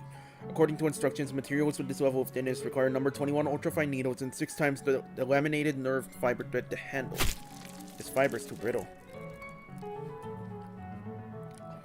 Experience dictates that employing the number 18 bone threads with myofiber thread would be the most effective for this task. I will continue to attempt the current method nonetheless, as I must work in accordance with the instruction manual. This work will require a longer time investment than initially calculated. Enough blood is now needed to drench the material's upper fur. All this has the potential to partially constitute an expression of Le Fauve. The instruction manual did not state that products of happenstance can be used for this assignment. As such, the blood will be removed. Perhaps the veracity of these instructions is to be doubted and reviewed. The concept of Le Fauve, conceived as a product of my experiences, does not seem to agree with what is conveyed by the instruction manual. Because what is more fauve than the crimson that so insidiously encroaches upon the brownish pelt like that of a wild hound that has just torn open its prey's jugular? Yet, how much faith can one put in what their gaze has beheld? There is no empirical method by which this perception can be impartially confirmed. Then, judgment will be reserved. My ability to patch the perforation on the transfusion bag before the complete loss of blood is limited by my insufficient skill, which means that more of the ingredient must be gathered. This artwork's aesthetic qualities have not met the standards, but its functional merits have been field tested and proven. Its claws extend near instantaneously from their retracted position when the starter cord is pulled. It is highly functional. Each claw in this work has a sharp edge, making it a most suitable tool for harvesting ingredients. The artwork's inner lining is a subcutaneous fatty layer that has been rearranged for a comfortable fit when equipped over an arm, and beneath the enveloping fur is an enclosure made from mesentery to minimize damage to its interior. My submissions have consistently scored a series of B-, which can evince that there is a degree of objectivity to my aforementioned assessment. However, I have been unable to address that feedback that my work lacks punch, which is an evaluation that has little to do with the artwork's functionalities. Interesting. Interesting indeed. Just what am I supposed to do? Injection needles inside the helmet have been activated. The paint enters my bloodstream, reinforcing the connection between me and my work. And myofibers, the material used to carefully construct the artwork's interior, firmly wrap around my hand, allowing me to wield this tool as if it were a part of me. The injections ensure an easier time collecting my ingredient, even as dozens of assailants present in the harvesting grounds pursue me.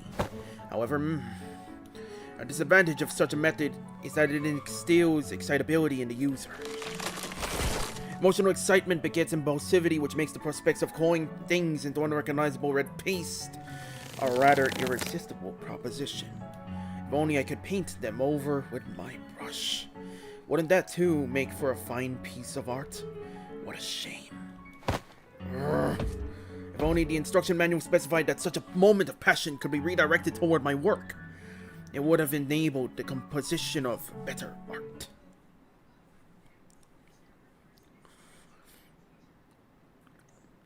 Ah, the frustration of a student. Ain't that something?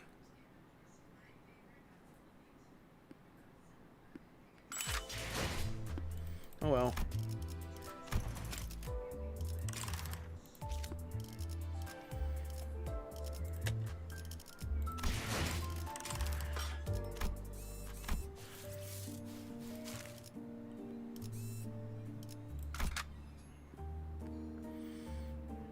마지막까지 발버둥 칠 수밖에. After leaving Rian's quarters, we explored the Indus corridor for a while, but didn't find anything that could help piece Ryoshu's memories back together. Great work. Now that leaves just the Pinky Nursefathers corridor. But that room didn't have any back doors for us to explore. There were countless more in the adjacent corridor, but our guideline makes it a bit difficult to delve into each and every one of them right away. Which means that our work here is done. Thank you for your assistance, Dante. Ah, okay, glad we could help. Dante replies that they are happy to have been of assistance. Oh then, it's been a pleasure. After a brief round of handshakes, Alan returned to the forward base. They probably should have done the same, but... Want to take a look around here anyway? Hold on.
Sorry for the hold up. I'm back. I had dinner.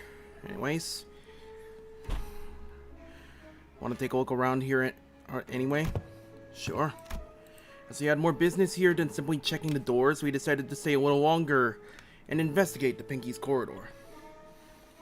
The Pinky Nursefather's room had a peculiar structure.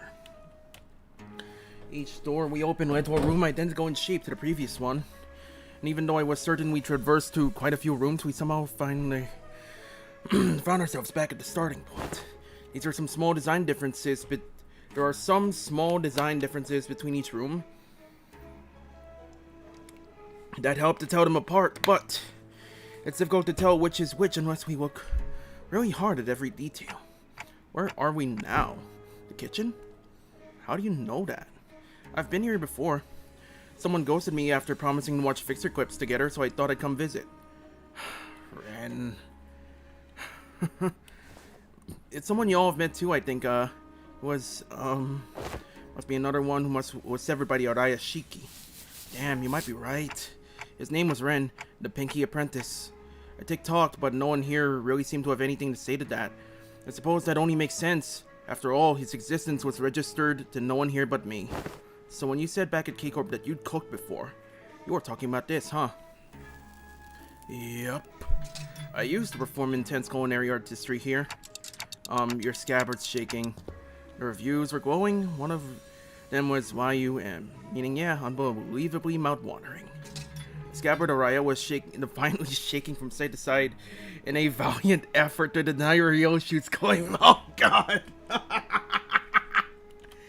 Must have been pretty damn bad. I'm having a hard time believing her if you ask me. What did you usually make? Boxed lunch. Boxed lunch that kids might bring to grade school. With sausages cut like octopuses and tamagoyaki. A bit simple to be intense culinary artistry, don't you think? IF. Didn't you know? There's nothing like a school lunchbox rivalry. Oh god. So I want octopus sausages, tamagoyaki, and... Why are we making sausages out of an octopus? No, I mean sausages cut like octopuses. And why are we cutting sausages into octopus shapes? Cause it's adorbs, that's why! Something like this. What's that? Sausage carved into an octopus shape. Didn't miss a single suction cup. Come on, I didn't mean it like... Are you like off... Why did you go up now? Hmm? Why did you go up?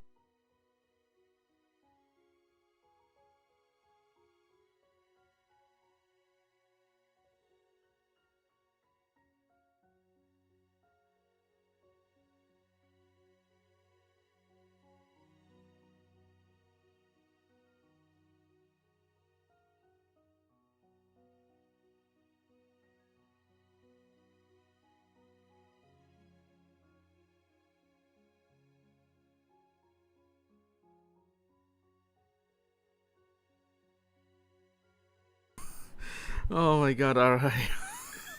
Alright, so cute when she's fucking pouting. Come on, I didn't mean like a real life octopus. It's gotta be adorbs, okay? Isn't it all this SD once it goes down the gullet? Why is this so important?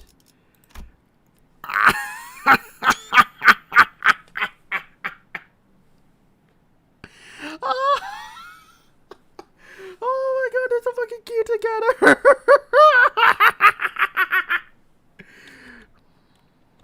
But, mommy, there's nothing like a school lunchbox rivalry. IDU. Huh? You're doing your weird acronyms again, aren't you? It means I don't understand. That's when you say IDK, Mom, SMH. These must be some of the happiest memories Ryoshu and Araya shared. The sinners, me and Araya, even as a scabbard, could imagine or recall them in full. But for Yoshu, the most important part of those memories remained sliced away. Still, if we can continue to piece more and more of her memories together by going over these places, do you want to check out what's upstairs too? As soon as I asked, however, the sinner's footsteps came to a simultaneous stop. Ooh, wait. Hang on, Clockhead. Don't open the door just yet. I looked back and found Kira and Heathcliff poised to fight, hands on their weapons. This way, manager. And Mersault, who realized what that indicated, yanked me to the back of the line. And in mere moments, So there was someone guiding those whelps. Figures they'd send more than fodder to the House of Spiders. Stinks of wet dog. The claws of a massive paw slashed through where we had just been standing. Oh. Man. Oh, I know who this is. Rudolph. Wolf mask? It really is, as Maestro Emile Benoit said. This place is already occupied. Oh, Mama. If you would be so kind as to help me with directions. Is this where Master Callisto's art is located? The question came from a woman who appeared from one of the doors that led to a different corridor. She was wearing a wolf mask, and unlike the Fauvists we had encountered thus far, she seemed to make it a point to speak and act with decorum. But the subtle hint of violence in her voice quickly betrayed this air of foul civility. Sure you're at the right address, lady? Robolung's stuff ain't in this part of the house. Find a different corridor. Yes, I'm aware. But I'm not here looking for his creations, which are easily mistaken for mass-produced garbage. I can feel her intense gaze, even through her face, even though her face was obscured by the mask. And there was no doubt that her eyes were bearing down on Ryoshu. Suddenly, I was reminded of what Rien said moments before he fled through the corridor. We let them observe us too freely. What? What is that? The Fauvists got to confirm a lot of important intel, including the fact that the House of Spiders has fallen, and that Ryoshu currently has possession of the Rayashiki. They want Ryoshu for themselves, whether she's completed or not. Ryoshu as she is now. Isn't that intriguing for once? My name is Rufo. Yoshihide, the blade coveted by the five fingers, Master Callisto's final and posthumous masterpiece. Holy shit! Holy shit! This woman is the death of me! As a docent of Fauvism, please allow me the honor of escorting you to our gallery. Do I want to? Don't see the point in hanging out with people in those unaesthetic AM. As expected, Ryoshu declined Rufo's request with a curt reply. Yoshihide, the blade coveted by the five fingers, Master Callisto's final and posthumous masterpiece. Interesting title. And Araya, too, rattled angrily in the Dawson's general direction. Then, I'm afraid my only remaining option is to rely on our usual method of ushering. How are our odds? I don't know, she's probably tougher than me at my maxed out stats. Really? The shape of her ring suggests that she is a docent of the school of Fauvism. Her position is comparable to that of a couple of the thumb or a big sibling of the middle. Verily, that may give her a foe who may surpass even Ricardo's might, or, with a stroke of ill fortune, even Lei Hung. Doubt she's anywhere near as strong as Lei Hung. Our chances are HOHOM. Half or more? I like those odds. Half or more. Dude, really? Outmoded, has been. Why seek out the art of a has-been after all this time? It was a decision met with much confusion from the outset. To entrust such a momentous project in the hands of one such as Callisto. Why, everyone agrees that is no less foolish than casting a pearl before swine. Jesus Christ. And they were quite on point with that assessment. If his ovaire recovered from the house were more tools than art, the sort that the likes of workshop meisters might assemble. No self-respecting maestro would create such mundanities and call them art.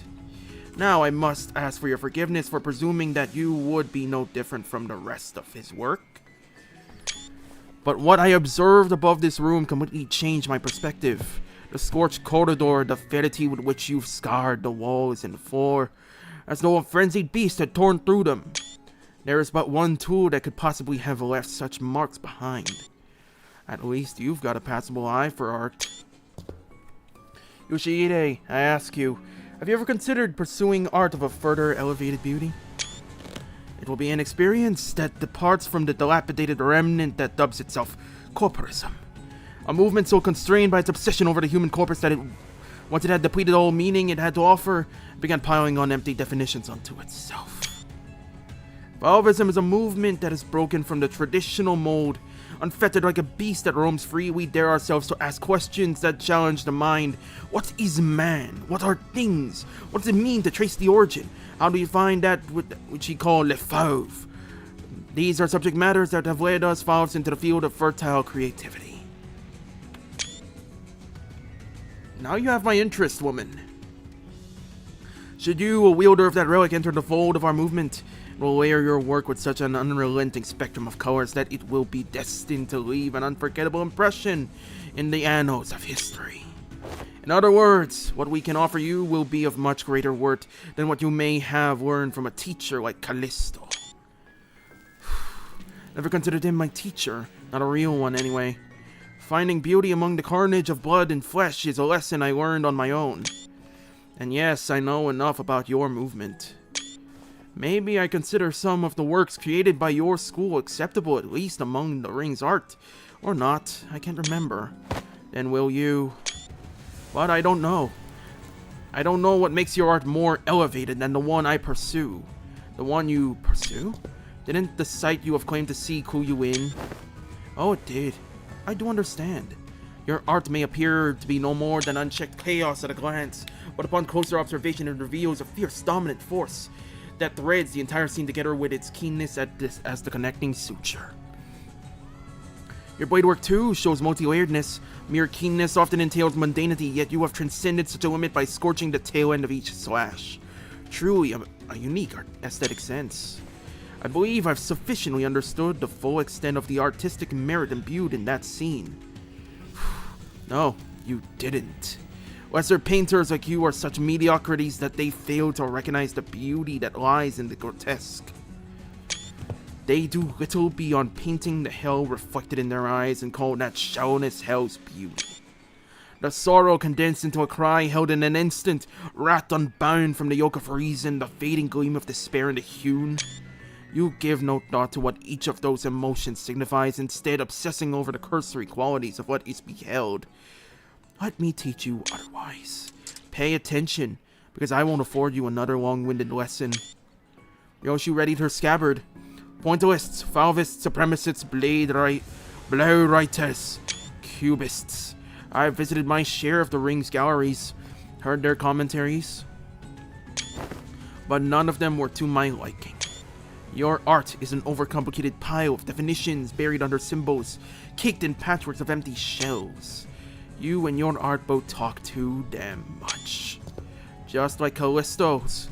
Kept trying to take from other movements, forcing meaning where there was none. Excess is easy. Anyone can do it.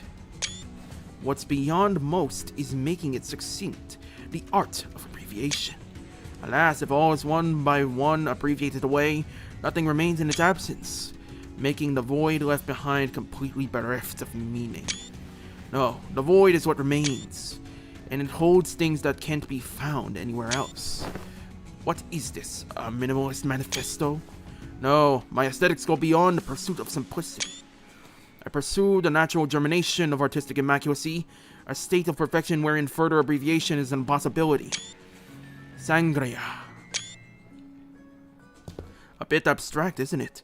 To remove to plain with a distinct lack of any meaningful striking qualities. What exactly is it that elevates your art above that of Fauvism? Painters. We're the stubborn sort that mere words can't convince. Indeed, there's no discipline more subjective than that of art.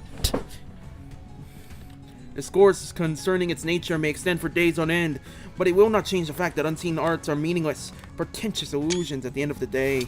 Then I suppose I'll have to carve it right into your eyes.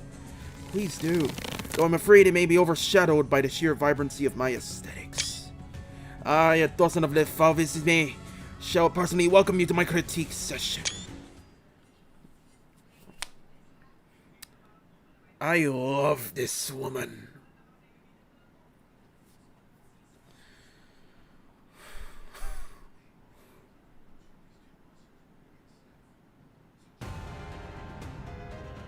치사하게 자기 혼자 Let's 사기 get to 버튼 work. 둘둘 감고. 너흰 저런 거 없어? 어? 없다고? 그럼 쩔 수 없긴 하지.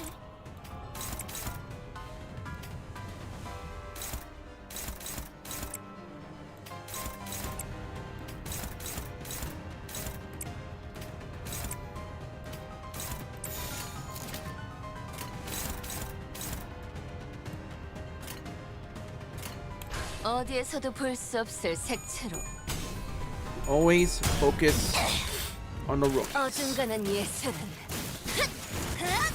물어뜯어 고칠 수밖에. 방금은 좀 쩔었는데.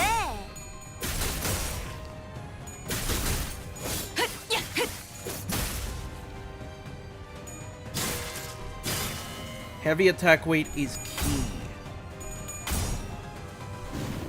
아이씨, 짜증나게.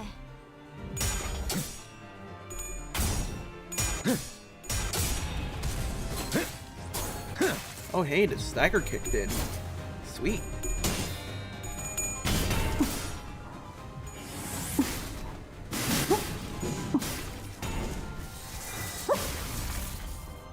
거기서는 왼쪽으로 가서.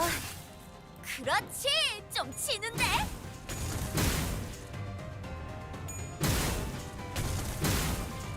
임파스터. 요새 일 말곤 할 게 없어서 그런가 자꾸 대기 타게 된단 말이지. 해결사 영상 보는 거랑 좀 비슷한 느낌도 있고. 솔까 이건 좀 재밌을지도.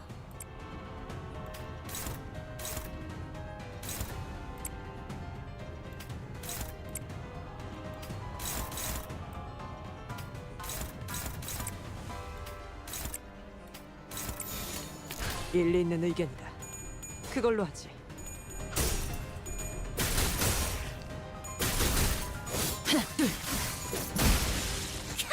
대박!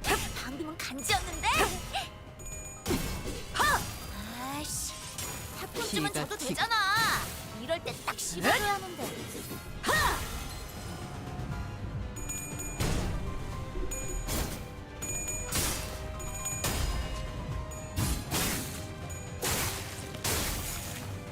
마지막으로 남길 말은?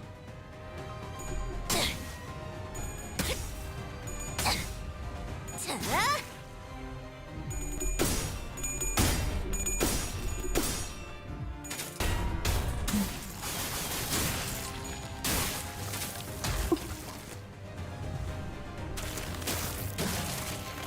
아이씨, 짜증나게. Oh shit, she's good.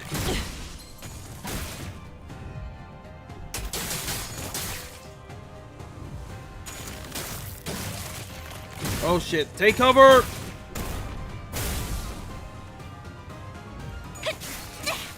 임파스터.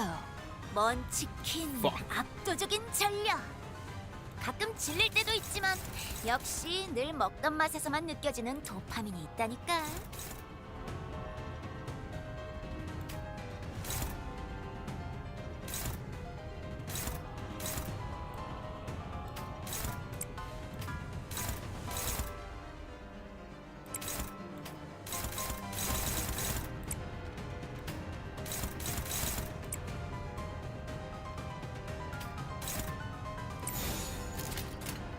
빠르게 처리하지.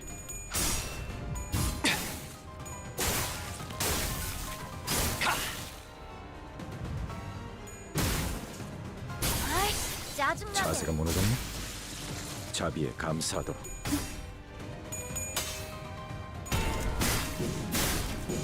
이게요, 손이잖아요.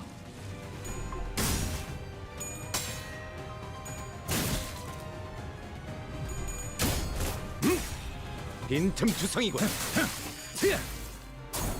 여기가 네 약점인가? 허술하군. 이거 분강 맞지? 야! 필살! 바이올렛 브레이크 슬램!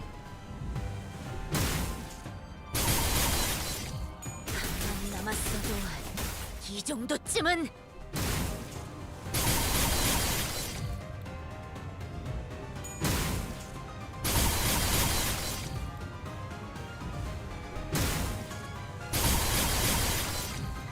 This is Okay, she's dangerous if left unchecked. Holy fuck. 예술적이네요. 먼치킨 압도적인 전력. 가끔 질릴 때도 있지만 역시 늘 먹던 맛에서만 느껴지는 도파민이 있다니까.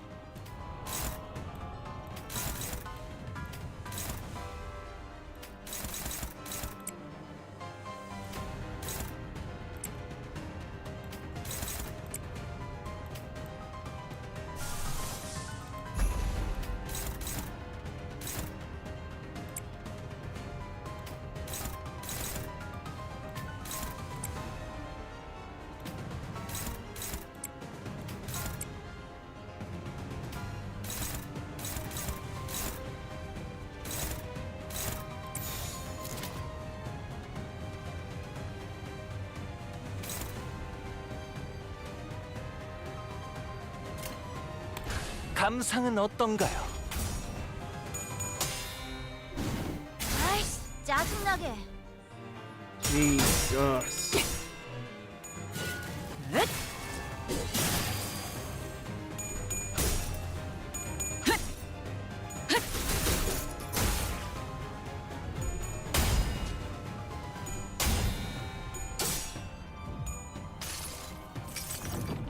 내 팔은 변해 있었어.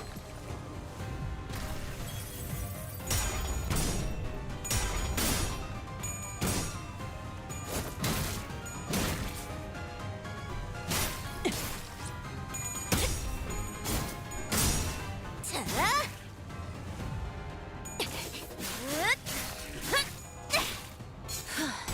다 브레이크 슬램!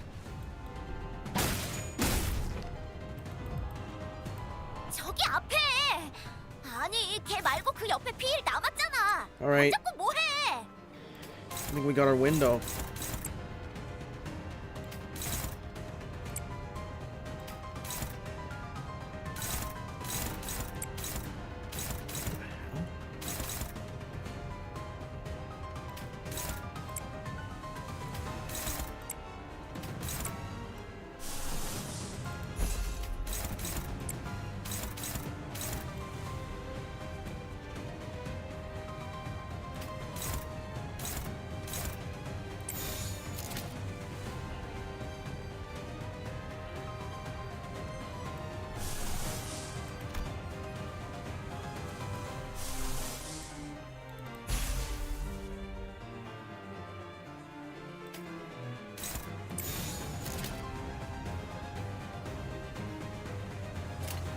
어디에서도 볼 수 없을 색깔. This is going to be interesting.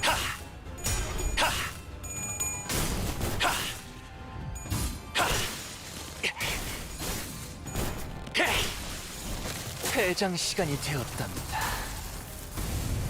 Nuke. 안녕. 제가 연구원이라고? 저희 영감을 뻥치지 일도와 마! 주시는군요. 어디 해결사 출신 루키를 이런 곳에 짱 박아둔 건 아니고?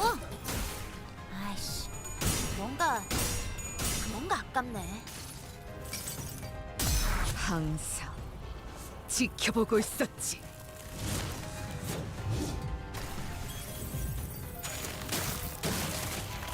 아이씨, 짜증나게. 조언을 Ah, shit. 잘못 보였군.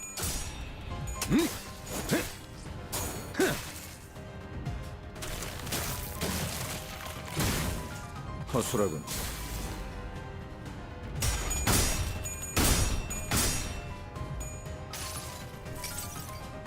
모든 결과들은 파우스트가 알아요.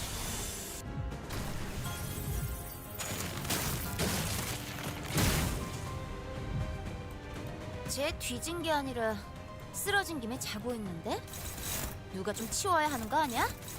카메라 앞에서 걸리적거린다고.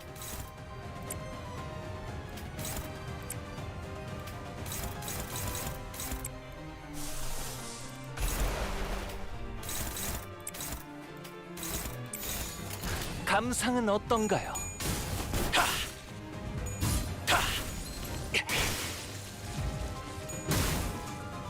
아이씨, 짜증나게.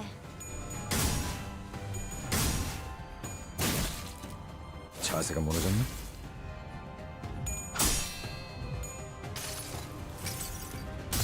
내가 찾은 나만의 항해 방식.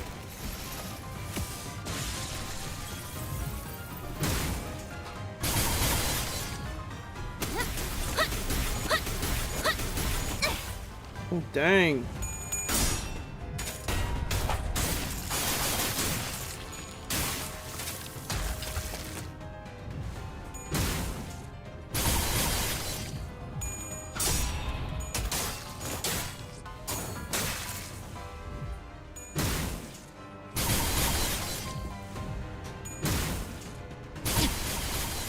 Shit. 이번 소재는 거기보다 보여드려야겠군요. 크리티컬? 외면의 예술을. 거기서 그렇게 맞으면 답 없는데. 그냥 빨리 리타이어 시키는 게 그나마 후속편에서 등장 떡밥이라도 돌릴 수 있는 Okay, I 거 think I may 아닌가? need to change teams. 내가 This 두는 is not 한수만 working. 똑바로 들었어도 실패는 안 했을걸? 나 참... 내 말 안 들을 거면 왜 이런 거 시킨 건데? 응? 연구원들은 해결사처럼 그런 거 시켜봤자 못한다고? Hindi sasabay ba? 그건... 그럴 수 있지.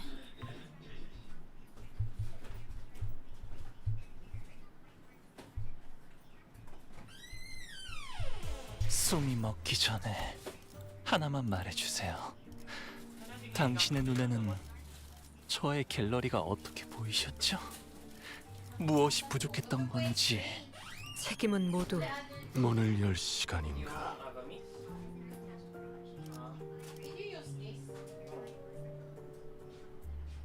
교류회. 설레네요.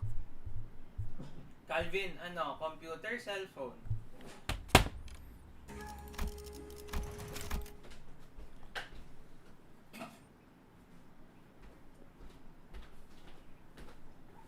I don't got the Eagle gifts backing me on this one, so this is a bit more difficult than I thought. 치사하게 자기 혼자 사기 버프 둘둘 감고. 너흰 저런 거 없어? 아, 없다고? 그럼 쩔 수 없긴 하지.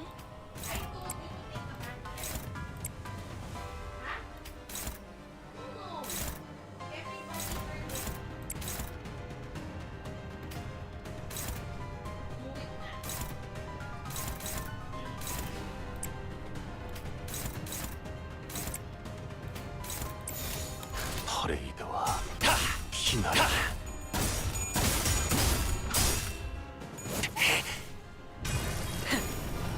꿰뚫려라. 거기서는 왼쪽으로 가서. 그렇지! 좀 치는데?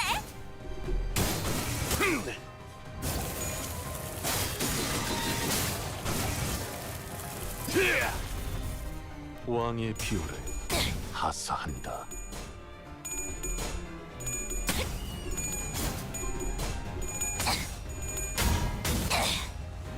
어중간한 예술은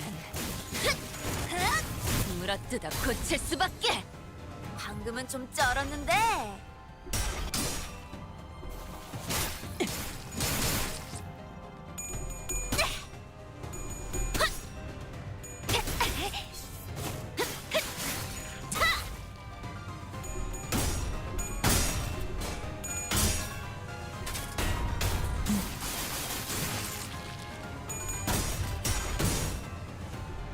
아이씨, 짜증나게. 임파스터. 저기 앞에! 아니, 걔 말고 그 옆에 피일 남았잖아. 안 잡고 뭐해?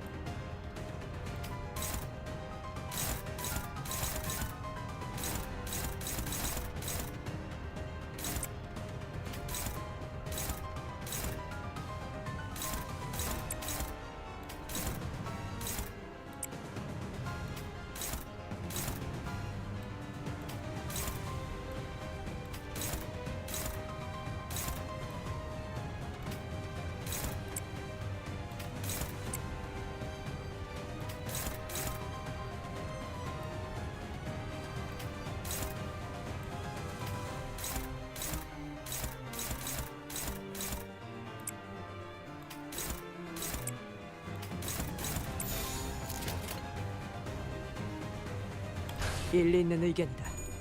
그걸로 하지.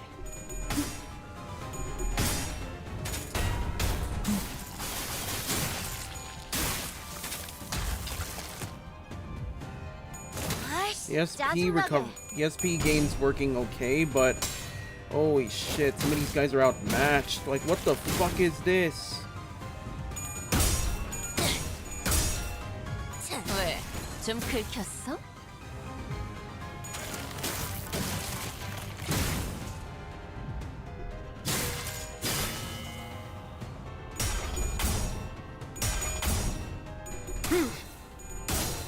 따스한 피 스며드는군. Oh shit.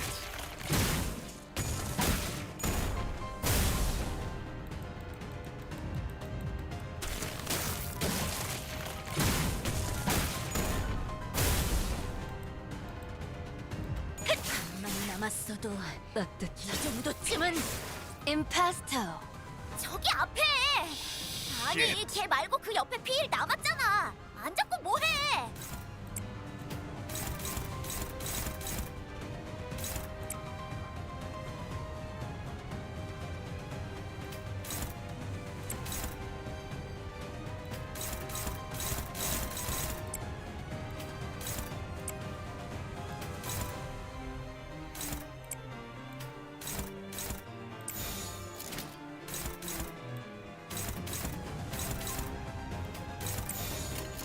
감상은 어떤가요?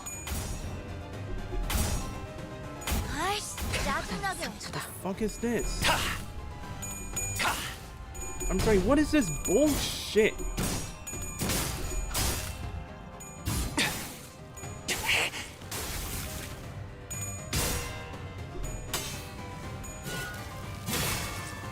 그 시선 경멸스러워. 따스한 피 스며드는군.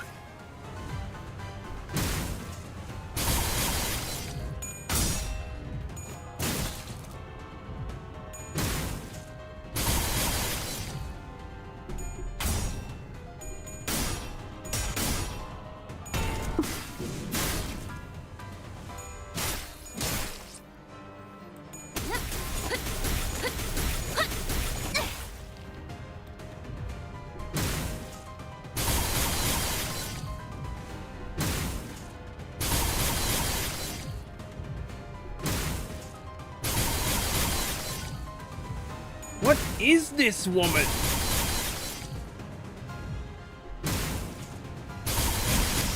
Huh? 미친. 네가 말했던 크리티컬? 이것이 거기서 그렇게 맞으면 답 없는데. 그냥 빨리 리타이어 시키는 게 그나마 후속편에서 등장 떡밥이라도 돌릴 수 있는 거 아닌가?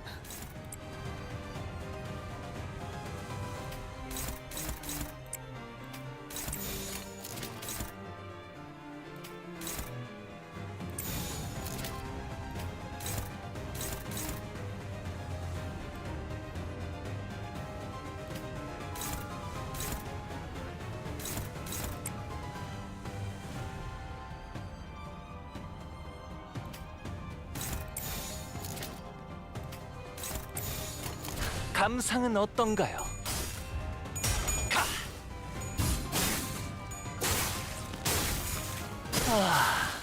훌륭한 단말만해요. 경외감 속에 숨어들 Sweet. 진빛형. 제가 연구원이라고? 뻥치지 마. 어디 해결사 출신 루키를 이런 곳에 짱박아둔 건 아니고? 아이씨, 뭔가 아깝네. 따스한 피 스며드는군. 시선에 눈이 멀지 않아. 헐. Now we're taking this seriously.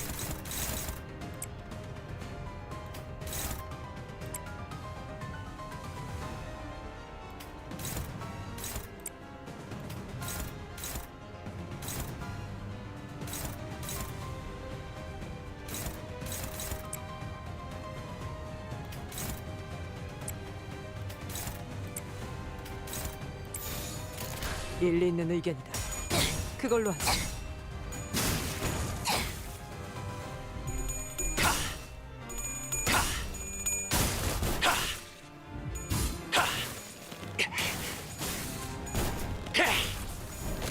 퇴장 시간이 되었다. Come on.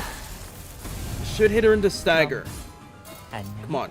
One more hit. 항상 저희 영감을 일깨워 아이씨, 주시는군요. 짜증나게.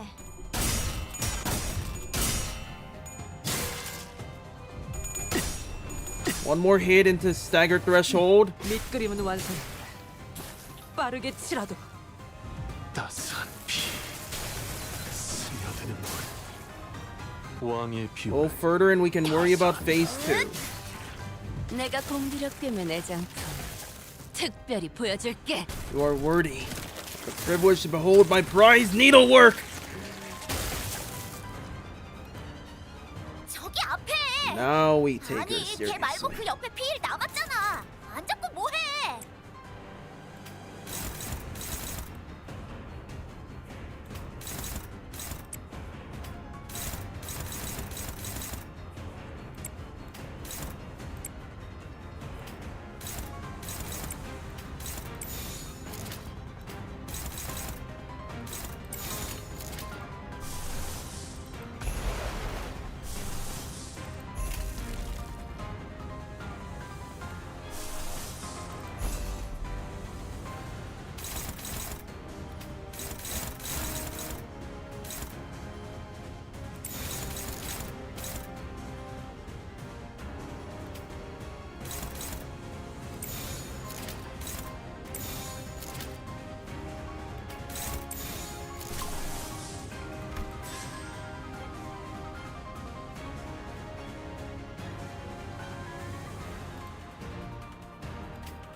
감상은 어떤가요? Holy shit, I just beat a struggling. 스며드는군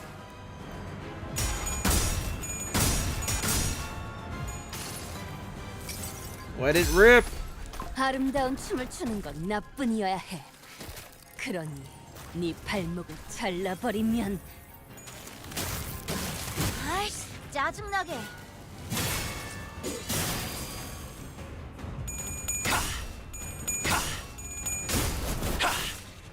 들리세요? 한 쌍의 상황볼과 24개의 늑골이 자아내는 T.T.B.TA의 멜로디가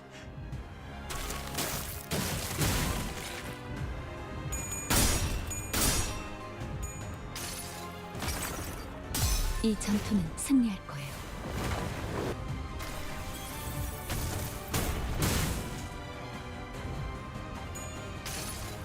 Patos matos. 여행엔 목적이 있었지. 아니, 거기서 그렇게 한다고?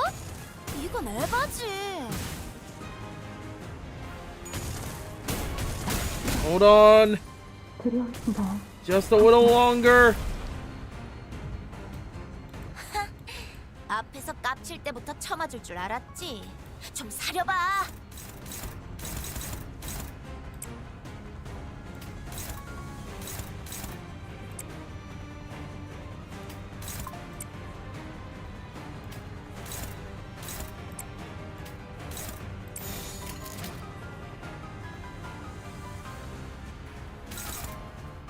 Shit.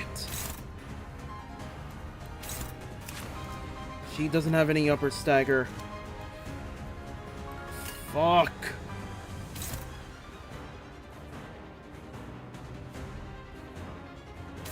He's a guaranteed kill.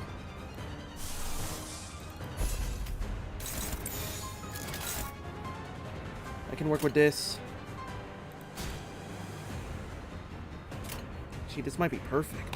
나선 속을 벗어날 순 없다.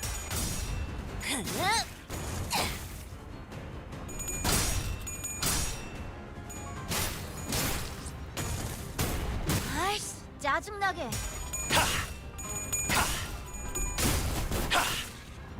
$26. Man, I should have brought more sinking units. Don't stick relies on SP.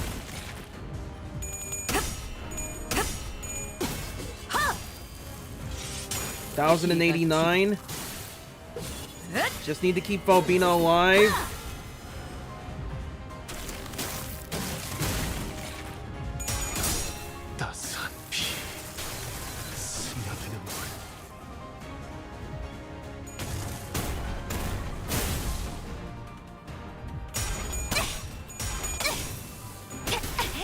Keep it coming, Kira!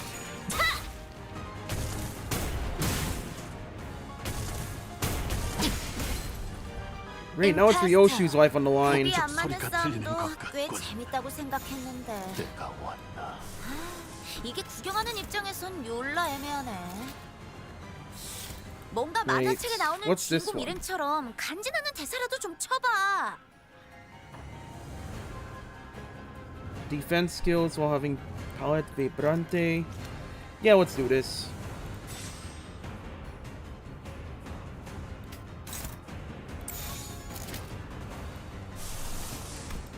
Fuck.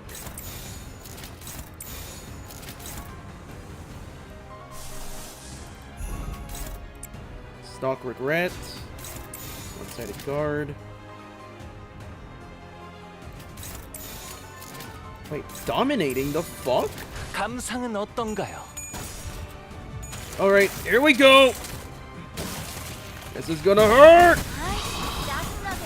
Unfocused volley. Complete with a slam dunk. 분들께 더 이상의 주태를 보일 수는 없죠. 그 뭔가 준비해둔 게 더 있는 거지?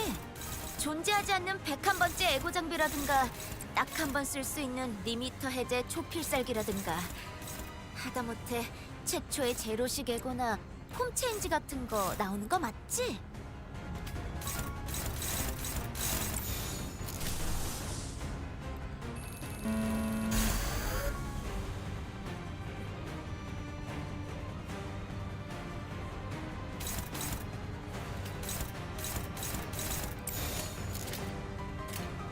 나선 속을 벗어날 수는 없다.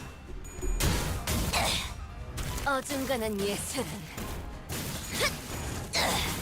물어뜯어 고칠 수밖에. 아이씨, 짜증나게.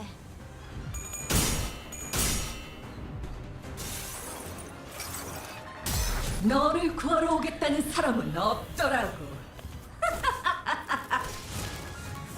조언을 잘못 구했군. 610. 나를 감싸다 모든 것을 이번 소재는 거기보다 사납네. 당신이었군요. 저를 목줄이가. 바이올렛 브레이크 슬램!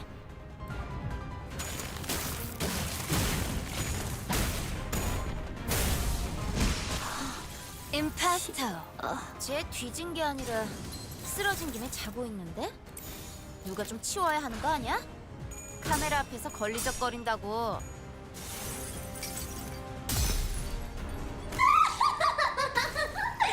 날카롭게 갈았어. 저 황홀한 햇빛을. 아이씨, 짜증나게.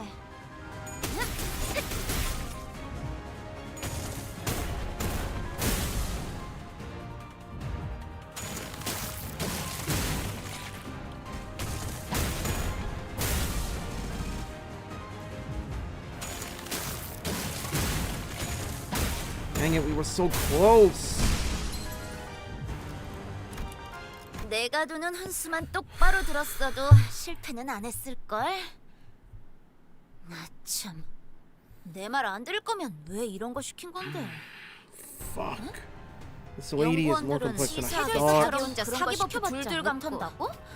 너흰 저런 거 없어? 그건 없다고? 그럴 수 있지. 그럼 쩔 수 없긴 하지.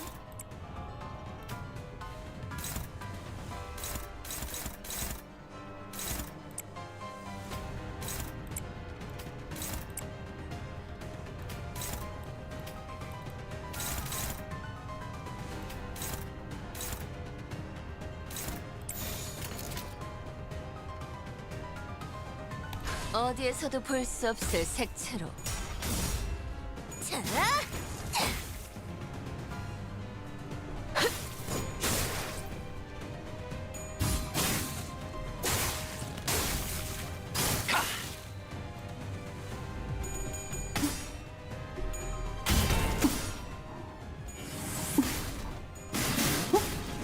살관을 봤어. 나쁘지 않아. 방금은 좀 쩔었는데.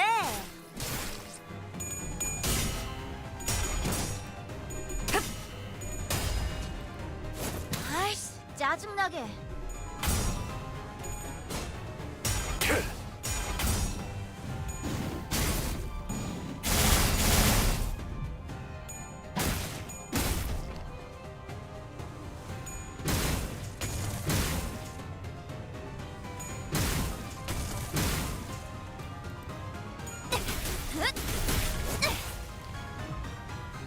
저기 앞에! 아니, 걔 말고 그 옆에 피일 남았잖아. 안 잡고 뭐해?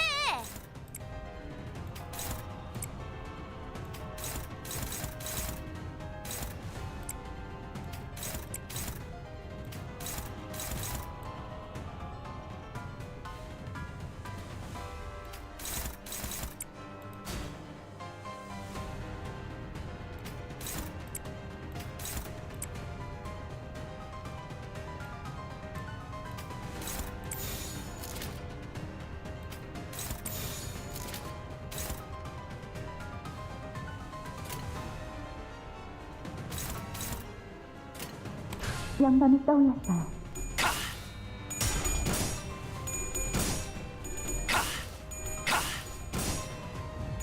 아이씨, 짜증나게.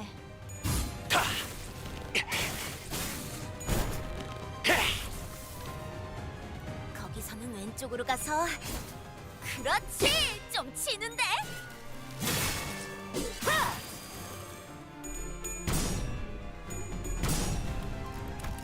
내가 두는 한수만 똑바로 Oh my 들었어도 god, the 이건 안 amount of 했을걸? sinking these guys have got. Fuck! 내 말 안 들을 거면 왜 이런 거 시킨 건데? 응? 연구원들은 치사하게 자기 혼자 해결사 사기 사기법 버프 그런 거 둘둘 시켜봤자 감고. 못한다고? 너흰 저런 거 없어? 아, 그건 없다고? 그럴 수 그럼 있지. 어쩔 수 없긴 하지.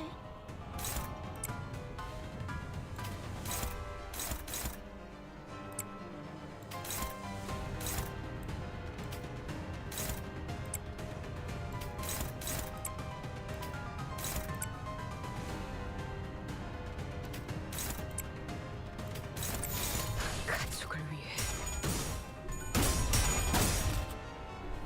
아이씨, 짜증나게. Come on! Are you fucking with me?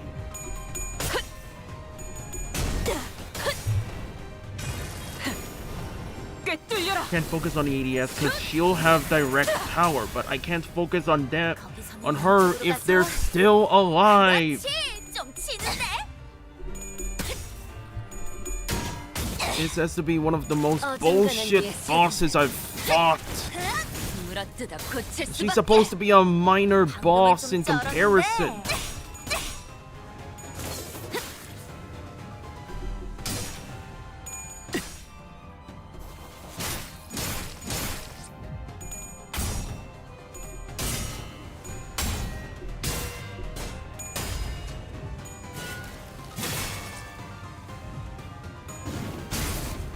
임파스터. 왜? 쌈 구경 시켜준다는데 뭐 안 볼 필요 없잖아. 그 독방에 있어봤자 할 것도 없고.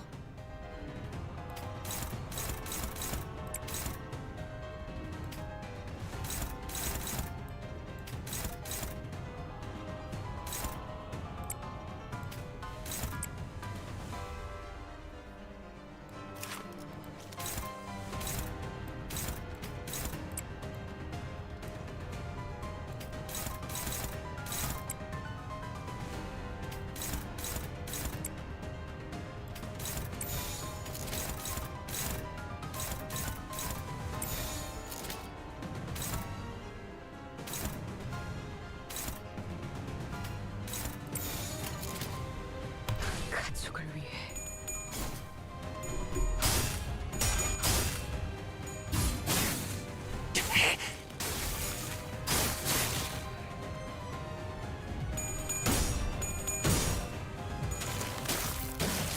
I 아이씨, can't even win a 짜증나게. fucking clash with this woman.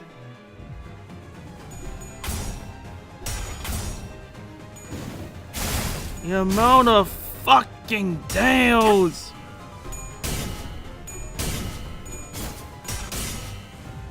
그 시선 경멸스럽고. This is a load of bullshit! 피를 더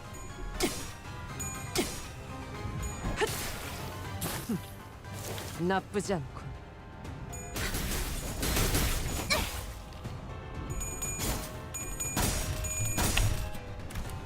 내가 두는 훈수만 똑바로 들었어도 실패는 안 했을걸? 아 참, 내 말 안 들을 거면 왜 이런 거 시킨 건데? 응? 연구원들은 해결사처럼 그런 거 시켜봤자 사기법도 둘둘 감고 So what? Am I 너희 am 저런 I 거 supposed to 없어? directly avoid these guys? 없다고? 그럴 수 있지. 그럼 어쩔 수 없긴 하지. Oh, you're fucking with me. She's a cut above the rest.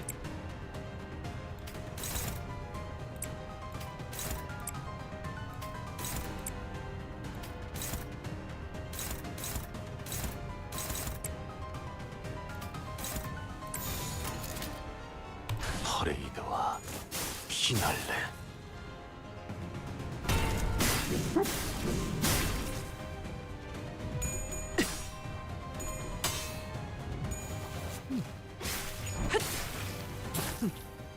나쁘지 않군.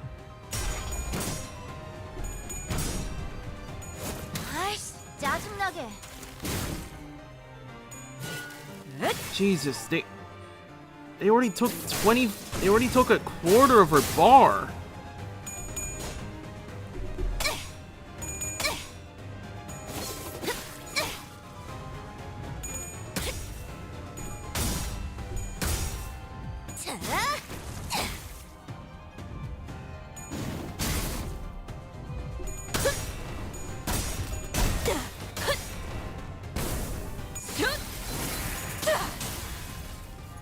거기서는 왼쪽으로 가서. 그렇지, 좀 치는데.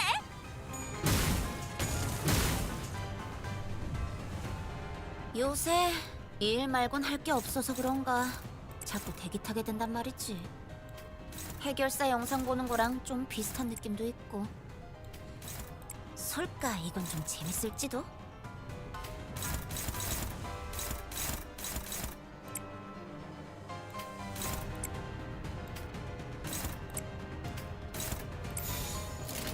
나선 속을 벗어날 순 없다.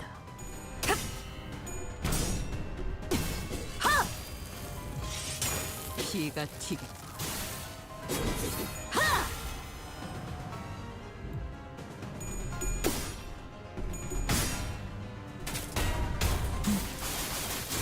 T.T.B.T.A 사제가 나와.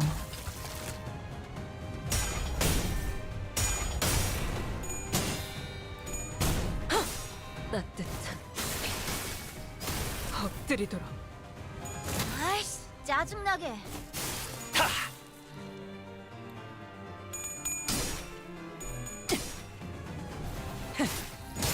밑그림은 완성했다. 빠르게 치라도. 행진의 꽃. 이것이 서곡의 피날레다. 방금은 왕의 좀 비호 쩔었는데. 하사한다.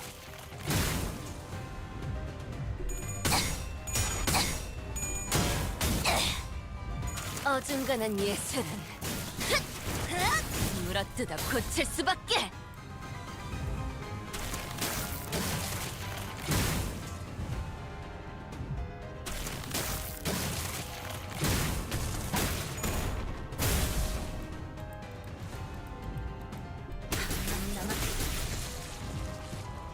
헐.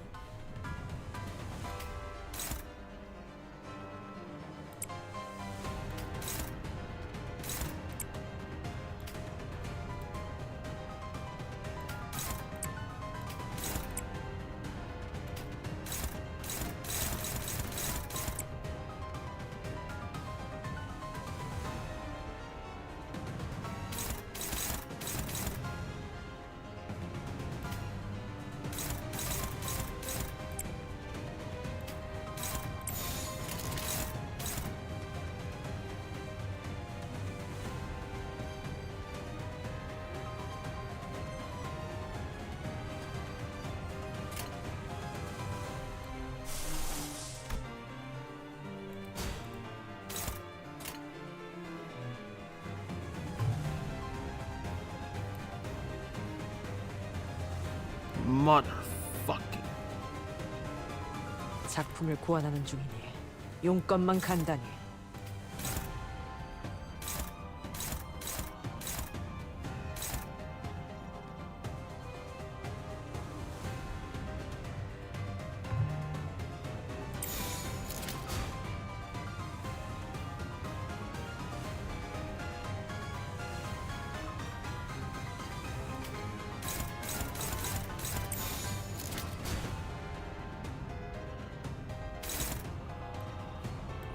Okay, so which ones have Palette Vibrante? Hongo only.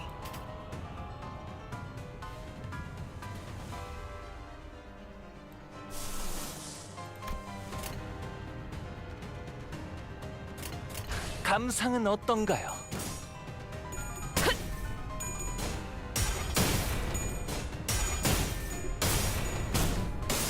따뜻한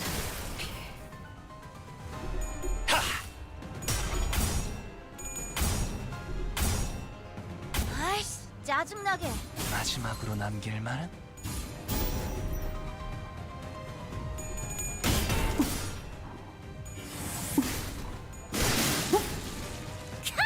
대박! 방금은 간지였는데.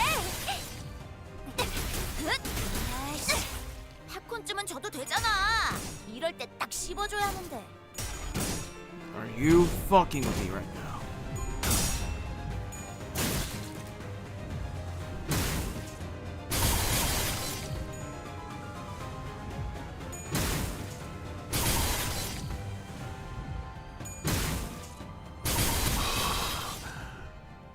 피를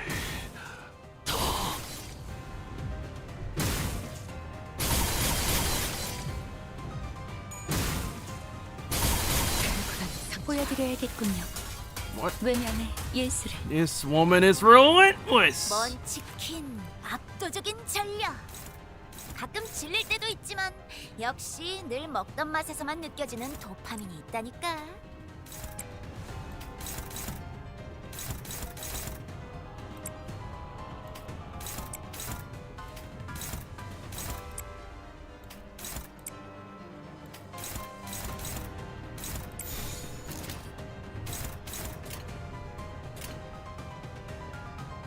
가족을 위해 따뜻한 피.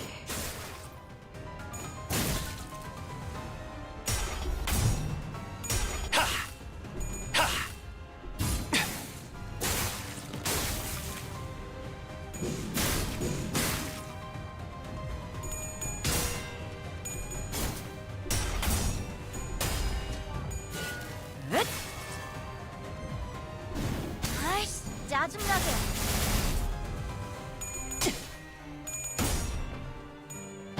What the fuck is this fairy tale bullshit? Are you seeing this?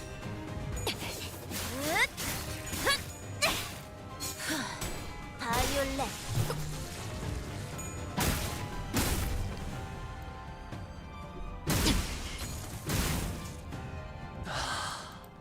예술적이네요. 앞에서 깝칠 때부터 쳐맞을 줄 알았지.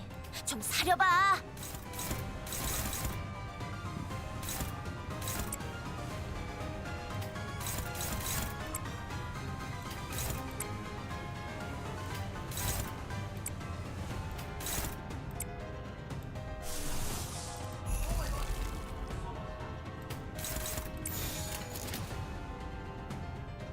가족을 위해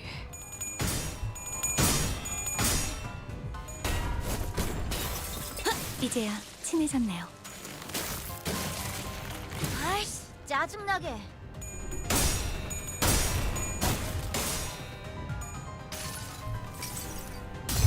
자, 로신한테 꿈에 닿을 때까지 몇 번이고!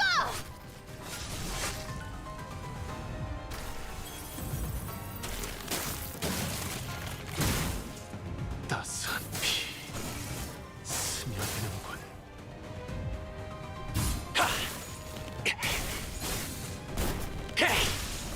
퇴장 시간이 되었답니다.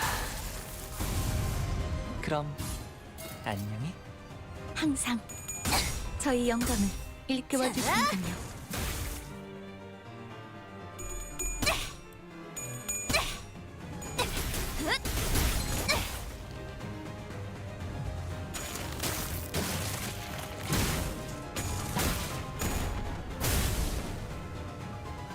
임파스터, 먼치킨, 압도적인 전력. 가끔 질릴 때도 있지만 역시 늘 먹던 맛에서만 느껴지는 도파민이 있다니까.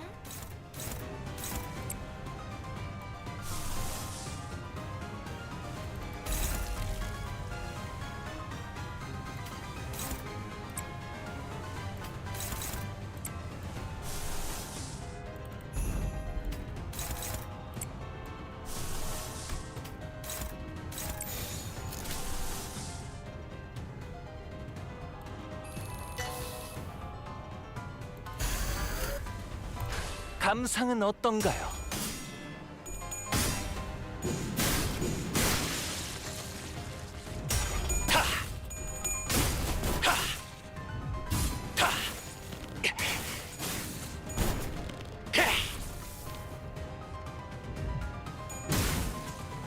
아이씨, 짜증나게. 저 로신한테 꿈에 닿을 때까지 몇 번이고!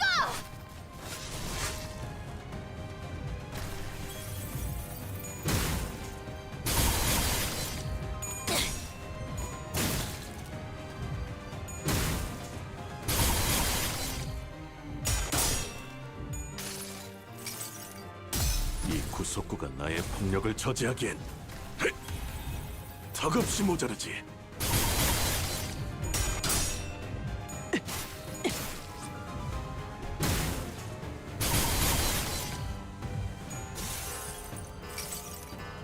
너를 구하러 오겠다는 사람은 없더라고.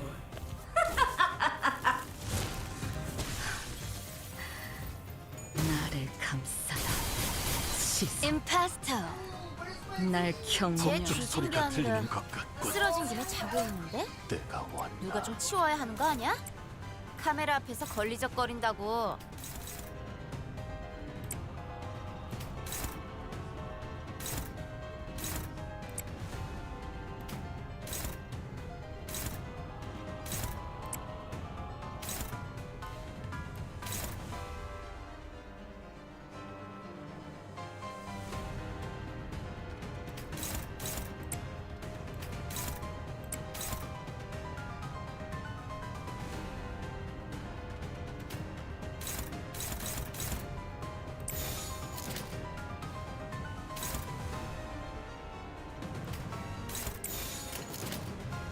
가족을 위해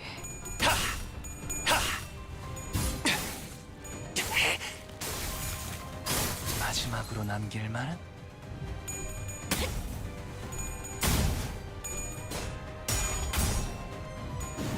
아이씨, 짜증나게.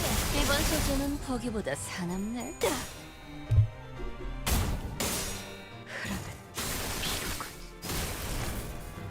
파우스트? 신체파의 예술을 보여줄 시간이란다. 저희 뼈로 틈을 잡고 혈관에 돋게. 나쁘지 않아요. 오베르츄레.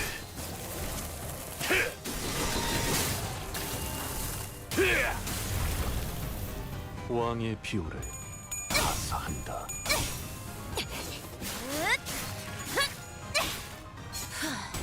바이올렛 브레이크 슬램! 너희는 만화책도 안 봤어? 여기서 포기를 안 해야 까리하게 각성도 하고 눈물 펑펑 나는 명장면도 나오는 거잖아.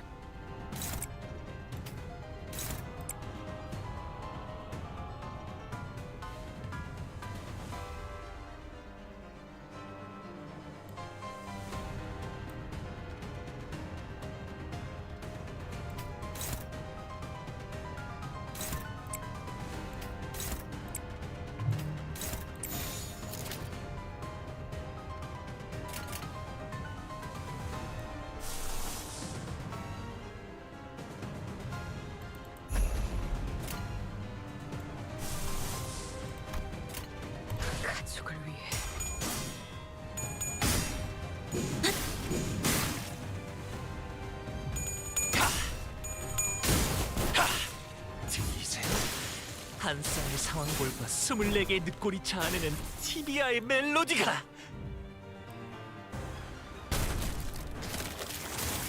Right, let's rev it up.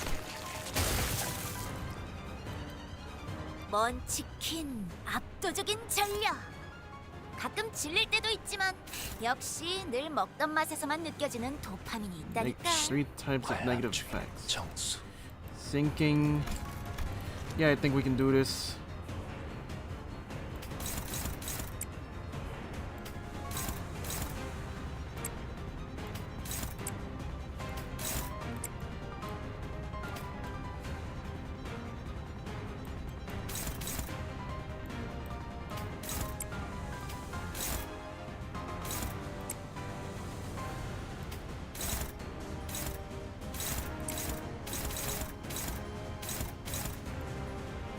We could soul her with Rian-sung. Man, I wish. But I haven't had the best amount of luck lately. I've had to replay this several times.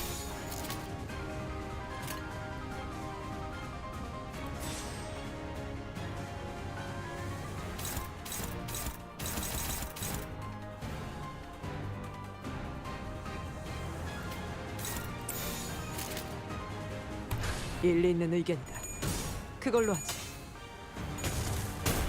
아이씨, 짜증나게. 두려우신가요, 아시아? Are you fucking with me right now? What is this shit? 흐르는 피로가.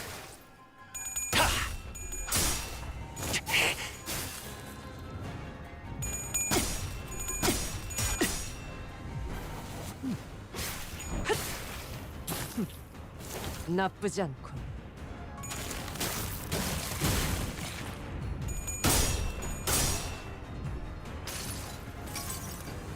내가 너를 위해 기도할 것이니 넌 반드시 부서진다. 결국엔 심해 Huh? 멸망의 길을. The fuck is this woman? How is she harder than most of the bosses so far? What is 쓰러진 this? 김에 자고 있는데? 누가 좀 치워야 하는 거 아니야?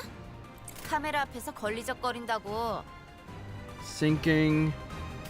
Yeah, I can do this. Sinking. Shit.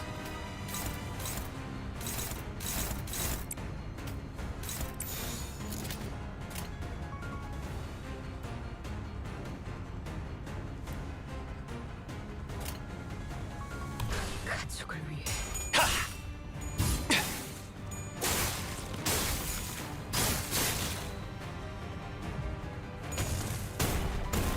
아이씨, 짜증나게.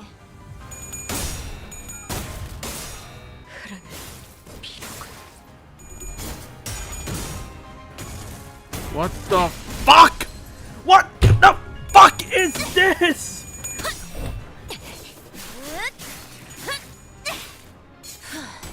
바이올렛 브레이크 슬램. The way she inflicts sinking is aggravating to 보는 눈이 see. 부족했는지 미친 크리티컬? Don't you fucking dare! 그렇게 맞으면 답 없는데. 그냥 빨리 리타이어 시키는 게 그나마 후스톤에서 등장 떡밥이라도 돌릴 수 있는 거 아닌가? 관람객분들께 더 이상의 주태를 보일 순 없죠. 어떻게 목숨은 간당간당 붙였네. 여기서 반전 없이 다 쓸려버리는 노잼 전개 보여주려는 건 아니지? 빨리 끝나면 오늘 할 거 열나 없다고. TV 돌려줄 거야? 아님 잘 좀 해봐. 영감이 떠올랐어요. 내가 두는 한수만 똑바로 들었어도 Oh my god, this woman! 참, 내 말 안 들을 This 거면 woman is the bane of the earth! 연구원들은 해결사처럼 그런 거 시켜봤자 못한다고? 그건 그럴 수 있지.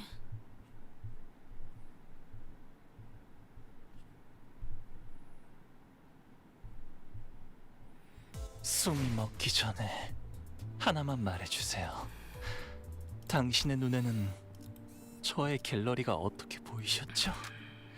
무엇이 부족했던 건지, 왜 그때의 걸작을... 시선. 문을 열 시간인가? 살아서 돌아갈 수만 있다면 교류회. 설레네요.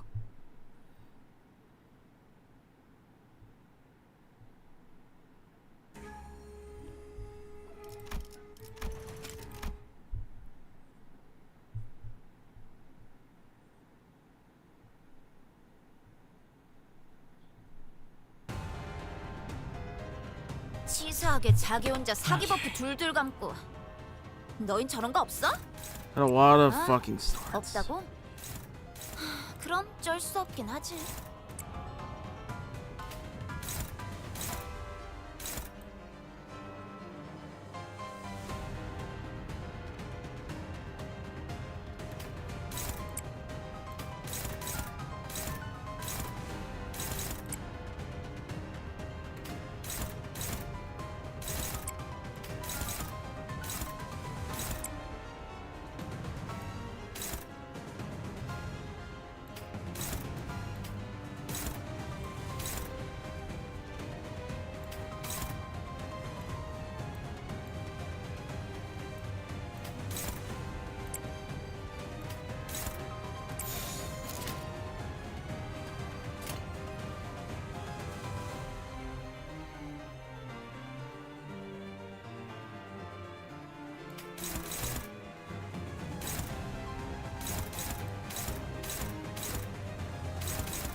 감상은 어떤가요?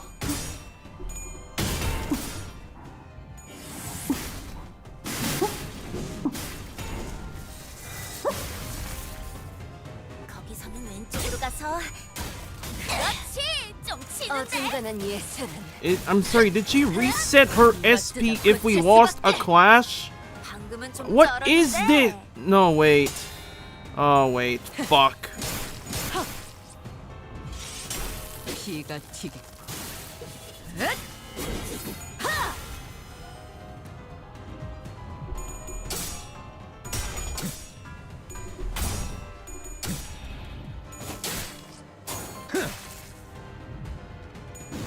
아이씨, 짜증나게.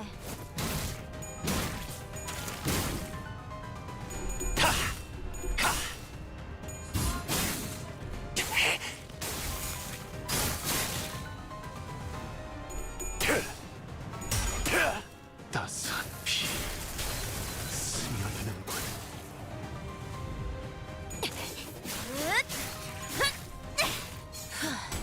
바이올렛 브레이크 슬램! 임파스터. 저기 앞에! 아니, 걔 말고 그 옆에 피일 남았잖아. 안 잡고 뭐해?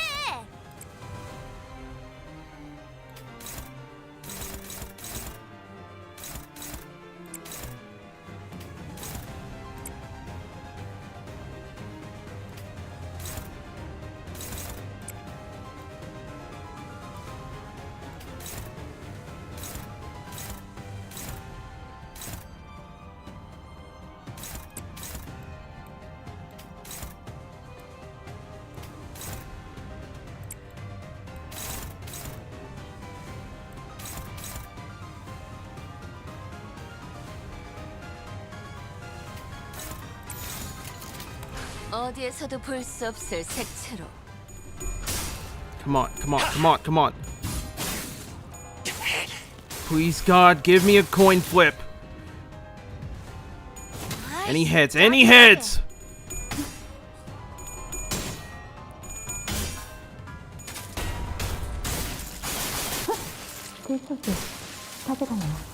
There we go. 대박! 방금은 감지였는데? 아이씨, 팝콘쯤은 줘도 되잖아. 이럴 Okay. 땐딱 씹어줘야 하는데. Negative SP, we are doing good. So far, so good. 방만 남았어도 이 정도쯤은.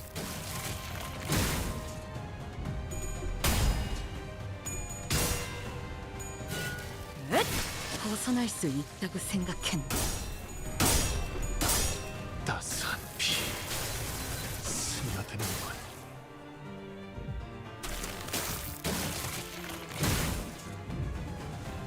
먼치킨 압도적인 전력.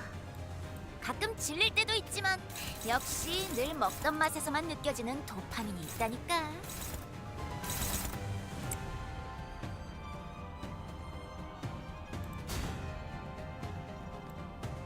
Okay, which one has Vibrante? Assault.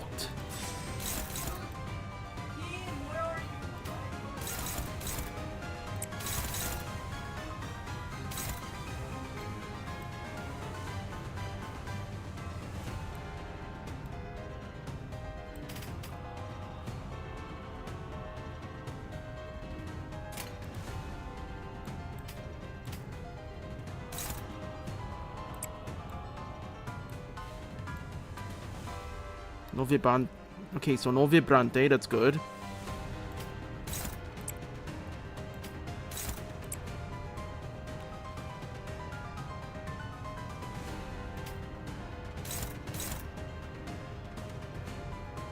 This'll do.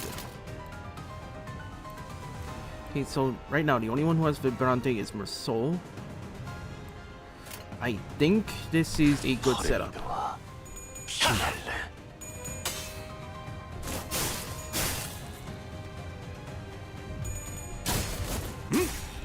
빈틈 투성이군.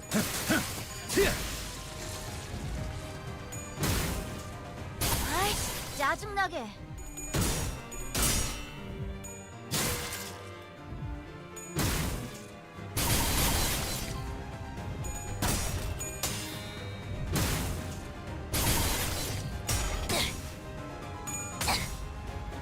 왜? 좀 긁혔어?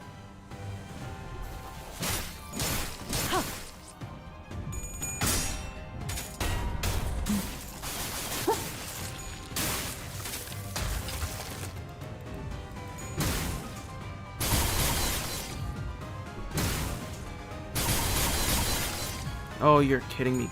SP Crash, are you fucking with me? 임파스터.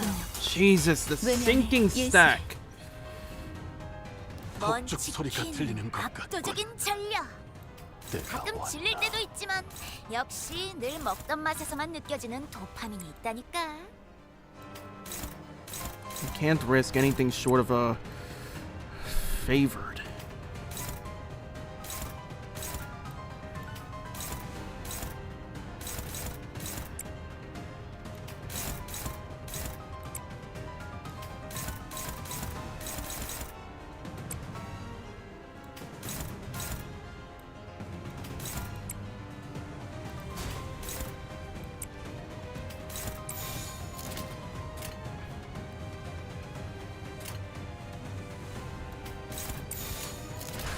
퍼레이드와 피날레.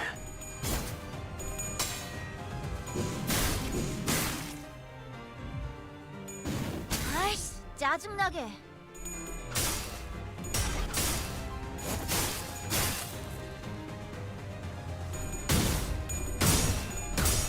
자,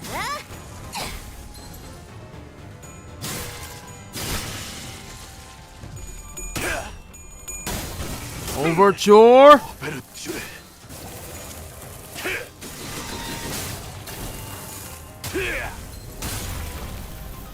왕의 비호를 하사한다.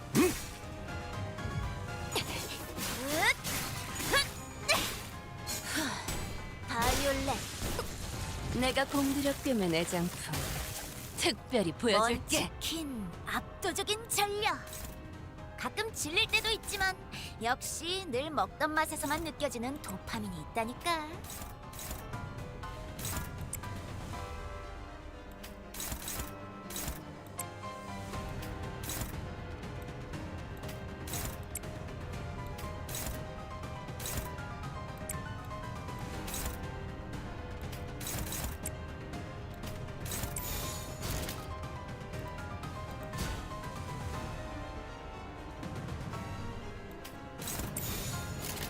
감상은 어떤가요?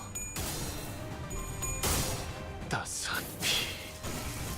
그래, 눈높이 왕의 비호를 하사한다.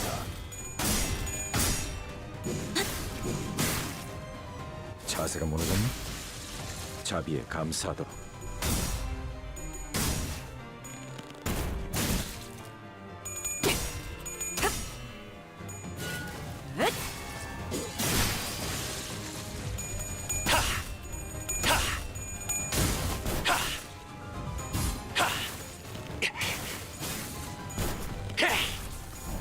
퇴장 시간이 되었답니다.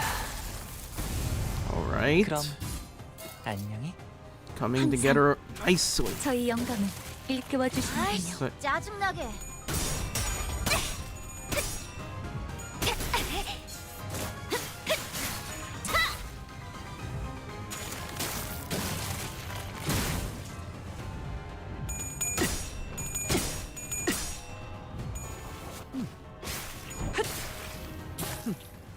나쁘지 않군.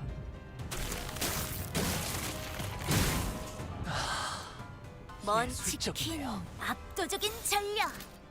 가끔 질릴 때도 있지만 역시 늘 먹던 맛에서만 느껴지는 도파민이 있다니까.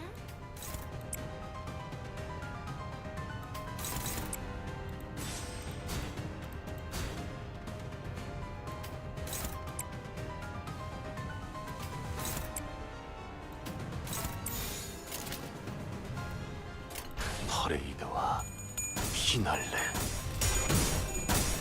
Oh shit. 당신이었군요. Oh fuck. 크리티컬? 와, 거기서 그렇게 맞으면 답 없는데. 그냥 빨리 Oh 리타를 시키는 게 fuck. 속편에서 등장 자세가 I got the strategy down, but I don't think I'll get this amount of luck ever again. 임파스터.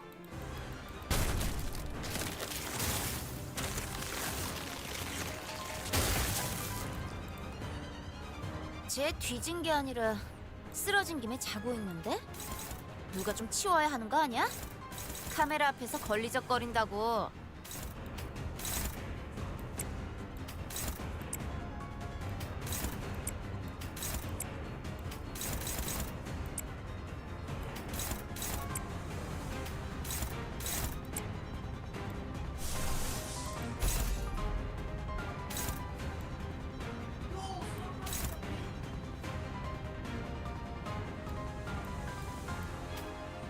Yoshu.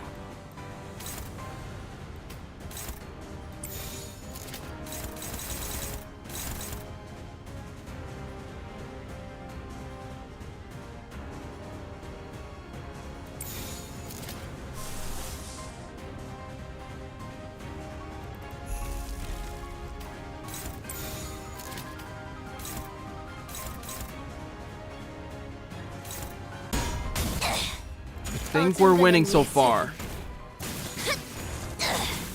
물어뜯어 고칠 수밖에.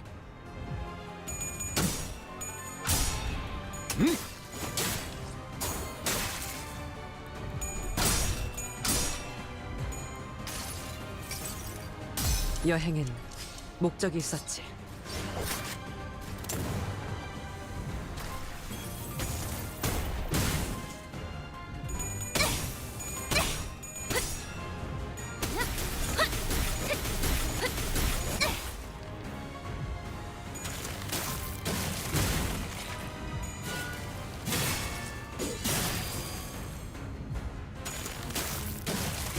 Hold on, Kira.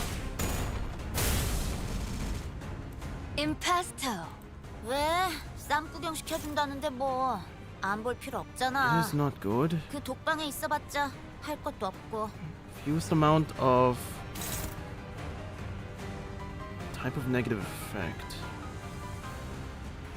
Kira's got several. What about Ryoshu? 누가 누구에게 Sinking 말을 in 거는 mold 거지? color rouge.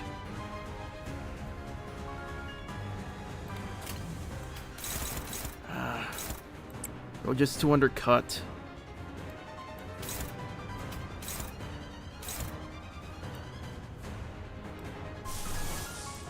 Woodsack. Best shot I've got.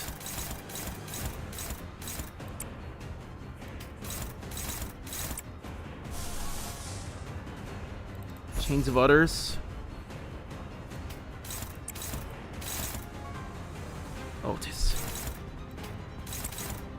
Gregor.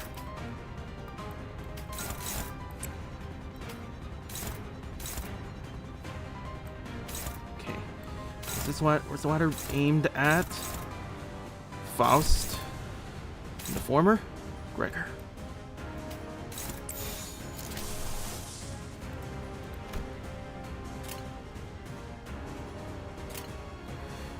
Now or never. 영감이 떠올랐어요. 이 전투는 승리할 거예요. Hereward food sack. 아이씨, 짜증나게.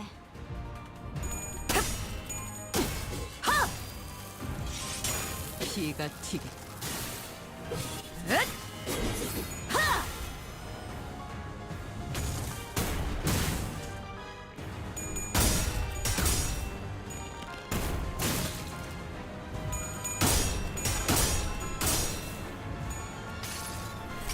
Hit it. 수많은 것들이 옥죄어 온다.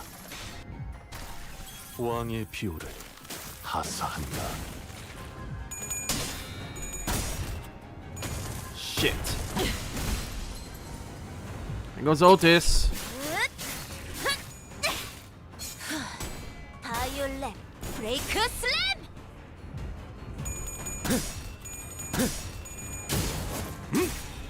빈틈 투성이군. 스틸레터.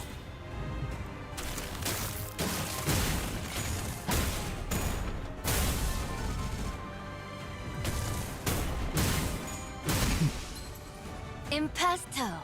급이 안 맞는 싸움도 꽤 재밌다고 생각했는데. 아, 이게 구경하는 입장에선 졸라 애매하네. 뭔가 만화책에 나오는 주인공 이름처럼 간지나는 대사라도 좀 쳐봐.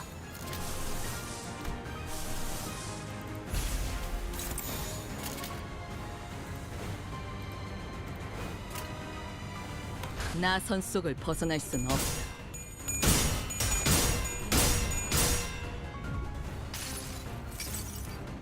항상 지켜보고 있었지.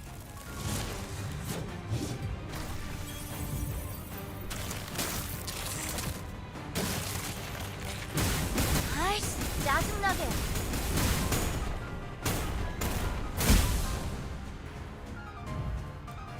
급이 안 맞는 싸움도 꽤 재밌다고 생각했는데. 아, 이게 구경하는 입장에선 졸라 애매하네.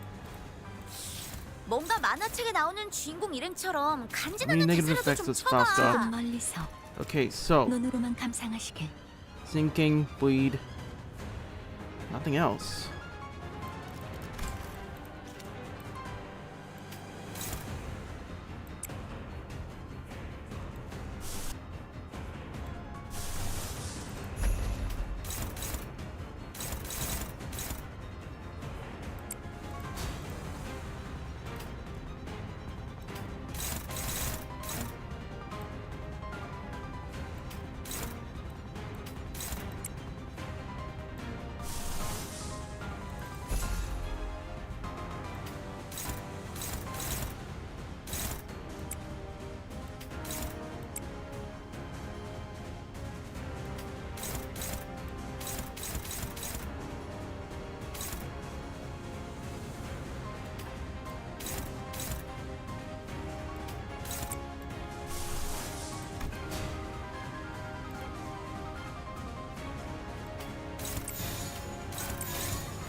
영감이 떠올랐어요.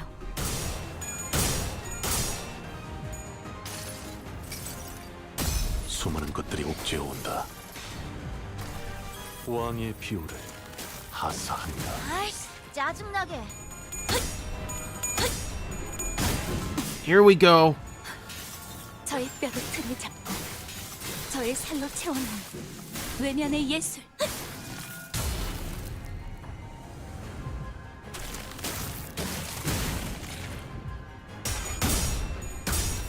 아,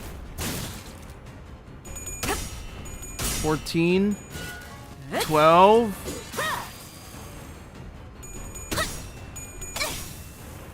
8.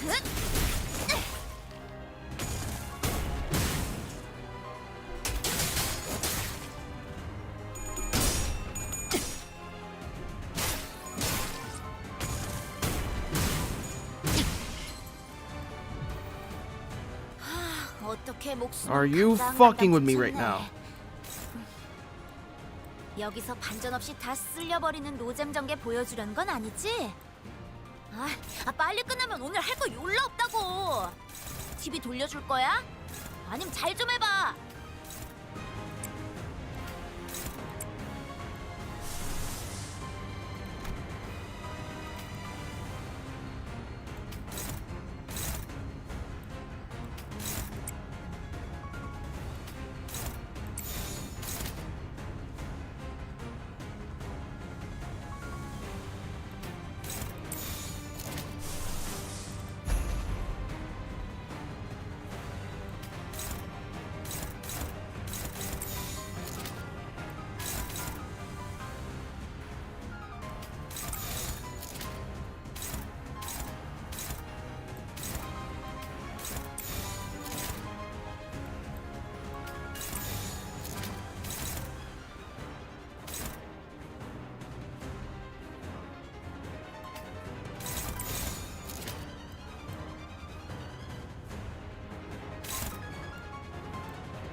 영감이 떠올랐어요.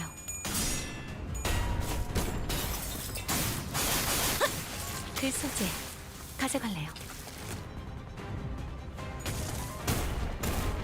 아이씨, 짜증나게.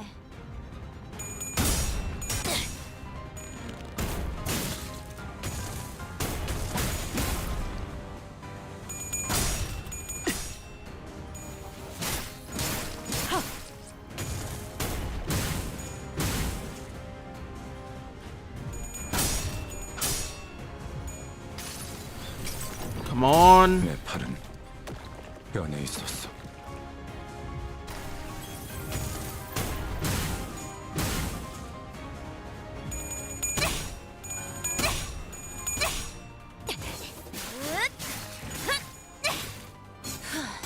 바이올렛 브레이크 슬램!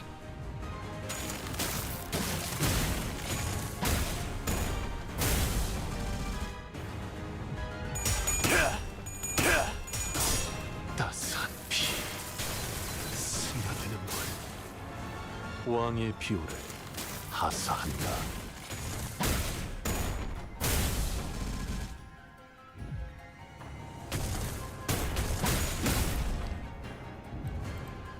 급이 안 맞는 싸움도 꽤 재밌다고 생각했는데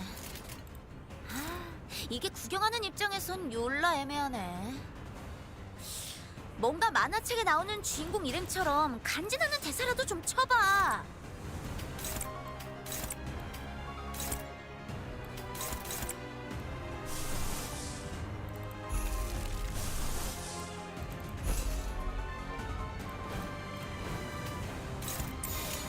퍼레이드와 피날레.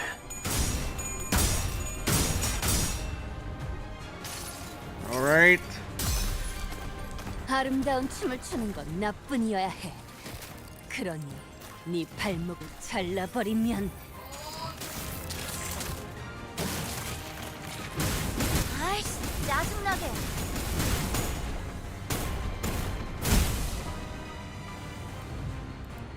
급이 안 맞는 싸움도 꽤 재밌다고 생각했는데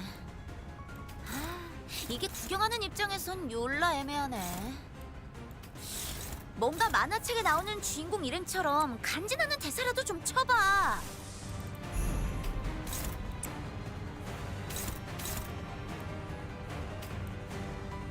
Sinking and bleed. What about Faust? 조금 멀리서 Sinking 눈으로만 감상하시길. and bleed. This will do.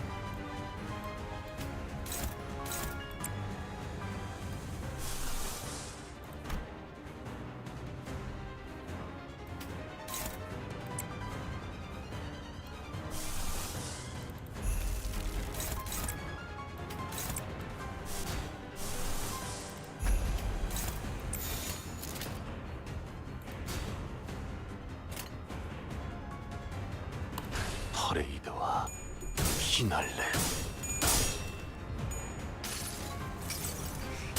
이 구속구가 나의 폭력을 Best shot I've 저지하게 got.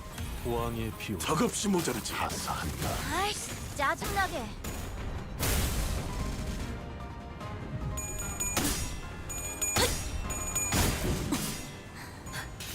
저의 뼈로 틀을 잡고 저의 살로 채워놓은 외면의 예술. 146.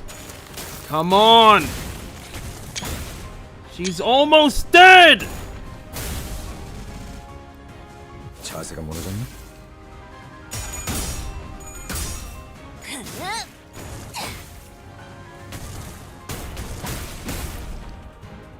자세가 무너졌니?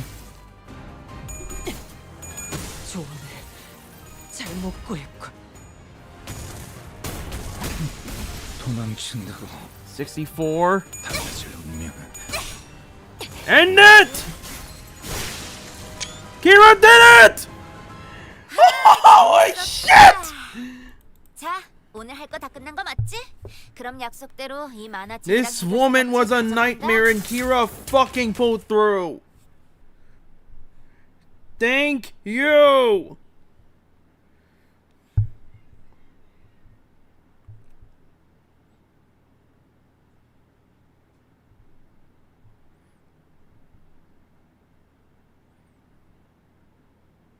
Yeah, I met the Dawson. She was a very nice lady. Very difficult. But after a few tries, I was able to walk out and kill her.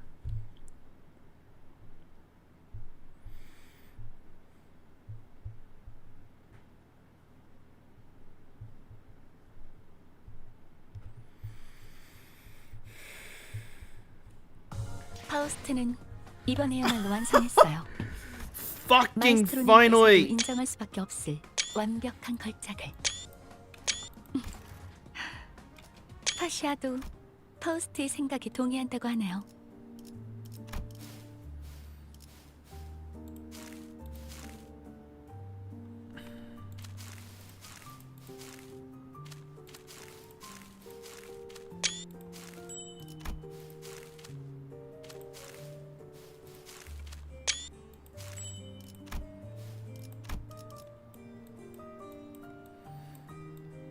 Oh my god.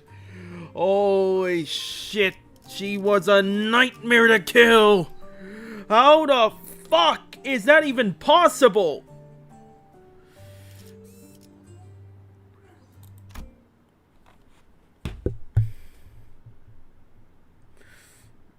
Okay, next up. Limbus. See? You're already looking much better with those superfluous animal parts removed. You're serious about founding your own movement? I already answered that. But you'll need time. Under the Falvist's wing, at least you can... until you can fully cultivate your movement, perhaps. I don't suppose words have any meaning now. Rosamund raised her giant arm as though to strike us in her final act of defiance, then slammed it down upon the door we entered through instead. All I can do is buy time for... Mid-sentence, the Dawson suddenly went limp, like a marionette whose strings were cut. Dead. She's dead! Oh, come on! Why, God, why must you take the good woman away? And here I thought at least her last words were going to be succinct. Thus we are made foes with yet another finger to ring. Let's not doom and gloom already, fellas. We beat an officer of the fingers on our own for the first time, didn't we? I see this as a pretty definite win.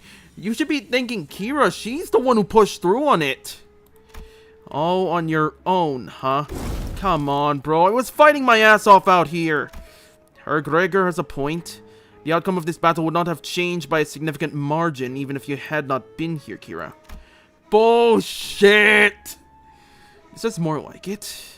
Won't have to freak out over a mere BB anymore as long as we're with clock. Ha! Don't start congratulating yourselves for achieving the bare minimum. Those who celebrate over so small an occasion don't deserve to stand beside the executive manager. Well, I guess this isn't impressive at all to people who used to be much stronger like Otis or Don Quixote.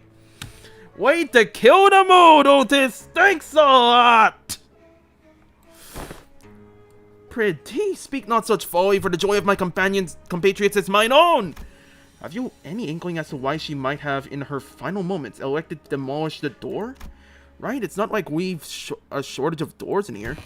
Are we really debating the logical thought process of someone who was 2 seconds away from dropping dead? Come on, let's get out of here so we can bring everyone else up to date.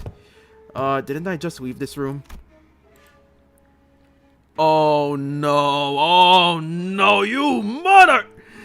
Ishmael walked out through the door we'd entered through and appeared from behind us. Oh shit, where'd the exit go? Don't tell me the exit changes every time someone walks through it. No, can't be that easy. I am barred from enjoying the fresh air of the world outside.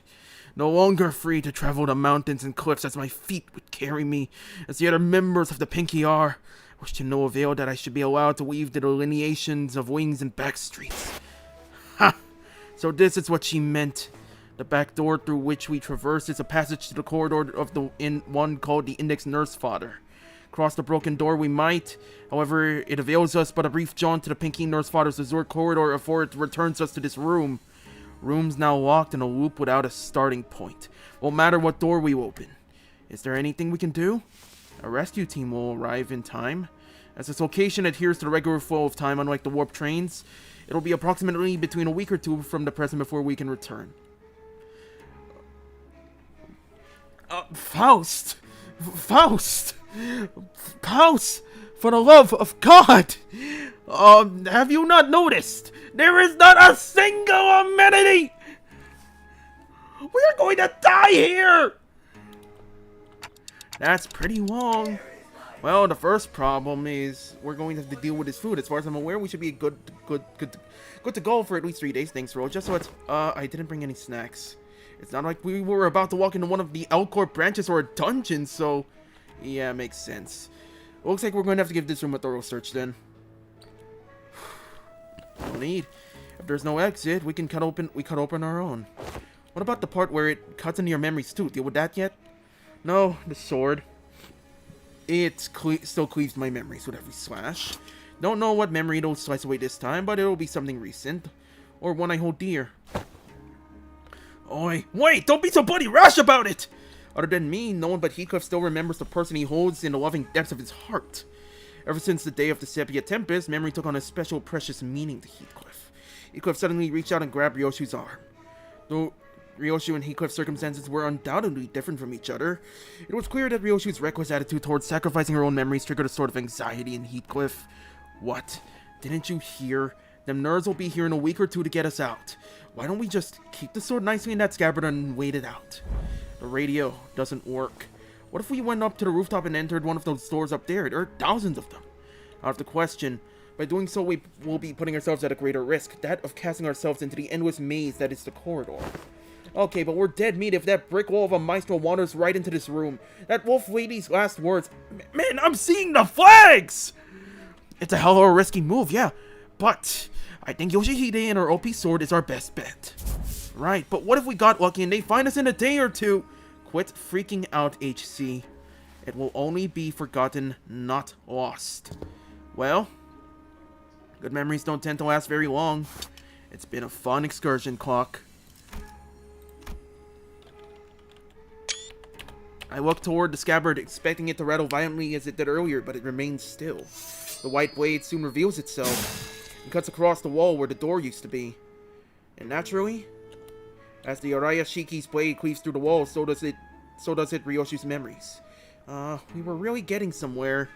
The thin strands of Araya's image, which had just begun to coalesce, slowly unraveled and fell apart once again. No! Even still, Araya released the blade without hesitation. But it's okay, we'll try again, so... conveying no resentment, no hatred, but a few words of consolation. Don't feel too bad. As her voice faded into the gentle dark with Ryoshu's memories.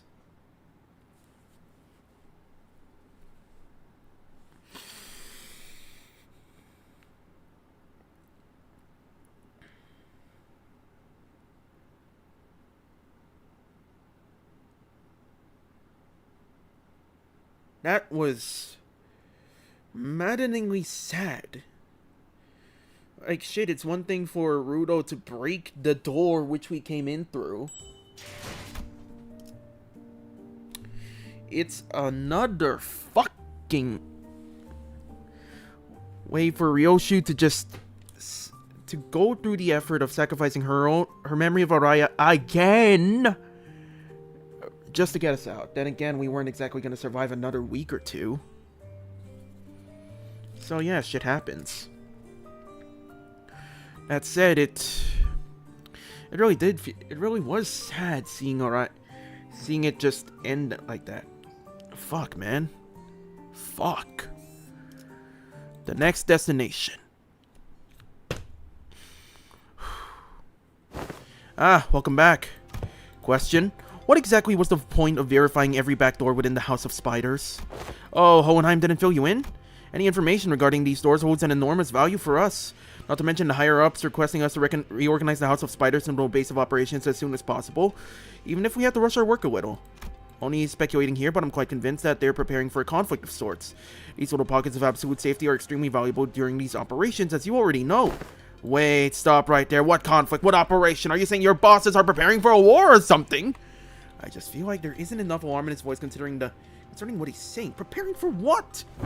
Not even trying to hide it anymore, huh? Did I say something wrong? Must you ask to know? I thought everyone already knew it. I mean, it's an open secret at this point. L Corp has already fallen. W Corp is teetering on the brink of collapse. You call us the aspirant W Corp. We call Limbus Company the aspirant L Corp, meaning we have a shared goal. But unlike the dead and gone L Corp, the current W Corp is still kicking, despite its rapid decline in recent years. And as we all know, companies in the city aren't worth much unless they've got a military force to back them, right? It's only natural that a business conflict would lead to a physical one as well. This is just a mere team leader speaking, though. Who knows what the higher-ups in our companies are thinking? Either way, much fruitful collaboration was had today. This will reflect pretty well in our performance metrics, and we didn't even suffer that many losses. I can safely say that you should expect a positive review from us regarding this collaboration. After saying our farewells to Alan, we returned to the forward base, and shared with Hohenheim everything that's happened so far. Hohenheim and Faust both did not seem willing to discuss the subject of the looming conflict. So we instead decided to have Ryoshu's memory and sword re-examined. Oi, Hohenheim, results out yet? Not yet, Assistant. I clearly remember telling you 3 minutes ago that it would take about 20 more minutes. Have you forgotten already? He talks too much. Ryoshu sounded irritated as she scolded Heathcliff, but I could sense a definite undercurrent of anxiety from the way she kept puffing her cigarettes to a stub at increasingly shorter intervals. This room might be more smoke than oxygen at this point. Mind slowing down a tad? You're practically fumigating the room with cigarette smoke. Then speed up, glasses. Gonna bounce as soon as I hear the results. Both of you need to learn to respect that things take time. Yes, time is indeed relative. But the fact that I have managed to complete an in-depth analysis of an item of such mystery in a single day is an incredibly fast turnaround, and this fort deserves your appreciation. I have been attempting to rein in the more self-indulgent part of myself as of late, but I believe this achievement deserves to be elaborated upon. It is an evident truth that such a result could not have been replicable had it not been for my genius brain. Go out to the hallways and grab any passing researcher and tell them about my incredible turnaround time, and you will hear them say, "Oh, done already," and to that I will answer, STFU. Evidently tired of the two sinners alternating turns hounding him for results, Hohenheim seemed to speed up the analysis and managed to hit the finish line much earlier than 20 minutes. Whoa, done already? Yes, there are times when test results are extracted earlier than the predicted time frame. Many of those instances are easily attributable to my genius at work. Then why aren't you saying anything? Give me the TR now. You did tell me to shut the fuck up, so I'm attempting to observe the exact merits of doing precisely that. Ha! You think Yoshihide would ever use known acronyms straight? What if it's something like sheesh, that's a full day unwind after work though? And your verdict on her interpretation? That is exactly what I meant. She's better than MTL in some ways. How she lies as she breathes. At that moment, I might have caught a glimpse of the scabbard rattling slightly atop the examination device, almost as though it were giggling. Very well, I'll get right into it. First, the memory of the time she was complimented for her cooking has been erased. Huh? That's it? Hardly. Second, a name has been erased from her memory. Do you recall the name of the man who works with Manager Saud? Effie? I would have asked in the past tense, but had it been him whom I was referring to. Glad Miss Saud wasn't here for that. That kid, right, I don't remember his name. Kid? She forgot.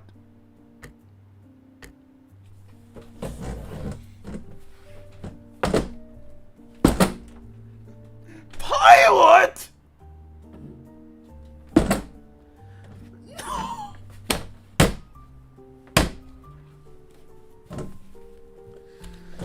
That she did. Among miscellaneously deleted memories are 172 hours of Don Quixote's tales of adventures and types of food that she fed to a seagull.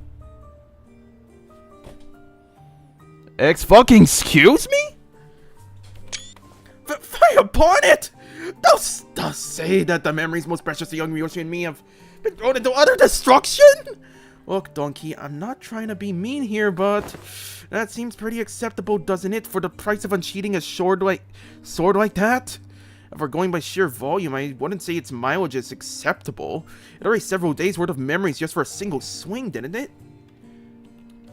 I mean, yeah, but they kind of sound like inconsequential memories, don't they? Greg and he forget stuff all the time. How's this any different? The seemingly inconsequential nature of these particular memories weren't achieved by sheer luck. In fact, it seems to have been impacted by the scabbard of the Araya Shiki, or to be more precise, the power of Araya's ego. That's so. Ryoshi looked down at the scabbard with an uncertain, hollow look in her eyes. So Araya actually cushioned the blow. That is worth noting, but at the same time, the cooking memory is going to be a very big dent. Shit, man. Shit. All that remains of Araya's in Ryoshi's recollection is a blank space where the fragments of her existence used to be severed and removed again. While it takes a rather significant amount of time, the scabbard seems to be, yes, capable of selecting which of Sinner Ryoshi's memories are to be erased at a cost of using Araya's Shiki. Sounds like I should be grateful then. But Ryoshi regards the scabbard with a conflicted look, as though to approximate the outlines of the void she left behind. Oh, so it's got like a cooldown timer. She can use it whenever, as long as she gives it time to select the trivial memories. I wouldn't be so quick to dismiss them as trivial. The memory of the time when you were complimented for your cooking, it was quite a precious memory, wasn't it? You've performed an inverse calculation of the relic's cost. Yes, according to our measurements, the sword seems to factor in the weight of each memory when calculating the cost of wielding it. It's become rather clear that it takes more than light memories to properly wield it. So, have her memories been restored? As presumed, attempts to recall the erased being's existence have resulted in failure. That is quite discouraging. But not all is lost. Simply by knowing that something used to be in that negative space, many things can still be reminisced upon. Like Ryoshi said, forgotten but not lost. Clock, you've just stepped foot into the world of the Sangria. She flashes the briefest of smiles and scatters it away like with a plume of cigarette smoke. Collecting the GB will restore it. Huh? What used to be here in the pockets of the void in my heart, my one and only. Ryoshi's gaze traced the invisible, the unperceivable. A few more days passed us by. We didn't spend those days idling. We visited Spout and Pilot in recovery. There are a few odd jobs here and there, like helping suppress a distortion containment caused by a new LCE hire. But with all the loose threads tied up, we managed to finally, after so long, welcome back to Mephistopheles! Finally, we are leaving Hongwan. But not after one more Intervallo nocturnal sweeping. You motherfucker. Kinda feels like we're home again. Return to the bus. Yeah, so nocturnal sweeping, then spring cultivation, and so on. Actually, I think we already did. No, we hadn't done spring cultivation Balkax on the cards. Right now, we have to worry about 9.5-2, which is going to involve us getting to fucking N Corp. Oh, fucking Corp. course. Ha! Boss, sweet boss. The chair could use a little more cushioning, but there isn't anything like it out there. Damn, this is your ride? Hella badass. Between the two individuals who were looking rather pleased at Kira's astonishment, Owen and I am squeezed through to warn us about some things to watch out for. I asked team leader Alan to set the coordinates somewhere as close as possible to the nest. Keep driving through the door and it will bring you right to an empty spot on the highway. Don't hesitate or hit the brakes because if by any chance there's a car driving behind you, it will crash into the bus. Nuts. So what are you two doing here on the bus? Decided to join a better team, did ya? I must admit to a certain degree of interest in hearing of your exploits, but to accompany you through them is an entirely different matter, isn't it? I'm only here to adjust your coordinates. Speaking of which, just how did you manage to escape your confinement? She broke out? I told them I had some stuff to help you with, and they let me out after making me scribble over some docs. Solitary confinement's hella boring, so I thought I might get some air. Might as well say goodbye too while I'm out and about, right? Oh, so you're not coming. Ah, shit. I see. You exploited the fact that the new hires don't have any grudges against you. I thought I told them to impress upon the new hires that prisoners are to be treated as exceptions to the, right. The person in charge of that training is currently checked into the long-term recovery ward. More problems stemming from the shortage of manpower. I'd best include this in the report. Sounds like they're both here to see us go. Well then, time for a valediction, I suppose. Perhaps I've grown far too used to seeing your faces. Saying goodbye doesn't come out as easily as I expected it to. Another day of reunion must await in the future. I would appreciate it if such a reunion had a low probability of occurring. While I am not very partial to mathematical statistics like the probability theory, I hope your prediction is dead right. Well then, hey, Yoshihide. What? I wouldn't say we're family exactly, but listen, there's a lot of stuff I want to say to you and a lot of stuff I want to hear from you, okay? So, SYL. Did I do that right? Acronymize it into L. And call me Ryoshu, not Yoshihide. Prefer the echoes of that name. After a round of goodbyes, the two disembarked from the bus, and no sooner had the machinery clicked into place than the bus's wheels finally began to turn, bringing us closer and closer toward a blindingly radiant portal massive enough to engulf the bus hull. Well, off to the next destination, I guess. Oh, right. Where are we headed next? Dante inquires about the next destination, Virgilius. Ha! Now that's more like it. Been too bloody long since I heard that question. Yeah, don't get too excited. When has an answer to that question ever led us to anywhere that's not downright bizarre? Virgilius gave me a faint, knowing smile as though to confirm Ishmael's pessimistic remark, then delivered a comment that sounded too lighthearted for its gravity. Downright bizarre, is it? Well, let me just say it's high time that we faced such a sight. Our next destination is District 14. In other words, Manager Dante, we are now en route to N Corp. So we are going there after all. N Corp. Plenty of faces there I'd rather not see. As the rest of the sinners voiced their various gripes and discontent with N Corp, Marsault, who probably had the most amount of history with the wing, simply flipped open his newspaper like usual and began reading it with the same unchanging expression. As though for him, none of this changed anything. Now departing, vroom vroom. With that, the bus resumed its journey to yet another tale. So it's finally over. Jeez.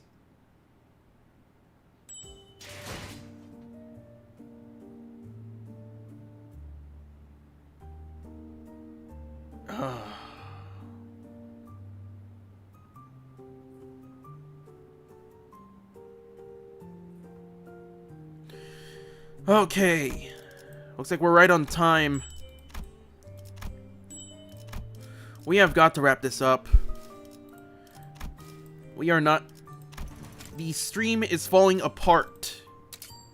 I can't afford another minute here.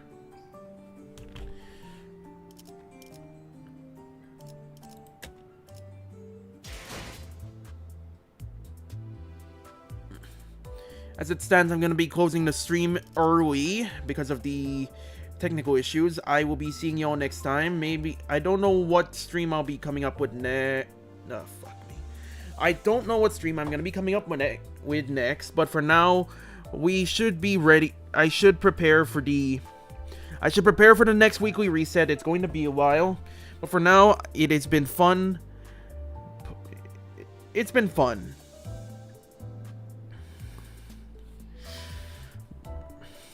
This is Squid, and I'll be seeing y'all later. Bye bye.